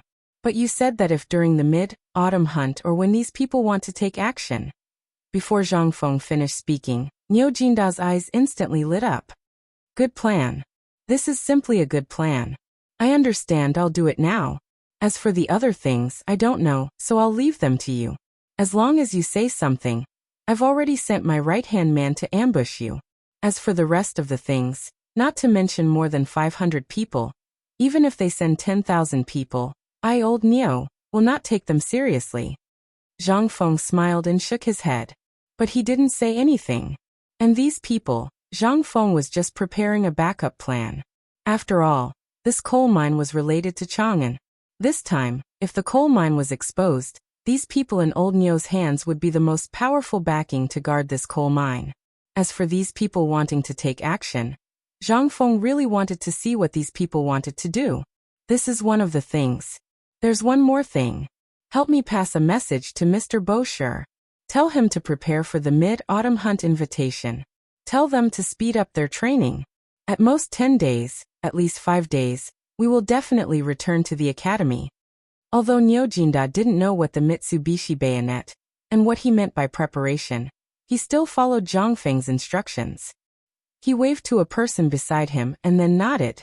In an instant, that person slowly dived into the river and quietly disappeared in front of everyone, leaving no trace. At this time, Niu Jinda asked, Fengzi, let me ask you something. You have to tell me honestly. What's the relationship between us? If you have something to say, just say it.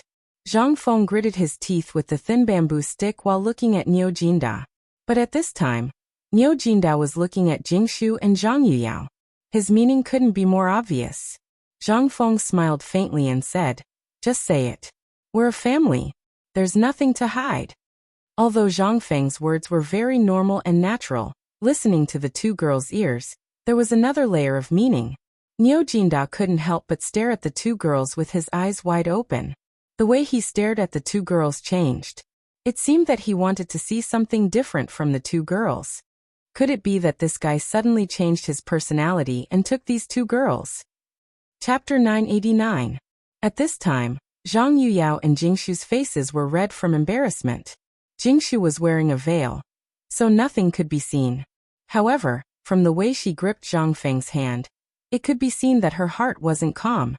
As for Zhang Yuyao, who didn't know how to hide her thoughts, it was needless to say. Her beautiful eyes were twinkling like little stars. Niu Jinda looked at Zhang Feng with a smile that wasn't a smile. He coughed and asked, what exactly is this Mitsubishi bayonet you were talking about? How come I've never heard of it before? Can you tell me in detail what this thing is used for? Don't tell me this thing is the invincible spear you were talking about? Hearing this, Zhang Feng instantly felt a headache. How should he describe this thing? It would be endless to talk about it, but since he had nothing to do now, Zhang Feng could only tell Niu Jinda the whole story of the Mitsubishi bayonet. After touching his chest, Zhang Feng finally took out the thing from his chest. In Zhang Feng's chest was an exquisitely made Mitsubishi bayonet. Not only was it equipped with a handle, but Zhang Feng also used his own knowledge and ergonomics to add some other things into it. Therefore, not only could it be fitted perfectly with a firearm, it could also become a perfect weapon when held in the hand. The 3 blood-draining troughs had already been painted with bright red paint. Coupled with the crisscrossing striped grooves and the cold glinting 3-sided edge, Niu Jinda stared at the Mitsubishi bayonet and felt a chill down his spine. Although Zhang Feng didn't want the two girls to see this thing, he didn't think too much about it. However, at this time, Niu Jinda was staring at the thing in Zhang Feng's hand. Fengzi, this is the Mitsubishi bayonet? This thing doesn't look like a sword, nor a dagger, nor a saber. Is this thing really useful? After a moment of excitement and anticipation, Niu Jinda couldn't help but feel a little discouraged. Seeing this, Zhang Feng was not angry. Instead, he looked at Niu Jinda with a mocking expression and threw the Mitsubishi knife in his hand to him. Do you see that tree? Go and try it. Niu Jinda was speechless and a little disappointed. He tossed the military knife in his hand. This thing was not as sharp as his axe. It was as light as a firewood stick in his hand. He seriously doubted the use of this thing. However, Zhang Feng had already said so, and even revealed a sly smile. Niu Jin could not help but be alarmed. Once this brat revealed such a despicable expression, something big was bound to happen. He still followed Zhang Feng's instructions. He waved the Mitsubishi knife in his hand and casually stabbed at the pine tree that was as thick as a wash basin. But this time it didn't matter. The next moment, Niu Jinda was instantly stunned. Although it was said to be a casual stab, he still used a little bit of strength. After all, this thing had a sharp edge, so no matter what, it would still leave a mark on the tree. But what he never expected was that his ordinary stab actually caused the 5-inch-long Mitsubishi military knife to sink more than half into the tree trunk. At this moment, Niu Jinda's eyes couldn't help but fiercely shrink. Even the hair on his body stood up. He asked in astonishment, Fengzi, you tell me honestly. This plaything, is this plaything the one you mentioned before, the one that can break through anything? Before he finished, Zhang Feng hurriedly made a shushing gesture and said with a smile, It is the thing I said. Hiss. Well, Niu Jinda heard this and couldn't help but take a deep breath. He didn't believe it, and pulled the Mitsubishi knife out of the trunk. Then he used all his strength to stab at the trunk. But the next moment, An even more terrifying scene appeared. At this time, under his full concentration, he only felt that it was as easy as piercing through the body of a lamb. This Mitsubishi knife would definitely sink into the trunk. Niu Jinda's eyelids couldn't help but twitch. He hurriedly pulled Zhang Feng to the side and pointed at the Mitsubishi knife. He asked, "Brat, tell me honestly. Tell me what this thing can do. Don't be so wishy-washy, okay? Believe it or not, Lao Tzu will beat you up if you annoy him." Zhang Feng crossed his arms in front of his chest and said with incomparable arrogance, "You want to know?" But when he saw Niu Jinda's murderous eyes, Zhang Feng shrunk his neck and said, "Actually, this thing's function is not only that. Did you see the 3 red grooves on it? In fact, that thing is used for bleeding. If it pierces an animal or a human body, then these 3 grooves and the 3 blades will continuously cause the person to bleed, making the wound unable to heal. And you see the crisscrossing holes on the Mitsubishi knife. These will completely destroy the muscle tissue of the injured area. Therefore, under normal circumstances, this thing must not be left outside. Once this thing falls into the hands of the enemy, you can imagine the consequences. Previously, when we were in the smelter, Old Chun had already tested it. He got a set of Mingguang armor from who knows where, that set of Mingguang armor that was worn by generals in the army. Guess what the result was? With my strength, I can easily pierce through the hardest part of the breastplate. If I stab him 3 times in one breath, do you think? Zhang Feng did not finish his words, but the rest of the words did not need to be said. Niu Jinda held the Mitsubishi knife tightly in his hand, but Niu Jinda mercilessly snatched it from his hand. "You want it?" "Who the hell doesn't want it?" Niu Jinda asked back. Zhang Feng did not hesitate to put the thing into his arms. He held his head indifferently and turned around to lead the 2 women slowly out of the forest. He said, "If you want it, send your confidant to quickly get this thing. If you are late, I can't guarantee that Lao Li or Old Chin will send the first batch to Chiotzi." Hearing this, how could Niu Jinda sit still? He hurriedly picked up a handful of stones from the ground and threw them in different directions.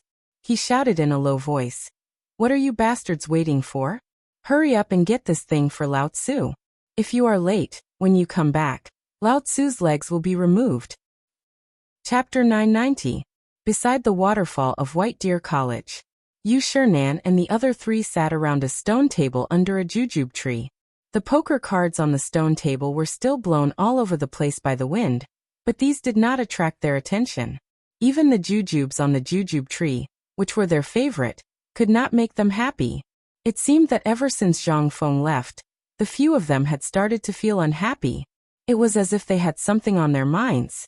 At this moment, Sun Simiao, who had also hurried down the mountain with a basket of herbs on his back, saw the appearance of the few people, and a hint of disappointment flashed in his eyes.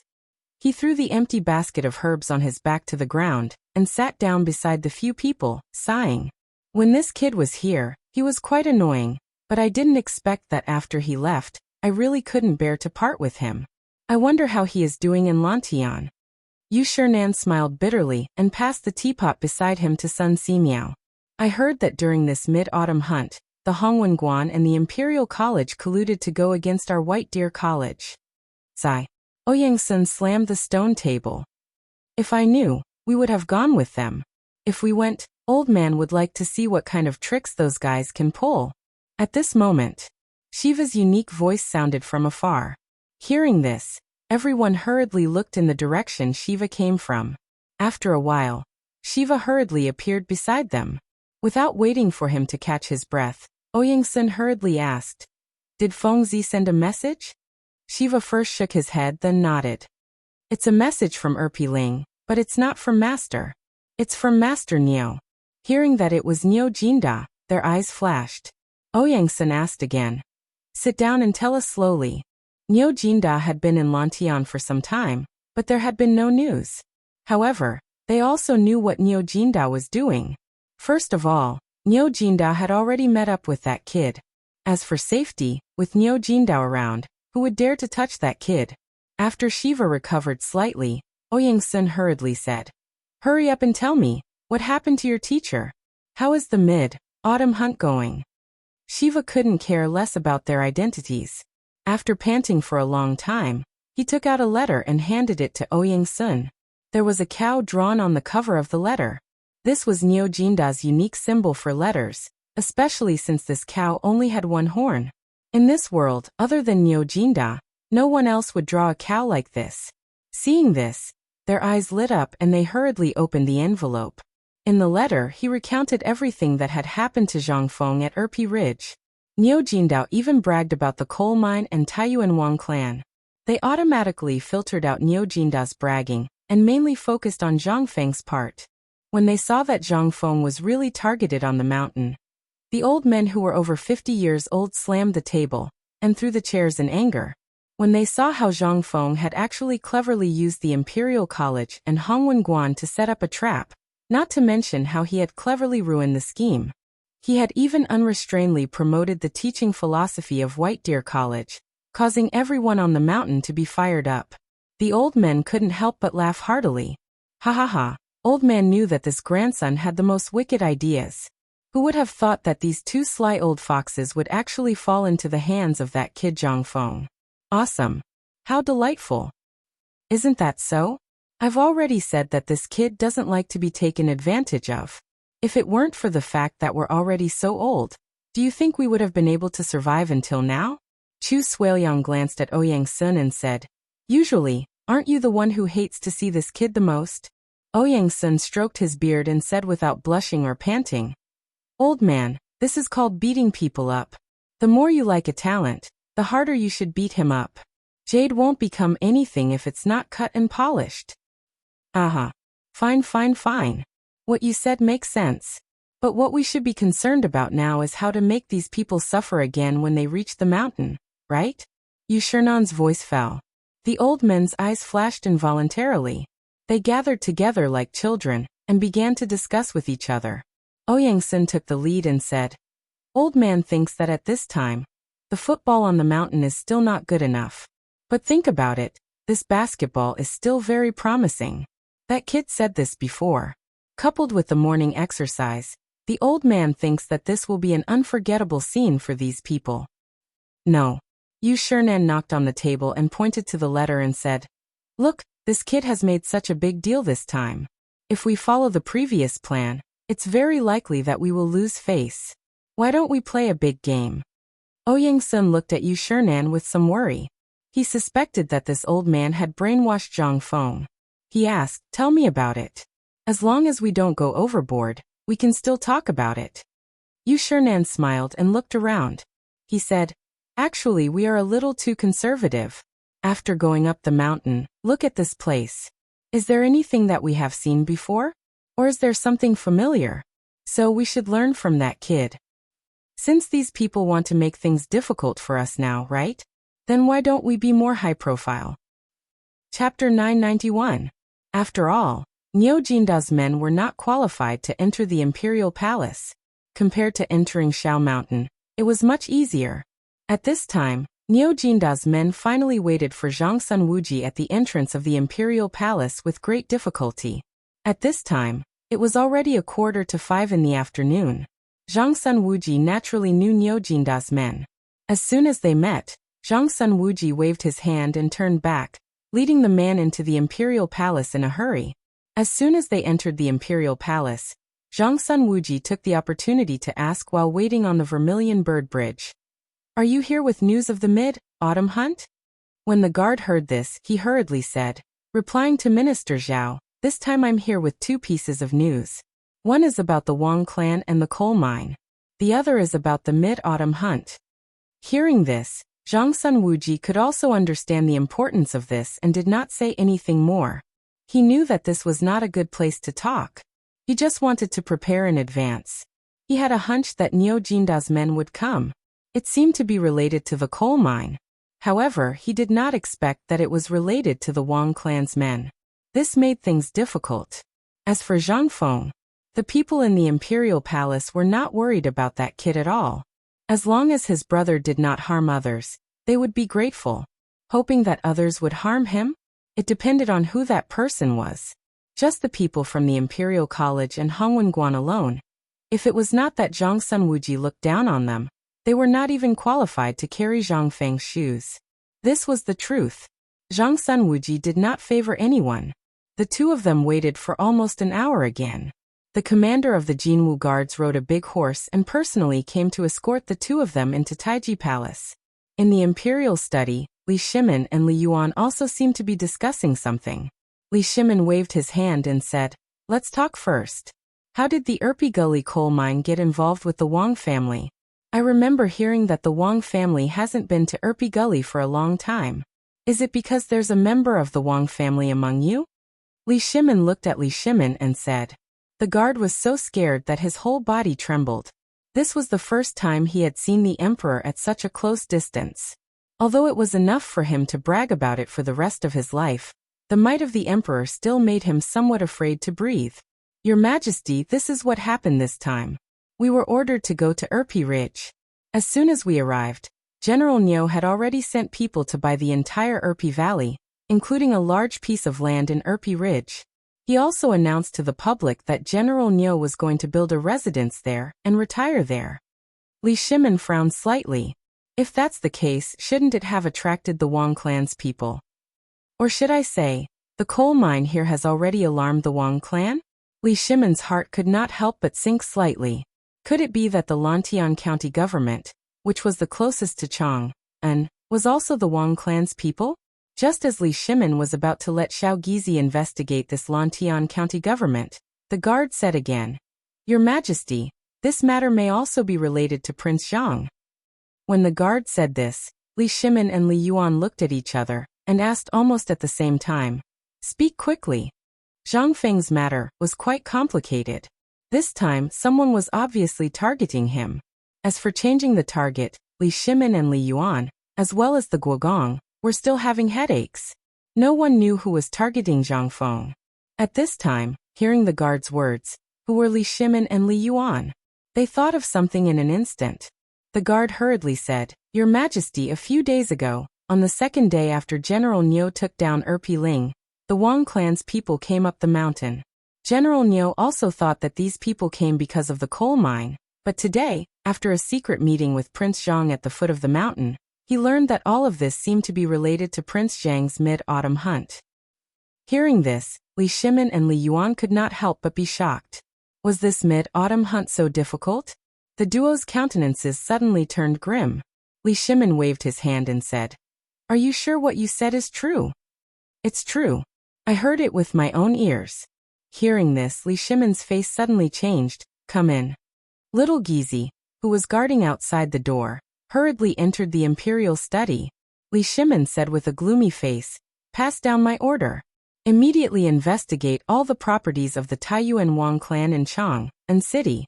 Knock on those who should be knocked on, and spread the news that the retired emperor is a guest on the mountain. If anyone doesn't know what's good for them, feel free to come." Little Gizi and the guard kneeling on the ground were instantly shocked. Was the emperor preparing to attack the Taiyuan Wang clan? Was the emperor really ready to go to war with those aristocratic families? Little Gizi did not dare to be careless. He hurriedly went to the Ministry of Internal Servants to draft a secret edict.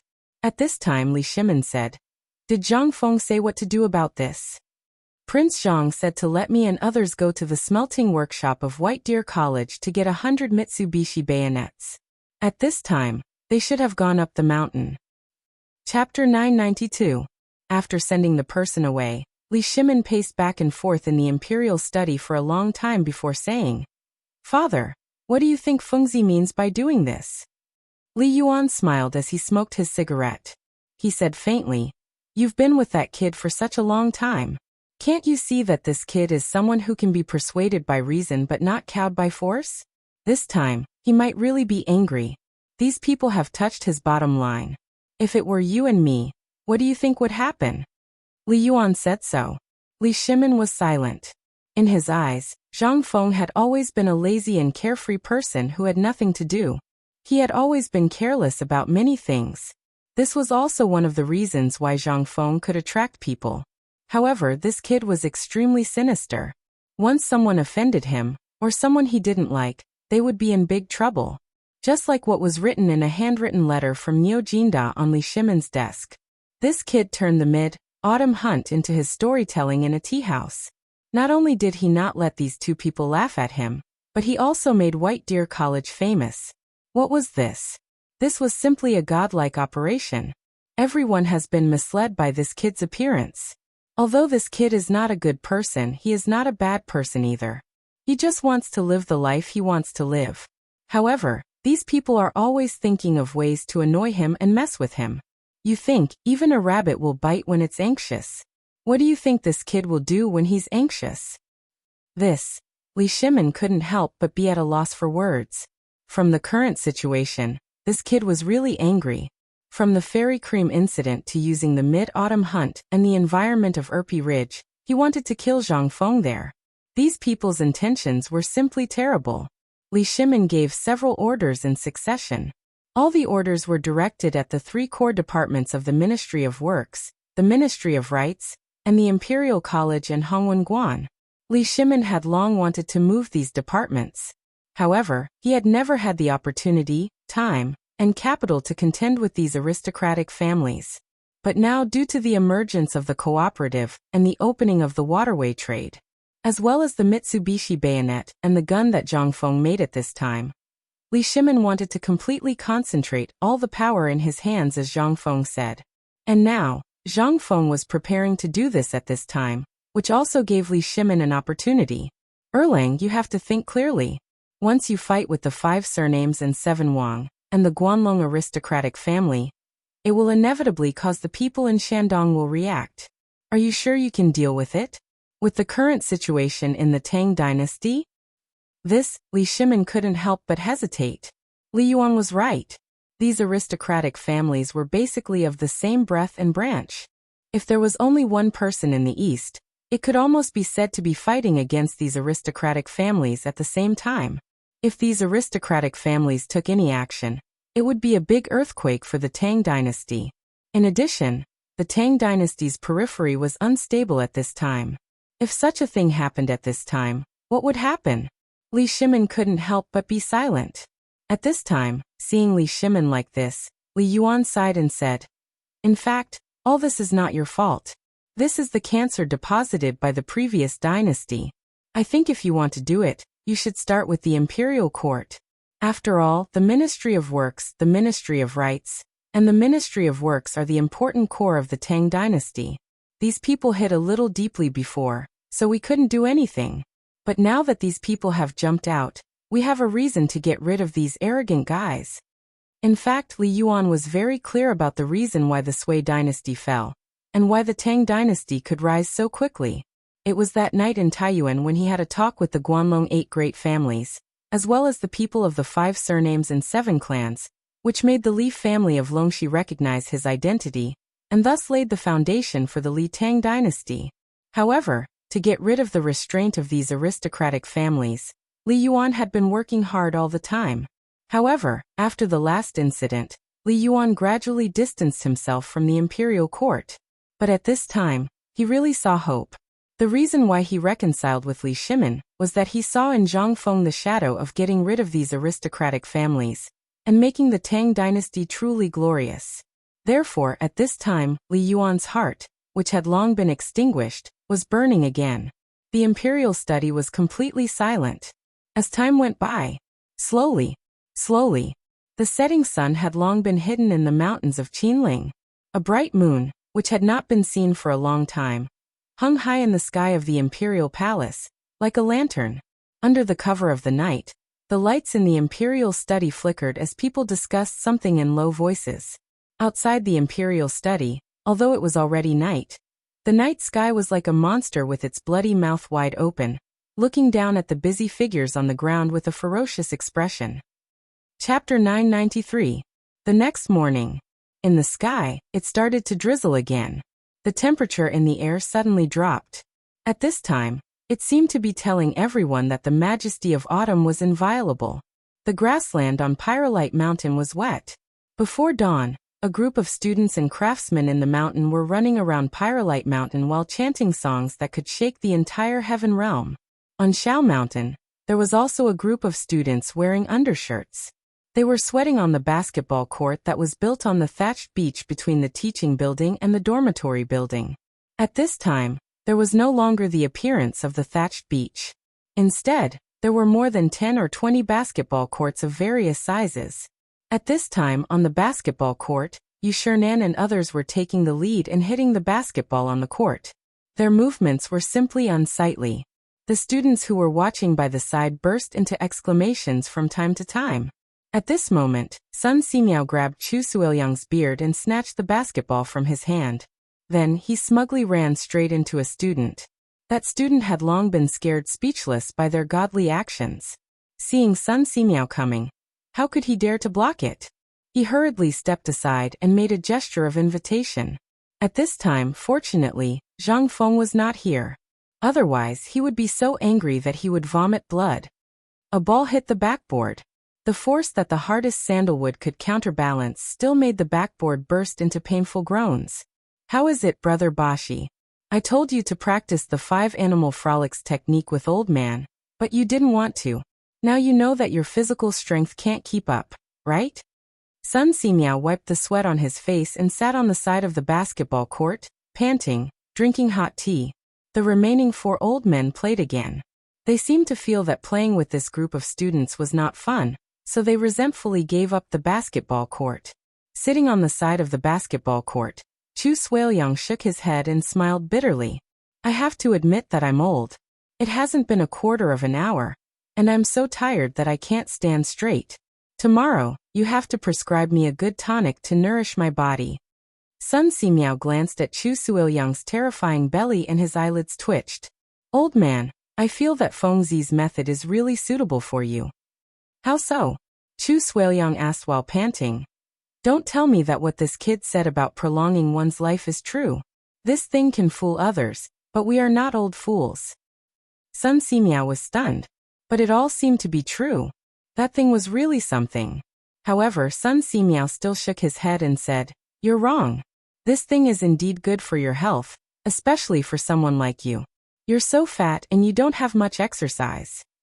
If you can really exercise according to this method, although it can't prolong your life, it can at least let you live for a few more years.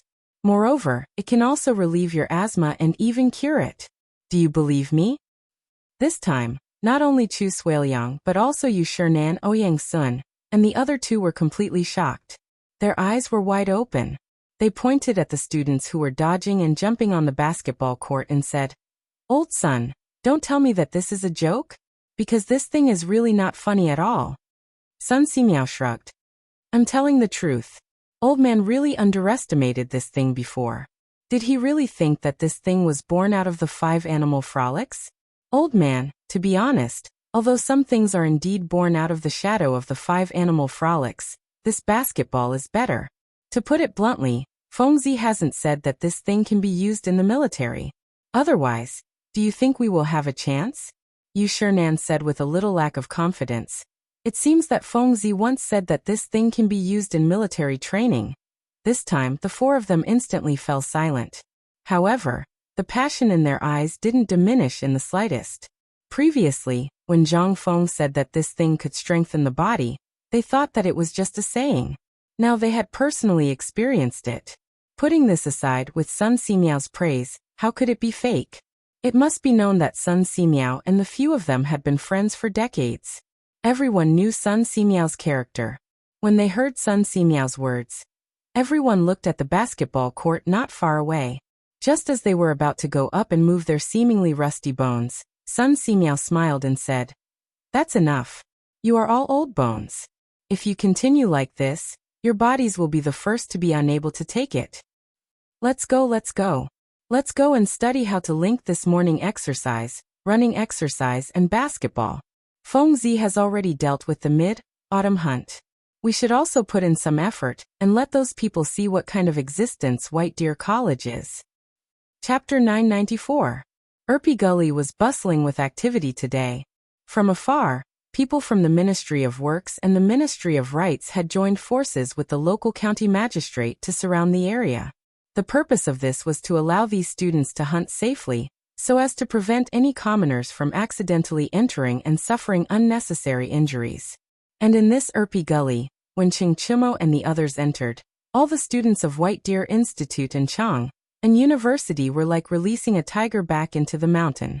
They quickly gathered together, along with each other. All the students had been warned in advance by Chingchimo and the others and brought over. People from the Ministry of Works and the others usually wouldn't enter during the hunt. They didn't have the patience to follow a group of half-grown children around the mountain. At this moment, the mountain had become the home ground of Chingchimo and the others. Chingchimo stood on a large rock and imitated Zhang Feng. He waved his hands at the crowd and coughed. I believe everyone has heard of my name. However, for those who don't know my name, listen carefully to Lao Tzu. Lao Tzu is Chen Tiniu, a person who can make Chang and city tremble with a stomp of his feet. This is young Master Li. Of course, as long as he says the word, you won't be able to control whether you live or die. Get to the point. Li Chengqian cupped his fists elegantly and reminded Chingchimo softly. Chingchimo said, "You must have heard that White Deer College is under the protection of the Crown Prince." Who is the Crown Prince? He is second only to one person and above millions. We all work for the Crown Prince. To put it bluntly, White Deer College and Chang and University are under the Crown Prince. Do you want to go against the Crown Prince? Hearing this, the expressions of the students who were still indignant finally changed. This was because Cheng Tiniu took out a jade pendant from his chest. This jade pendant was nothing special. But the key point was that there were two natural yellow ribbons on the jade plate. A skilled craftsman had carved these two yellow ribbons into two dragons. Everyone in the world who was educated knew about this. Moreover, everyone had a jade pendant on their waist. Although no one had seen this jade pendant before, the teacher had taught them about it during their first lesson in etiquette. The Crown Prince token. This was carved from genuine Hatian jade. In the world, no one dared to carve dragon patterns on this jade, except for the imperial family, or those who were bestowed by the imperial family. Anyone who touched it would die. At this moment, Chengchimo saw that everyone was stunned by the Crown Prince's jade pendant. He then proudly waved the jade pendant in his hand and said, "Now listen carefully to every word that Lao Tzu said. What Dean Zhangfeng said just now is true. I can also reveal a piece of news to you. If you know what's good for you this time, in 3 years, White Deer College will make an exception and invite you up the mountain. I think you are all smart people and will know what to choose, right? Choose? Choose your ass. You even took out the Crown Prince's jade pendant. Do we have a choice?" If they had known that the rumors were true, Lao Tzu wouldn't have participated in this mid-autumn hunt. The students of Imperial College and Hongwenguan couldn't help but burst into discussions. Then someone said, "Young Master Chen, my surname is Ji and my name is Huanxiang. My courtesy name is Enka. My surname is Kuo and my name is Yuxiang." As the students revealed their names one by one, they said shamelessly, "I hope young Master Chen can put in a few good words for us in front of President Zhang. When the time comes, we will do whatever you ask us to do. How about it?" They were on the right track. Cheng Chimo glanced at Li Chengqian and waved his hand. Then he waved his hand smugly. "I'm tired. This hunt. I understand. How can we let young Master Chen and young Master Li do such a vulgar thing? Let's go hunting now, let's go." Cheng Chimo sighed and said, "But Lao Tzu is afraid that someone will complain. What should we do? Our dean doesn't know anything about this." When everyone heard this, the young man surnamed Ku's face immediately turned serious. He waved the dagger in his hand and said, "Everyone should know about Dean Zhangfeng's capabilities. I'm sure you have yearned for young Master Zhangfeng's toast to the gods for a long time, right? That's why we are taking action. Those who go, stand here. Those who don't, you know the consequences." His words were full of threats. This made the young man from the Imperial College and Hongwenguan a little scared. But in the face of power, everyone could only submit. Then, the group of people rushed into the forest as if they had gone mad, looking for prey. When everyone was far away, Chingchimo sat on the ground and smiled at Li Chengqian. "How was it? Isn't this settled? I told you that this group of people was born in the year of the mule. We had to teach them a lesson." Li Chengqian looked at Chingchimo and said worriedly, "I don't know if what you did was right. I hope Fengzi doesn't know about this." Ma Zhou, Hao Chujun, Lai Ji, and the others were like fossils in the wind. They were in a state of confusion from the beginning until now. Who am I? Where am I? What the hell am I doing? What did I just see? Oh. Chapter 995. Li Chengqian was always very vigilant towards everything, especially when it came to deciding to do everything. From a certain perspective, he seemed to be very impressive on the surface, but Cheng Chimo and the others also knew that there was a deep sense of inferiority in Li Chengqian's bones. After all, his father was the current emperor, Li Shimin, and those brothers of his were all very intelligent, especially the fourth prince Li Tai. He was deeply loved by Li Shimin, Empress Zhongsun, and even Li Yuan. It could be said that he was extremely favored. Although this guy always refused to admit his flaws, as childhood playmates, Cheng Chimo, Du Go and the others still knew Li Chengqian very well. Li Chengqian liked to haggle over right and wrong, gains and losses. For example, right now, once the crown prince's decree was issued, what if those aristocratic families passed this matter to the chancellor of the Imperial College, or the Ministry of Works and Ministry of Rights? What would happen? And if Fengzi knew about it, what would he do? He would always weigh the best solution in the midst of his worries.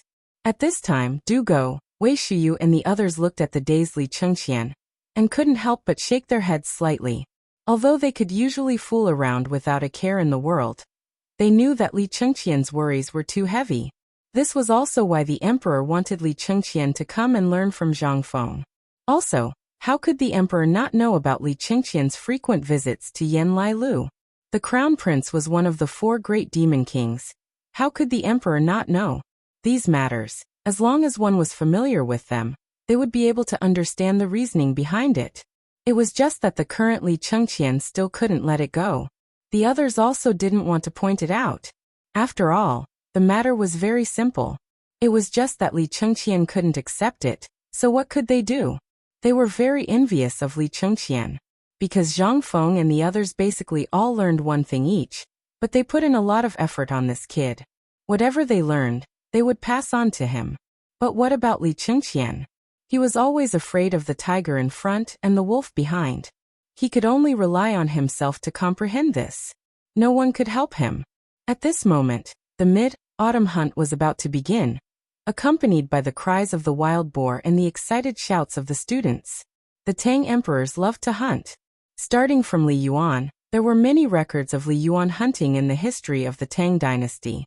For example, the colonel hunted at Fuping, the colonel hunted at Huaqi, the colonel hunted at Nanshan, and so on. This South Mountain was the Erpi Ridge of Lantian County. Hunting practically ran through Li Yuan's entire life as an emperor. Not only did he enjoy hunting, his sons were also the same. Every time they went hunting, Li Jianqing and Li Yuanji would follow. Li Yuanji even often said to others, "I'd rather not eat for 3 days than not hunt for a day." Therefore, after the incident at the Xuanwu Gate, Li Jianqing and Li Yuanji's hobby of hunting became strong evidence of their absurdity. However, criticism was one thing. After Li Shimin ascended the throne, there would still be time for hunting. Moreover, Li Shimin felt that this small-scale hunting was not enough, so the scale began to become bigger and bigger. Hunting was even included in the assessment of the academy every year. It was said that only hunters could show their intelligence and wisdom. With the excited shouts, Cheng Chimo and others looked at Li Chengqian. Finally, they gritted their teeth, picked up their weapons and joined the hunting team. Seeing this, after a slight hesitation, Li Chengqian also stood up, adjusted his state of mind, raised his arms and shouted, "Wait for me." After Li Chengqian approached, Cheng Chimo said half-jokingly, "What, have you thought it through?" Li Chengqian blushed and glared at Cheng Chimo. "Fengzi is right. We have to rely on ourselves for everything. Let's go. I don't believe that with our ability we can't beat them." Hearing this, only then did Cheng Chimo and the others burst into laughter. They knew that the knot in Li Chengqian's heart had not been untied. This was a long road. However, if he could understand this point, it proved that he had not stayed in Shao Mountain for so long in vain. Ma Zhou and others still followed behind them with a confused look. They did not know whether it was because the topic was too high-end, or because the name of the 4 demon kings had shocked them. However, at this time, these stubborn people of Chang, and all gathered together, which was a rare grand occasion. Li Chengqian waved the dagger in his hand, like a small general in a white robe, rushing in the front. The group of stubborn people behind him also followed Li Chengqian into the jungle with strange cries. Those students who were originally surrounding a wild boar suddenly saw Cheng Chimo and others rushing over with murderous intent. They hurriedly abandoned the target and scattered like birds and beasts. Li Chengqian excitedly rolled up his sleeves and said, "Don't move. Watch carefully how I tame this wild boar." When Cheng Chimo and others heard this, their faces could not help but change. They said with some hesitation, "How about I go?"